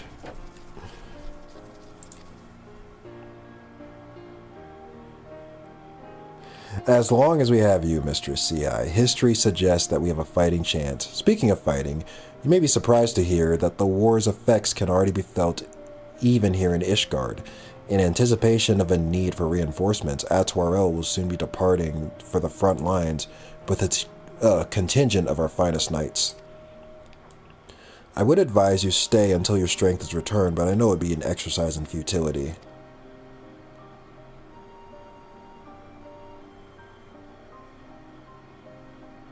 Indeed, I suspect you have already decided on your next destination. Dark days lie ahead, of that I have no doubt, but the light of hope shall ever guide our steps so long as we have the will to press onward. And press onward we must. Farewell, my friend. I pray our next meeting will be under happier circumstances.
By the 12! I don't believe it!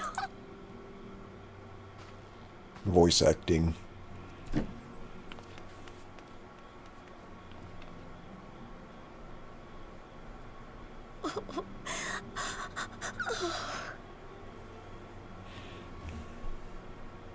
I rushed back as soon as I could. I swear, my heart nearly stopped when I heard you'd collapse like the others. What in heaven's name is going on? I don't know. I'm trying to figure that out too.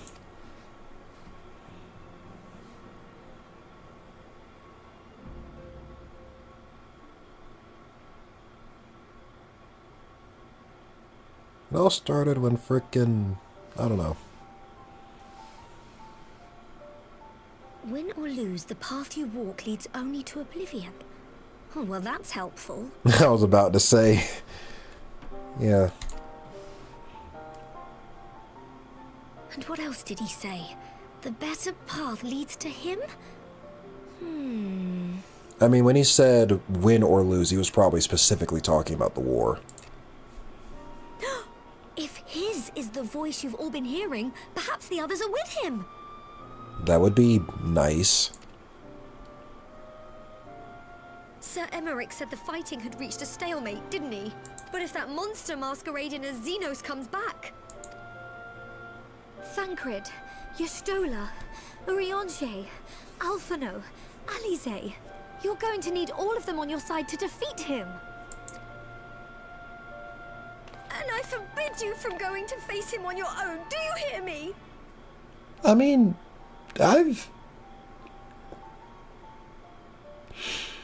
Damn you and your puppy dog eyes.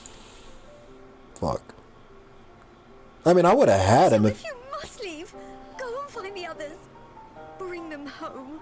I would have had him if it wasn't for the, frickin' edibles. And the telemarketer calling me. If we just kept fighting normally, I probably would have gotten the best of him. Maybe. I don't know.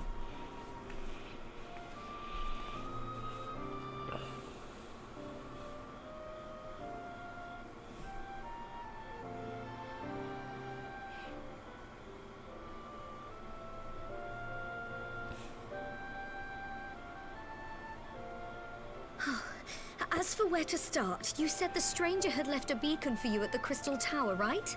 One loss because of a phone call and some edibles, and now everyone thinks you're a scrub who can't beat Xenos. For real, I keep explaining it, but nobody believes me. She truly thinks you're a scrub because you got prank called. But how are you to find it, now that the tower has been sealed shut? Maybe the guy opened it again. There has to be a way. If anyone would know, it's Sid and the researchers of St. Coinac's find. Don't you worry. We'll find that beacon for you.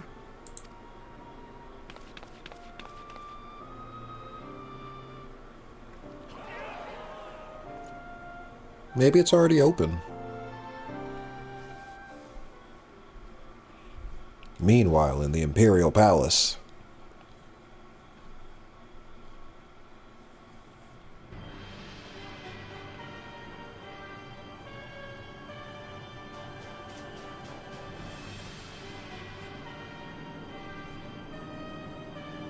Throne's empty.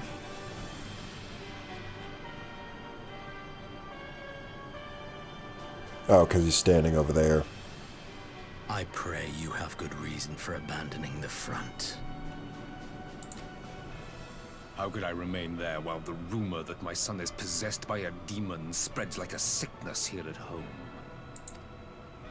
I will not be made to fight for the throne a second time. Oh no, not more civil war. But what of you? Did you not tell me you would destroy Eorzea's champion with the ease that one might swat a fly?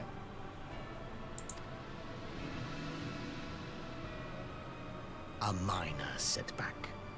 She will not escape me again. Bitch, if you gonna take over my son's body, you better drive it well. Where is your grandsire? I would have words with him. How should I know? Do you hide from each other's sight as well? I imagine he's doing what all Ascians do. Trolling? He must have found a way to take advantage of this turmoil. Men are not pawns to be played with, Ascian. You underestimate us at your peril. This war will not be decided by you and yours. Man must choose his own fate, and I, for my part, will do all within my power to see Garlemald emerge victorious.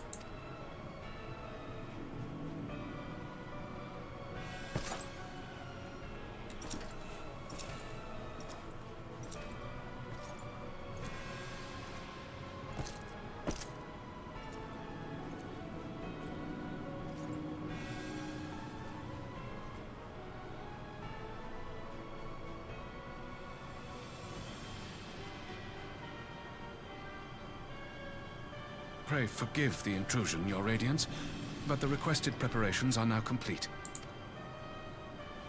We stand ready to begin production of Black Rose upon your order. Oh shit. I forgot about that.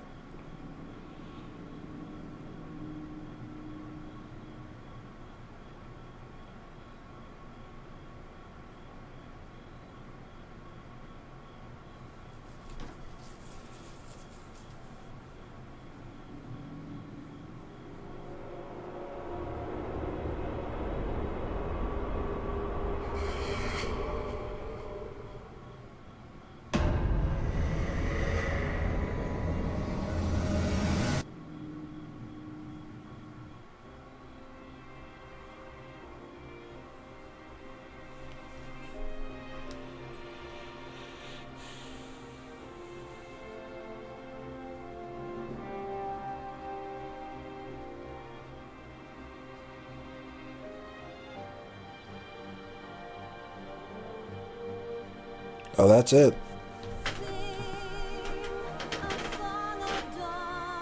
And there's the copyright. Anyway. Okay, I guess that's it. That's not like it, because I guess next week I'll be doing the Omega Raids trailer time. Oh, the Shadowbringers trailer? I guess, yeah, I can watch it after these credits finish rolling.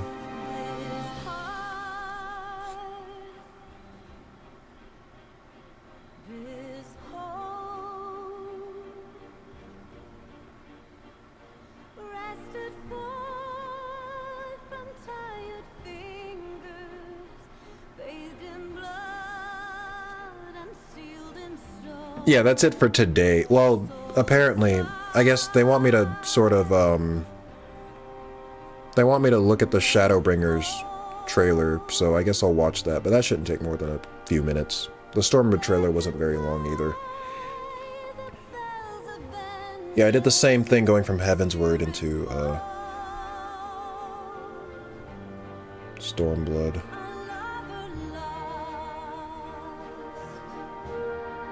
Maria Ice, so we missed on Japanese Laura. Is that her Japanese voice actor? Or voice actress, sorry.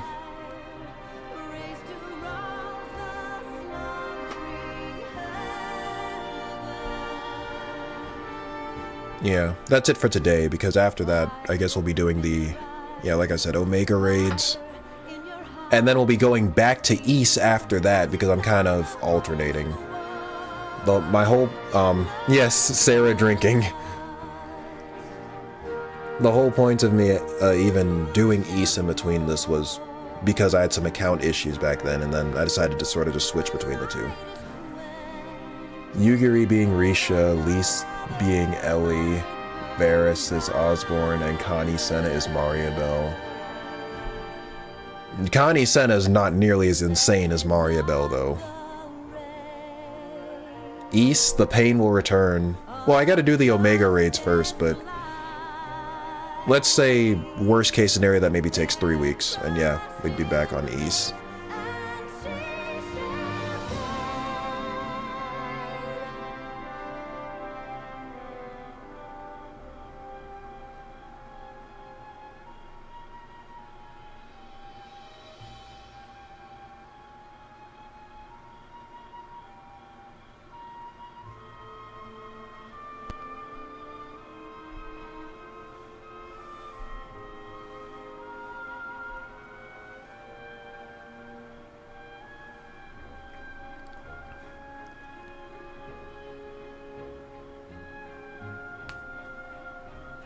As I said, Weapons and Dark Fact was a legendary to watch. That shit was painful. That took me too long to beat him. I mean, Connie talks to trees. Are we sure she isn't insane? That's true. East is always a fun watch. Seeing someone triumph against the gameplay is quite an exquisite sight. Yeah.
This dude.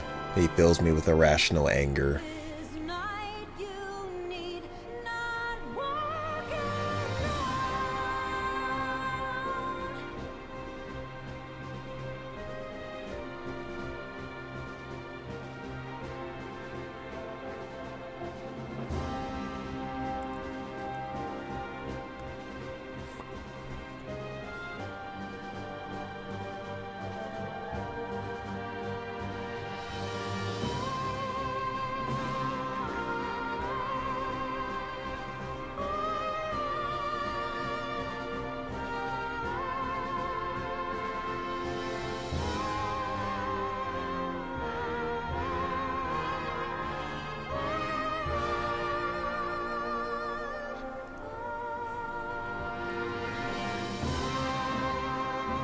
Who's the dude that fills you with irrational anger?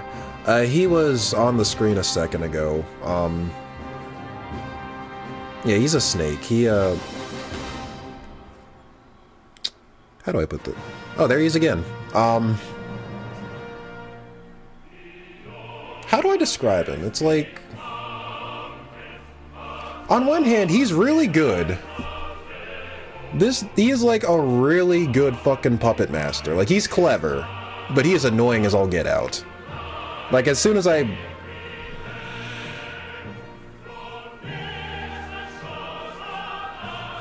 he introduced himself to us being all nice and shit.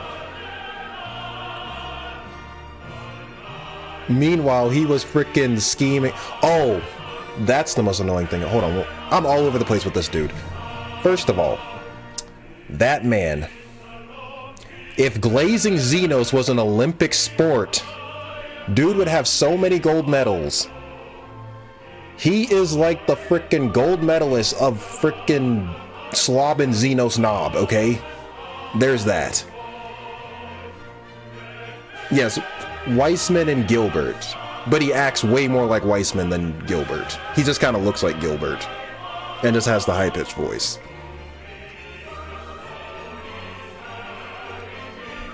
It's been a while since I've seen Gilbert, huh?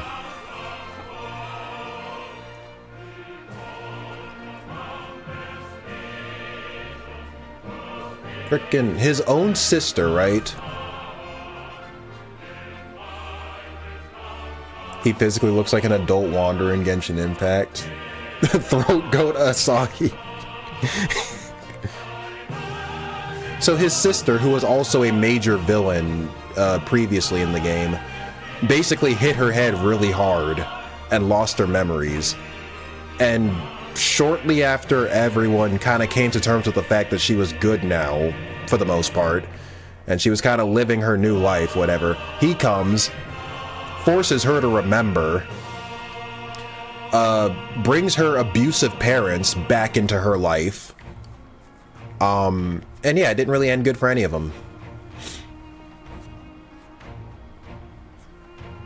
She kind of deserved better, not gonna lie.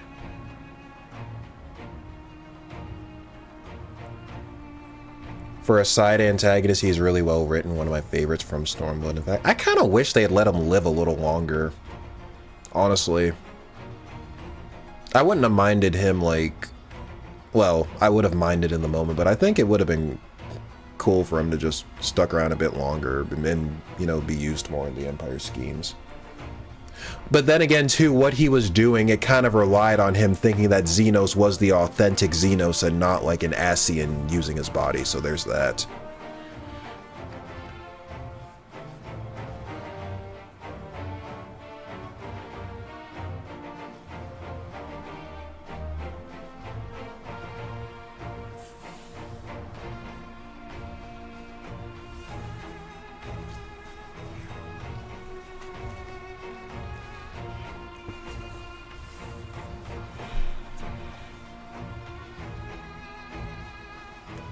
Asahi is like Dr. Starline in the Sonic IDW comic in that aspect. Minor spoiler.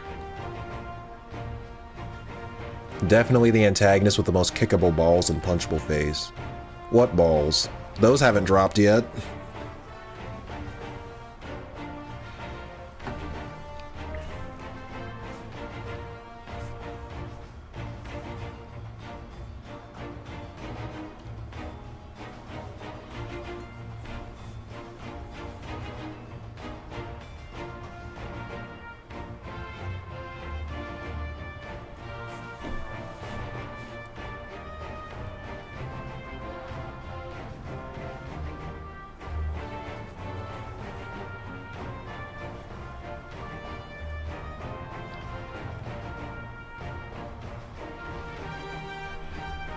We just get pictures of the Scions on the ground.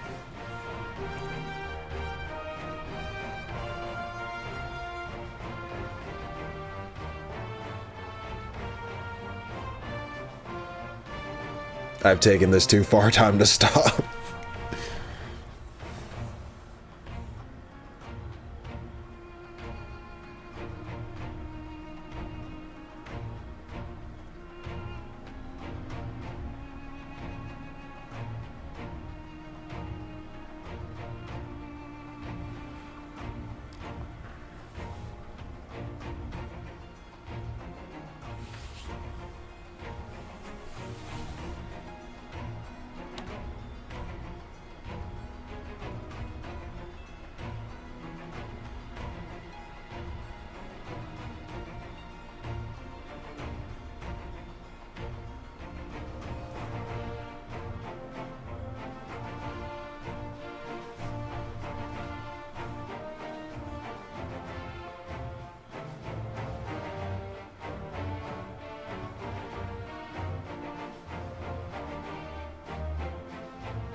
Okay, these are screenshots of the recent battles, so we must be getting close to the end of the credits.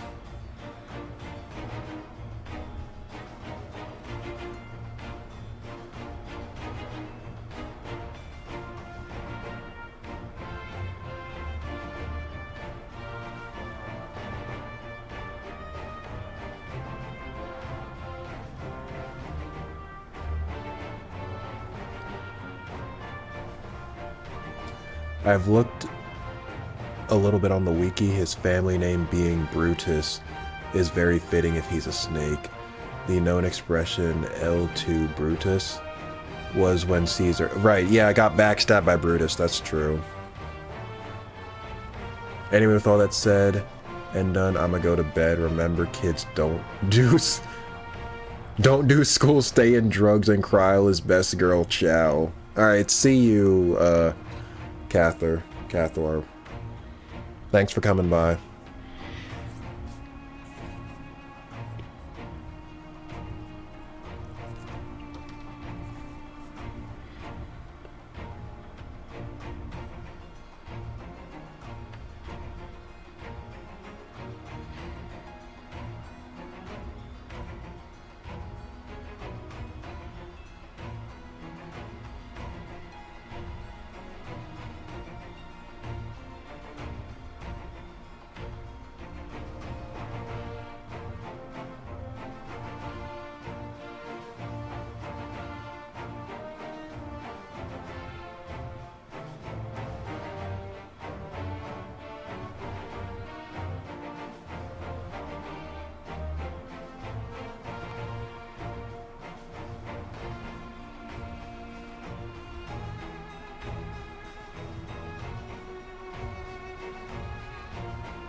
Speaking of Kryl, she actually is from a mainline Final Fantasy game, 5 to be specific.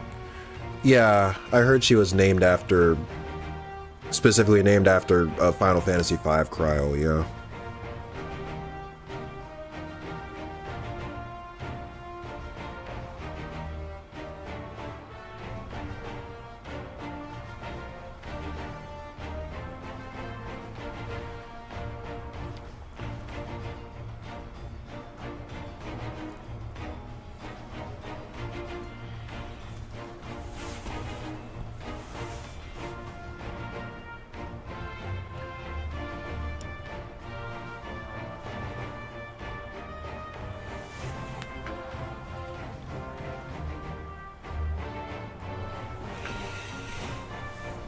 And they're still going.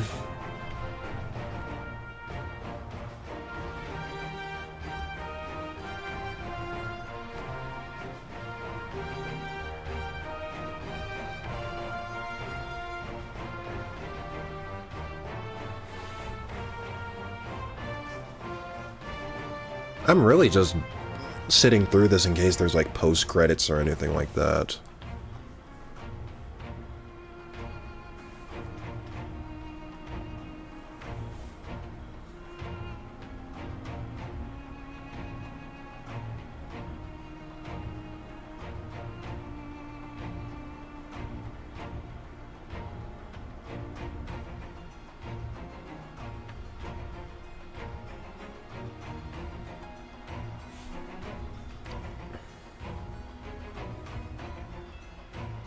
If there ever is, then just skipping will bring you this scene. I wish you'd have told me that earlier.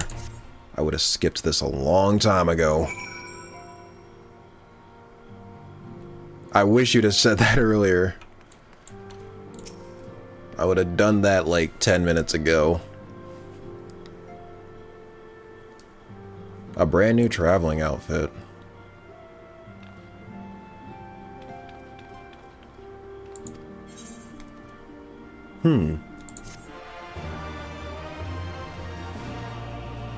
I thought you wanted to enjoy the credits. For the music I've already heard and the scenes I just saw? I mean, I thought you couldn't skip. No, I could skip. Yeah, it was like something like this, just in case one of that was like locked behind credits or something. You know? Okay, there's the real Xenos. My enemy. My friend. Had I been but a step faster.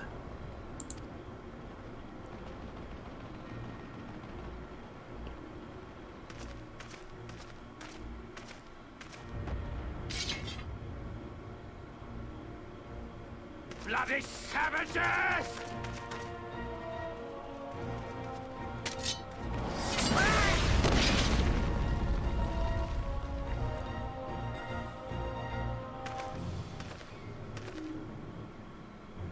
A pity your hunt leads you elsewhere. Not that I am surprised. Oh, he's talking about me. May you find joy in it. Grow stronger, more savage, and savor every triumph. He did say my friend. Okay, he's talking about me. In the meantime, I will reclaim that which is rightfully mine. Yeah, go ahead and do that. I'll be waiting for you. Best buddy. You're his only friend. I know, it's kind of sad, to be honest.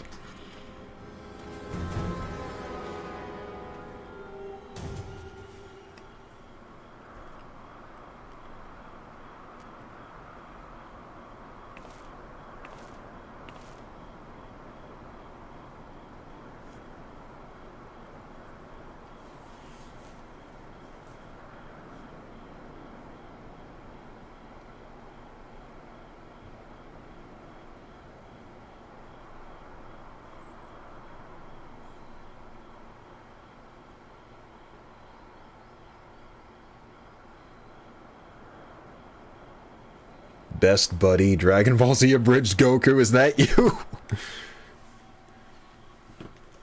I did have Goku on the mind when I said that, to be fair.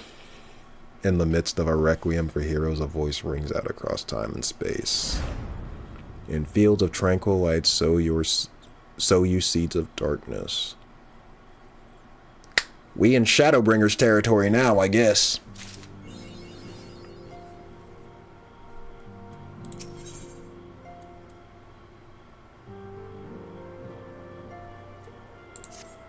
Oh wait, let me look at this new outfit Tataru was generous enough to get me.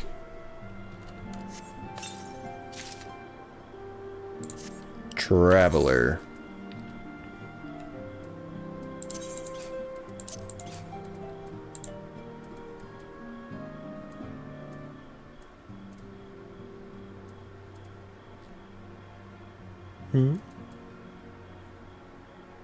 Where'd it go?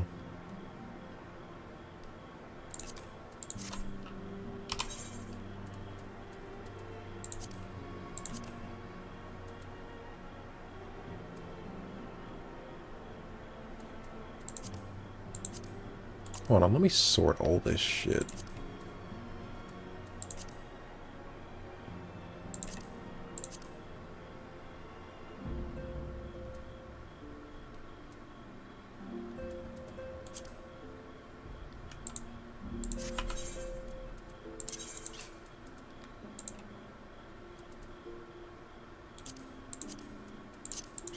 Mask.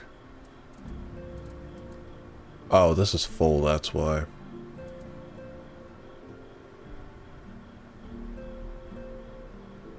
Pretty sure I can get rid of this now. My monk is level 60.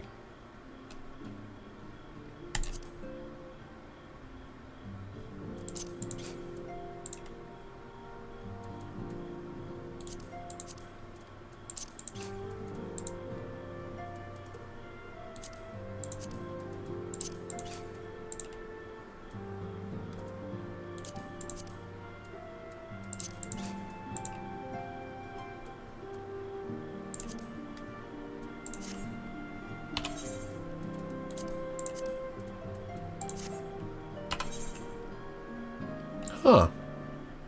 Not bad. I might actually keep it.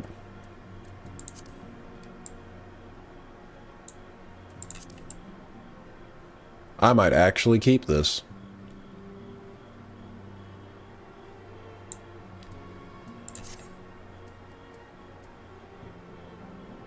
Or I'll save it for Shadowbringers, whatever. It does look very shadowy.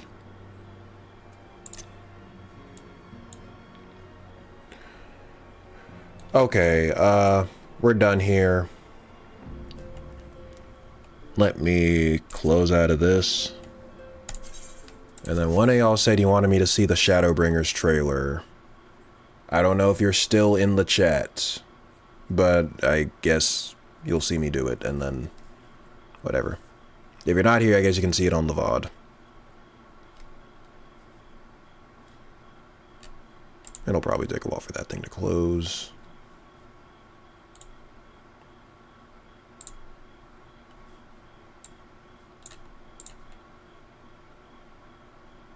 Oh, you are still here. Okay.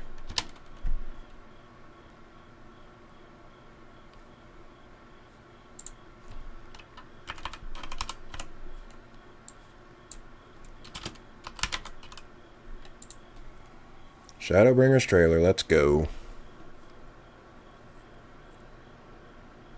Wait, there's two. Which one? There's one that's like 5-ish minutes and another one that's like 6 minutes.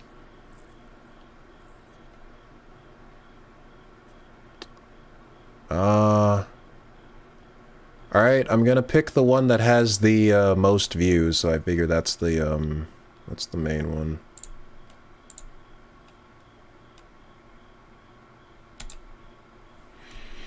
Alright. First one, alright. Almost 7 minutes, let's go. May contain content inappropriate for children.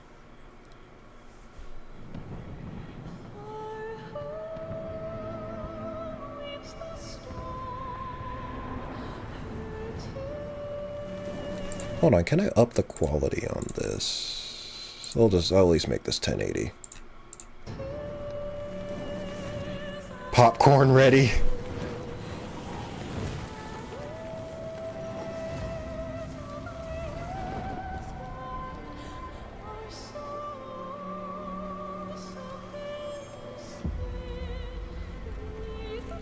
That broken katana, though. How many years have come and gone since that day?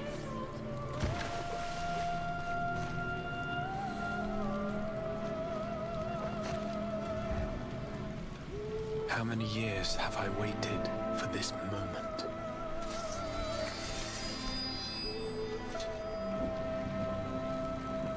For the one that stood alone against the storm.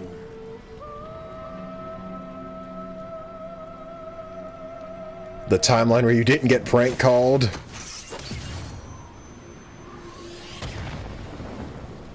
For the one they called.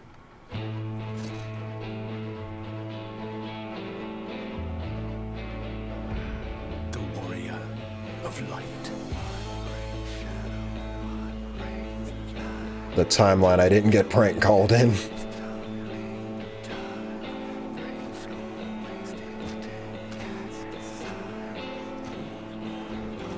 Oh, he's an archer now.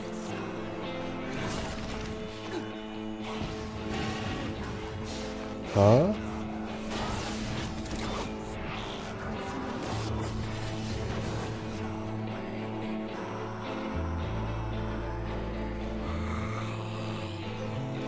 Very wanderer.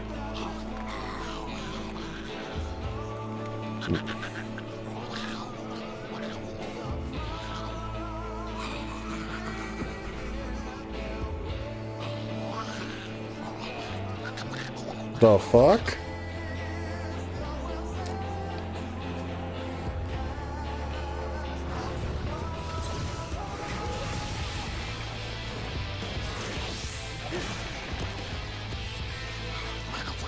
Warrior.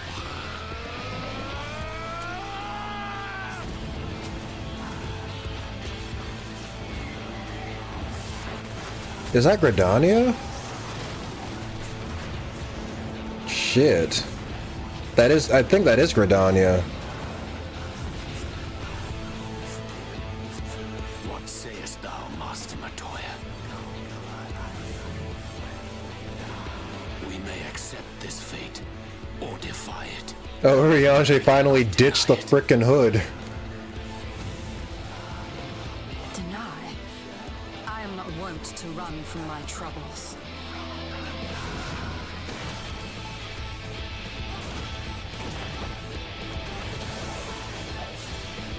Dragoon.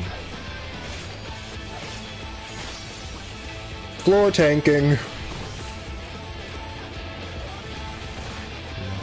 Oh, he's switching between all the classes that you've seen in all the trailers. Okay, that's cool. Okay, and he was an archer in 1.0. Okay, alright, gotcha.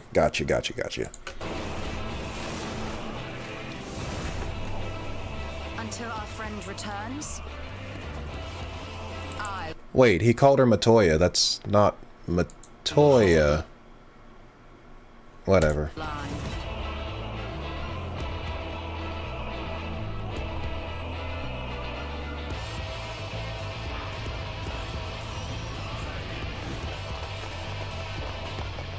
Who are these guys?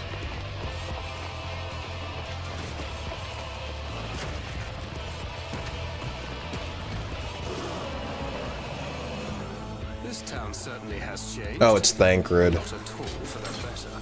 Oh, everyone just picked now to just switch frickin' jobs, I guess.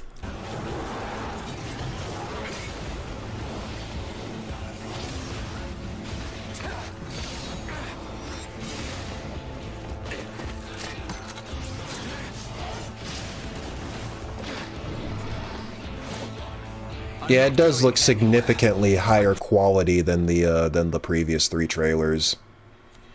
There's a lot of also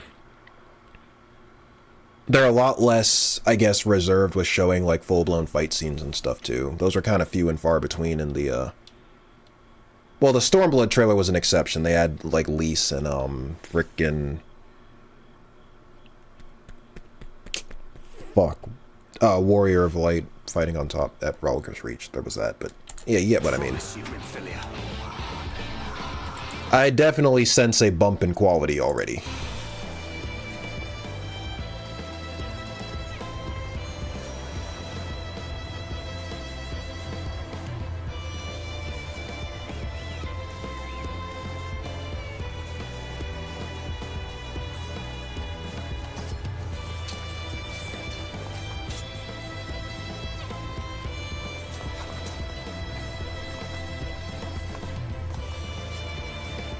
You've met Cat Girl, now meet Bunny Girl.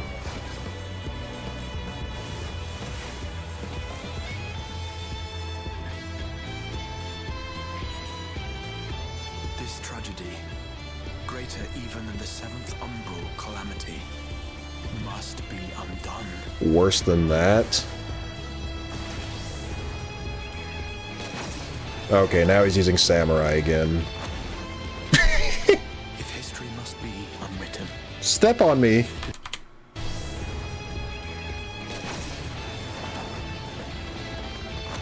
There. You dommy mommy motherfuckers. Y'all happy now? He got stepped on. Y'all good? Step on me, Angel Mommy. I don't know why I find that. I didn't expect her to just straight up step on him. Oh, fuck. If history must be unwritten, let it. Also, the use of Eternal Wind is the chef's kit. It is Eternal Wind. I didn't even realize that. Be unwritten. I didn't even pay attention to the music much. Become what you must.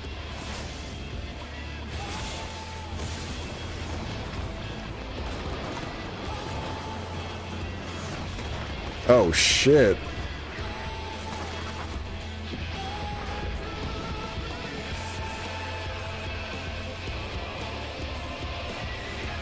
Okay, so I'm gonna have to switch to Dark Knight for this one. The warrior of darkness. That's why they call it Shadowbringers. Okay, I gotcha.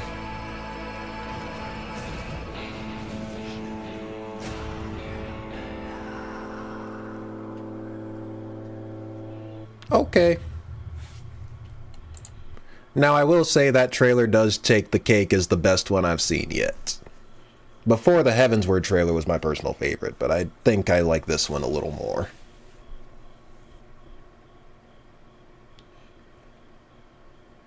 Was not expecting the Angel Dami Mommy part.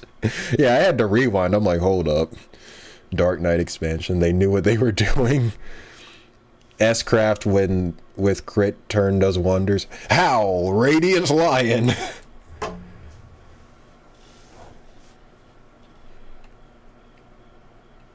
Okay. Yeah, that was pretty good. Yeah, alright, I did not expect to still be here this long, but at least we got through the main story for, Stormblood. I almost said Shadowbringers. Stormblood. So, yeah, we're gonna start the Omega raids, hopefully next week. But considering the story is done, I can actually start writing the script for the review from now. Because I don't... If Omega is anything like the Alexander raids back in Heavensward, it's probably going to be like a lot of dungeon crawling. The story probably isn't going to, I feel like, significantly probably alter the main story. It's probably just going to be its own side story, probably the same thing as before. So yeah, I will definitely start working on the Stormblood review. Fuck, I do got a lot on my plate. Trails of Cold Steel 2, Cold Steel 2 in a nutshell, Stormblood review, other shit. Anyway, but yeah, I'll get to work on that. To anyone who's still here, you know, thanks for watching, as usual. Let me read these last few messages, and then I'll be going for the night. Shadowbringers trailer is still peak, and that vocal track is really good. Yeah, Omega has very little story, just lots of fan service. Okay, alright, good to know. And apparently the singer is Raoban's old voice actor from A Realm Reborn. Oh, okay. I wonder why they just didn't let him... I guess maybe it's because he was unavailable for Heavensward, and maybe by the time they get to Stormblood, maybe he was available, but they just had the other voice actor and they just used him. But yeah. Good night, Weapons. Chad, have a nice... Yeah, good night, everyone. Yeah. Like I said, I'll see you next week. Hopefully.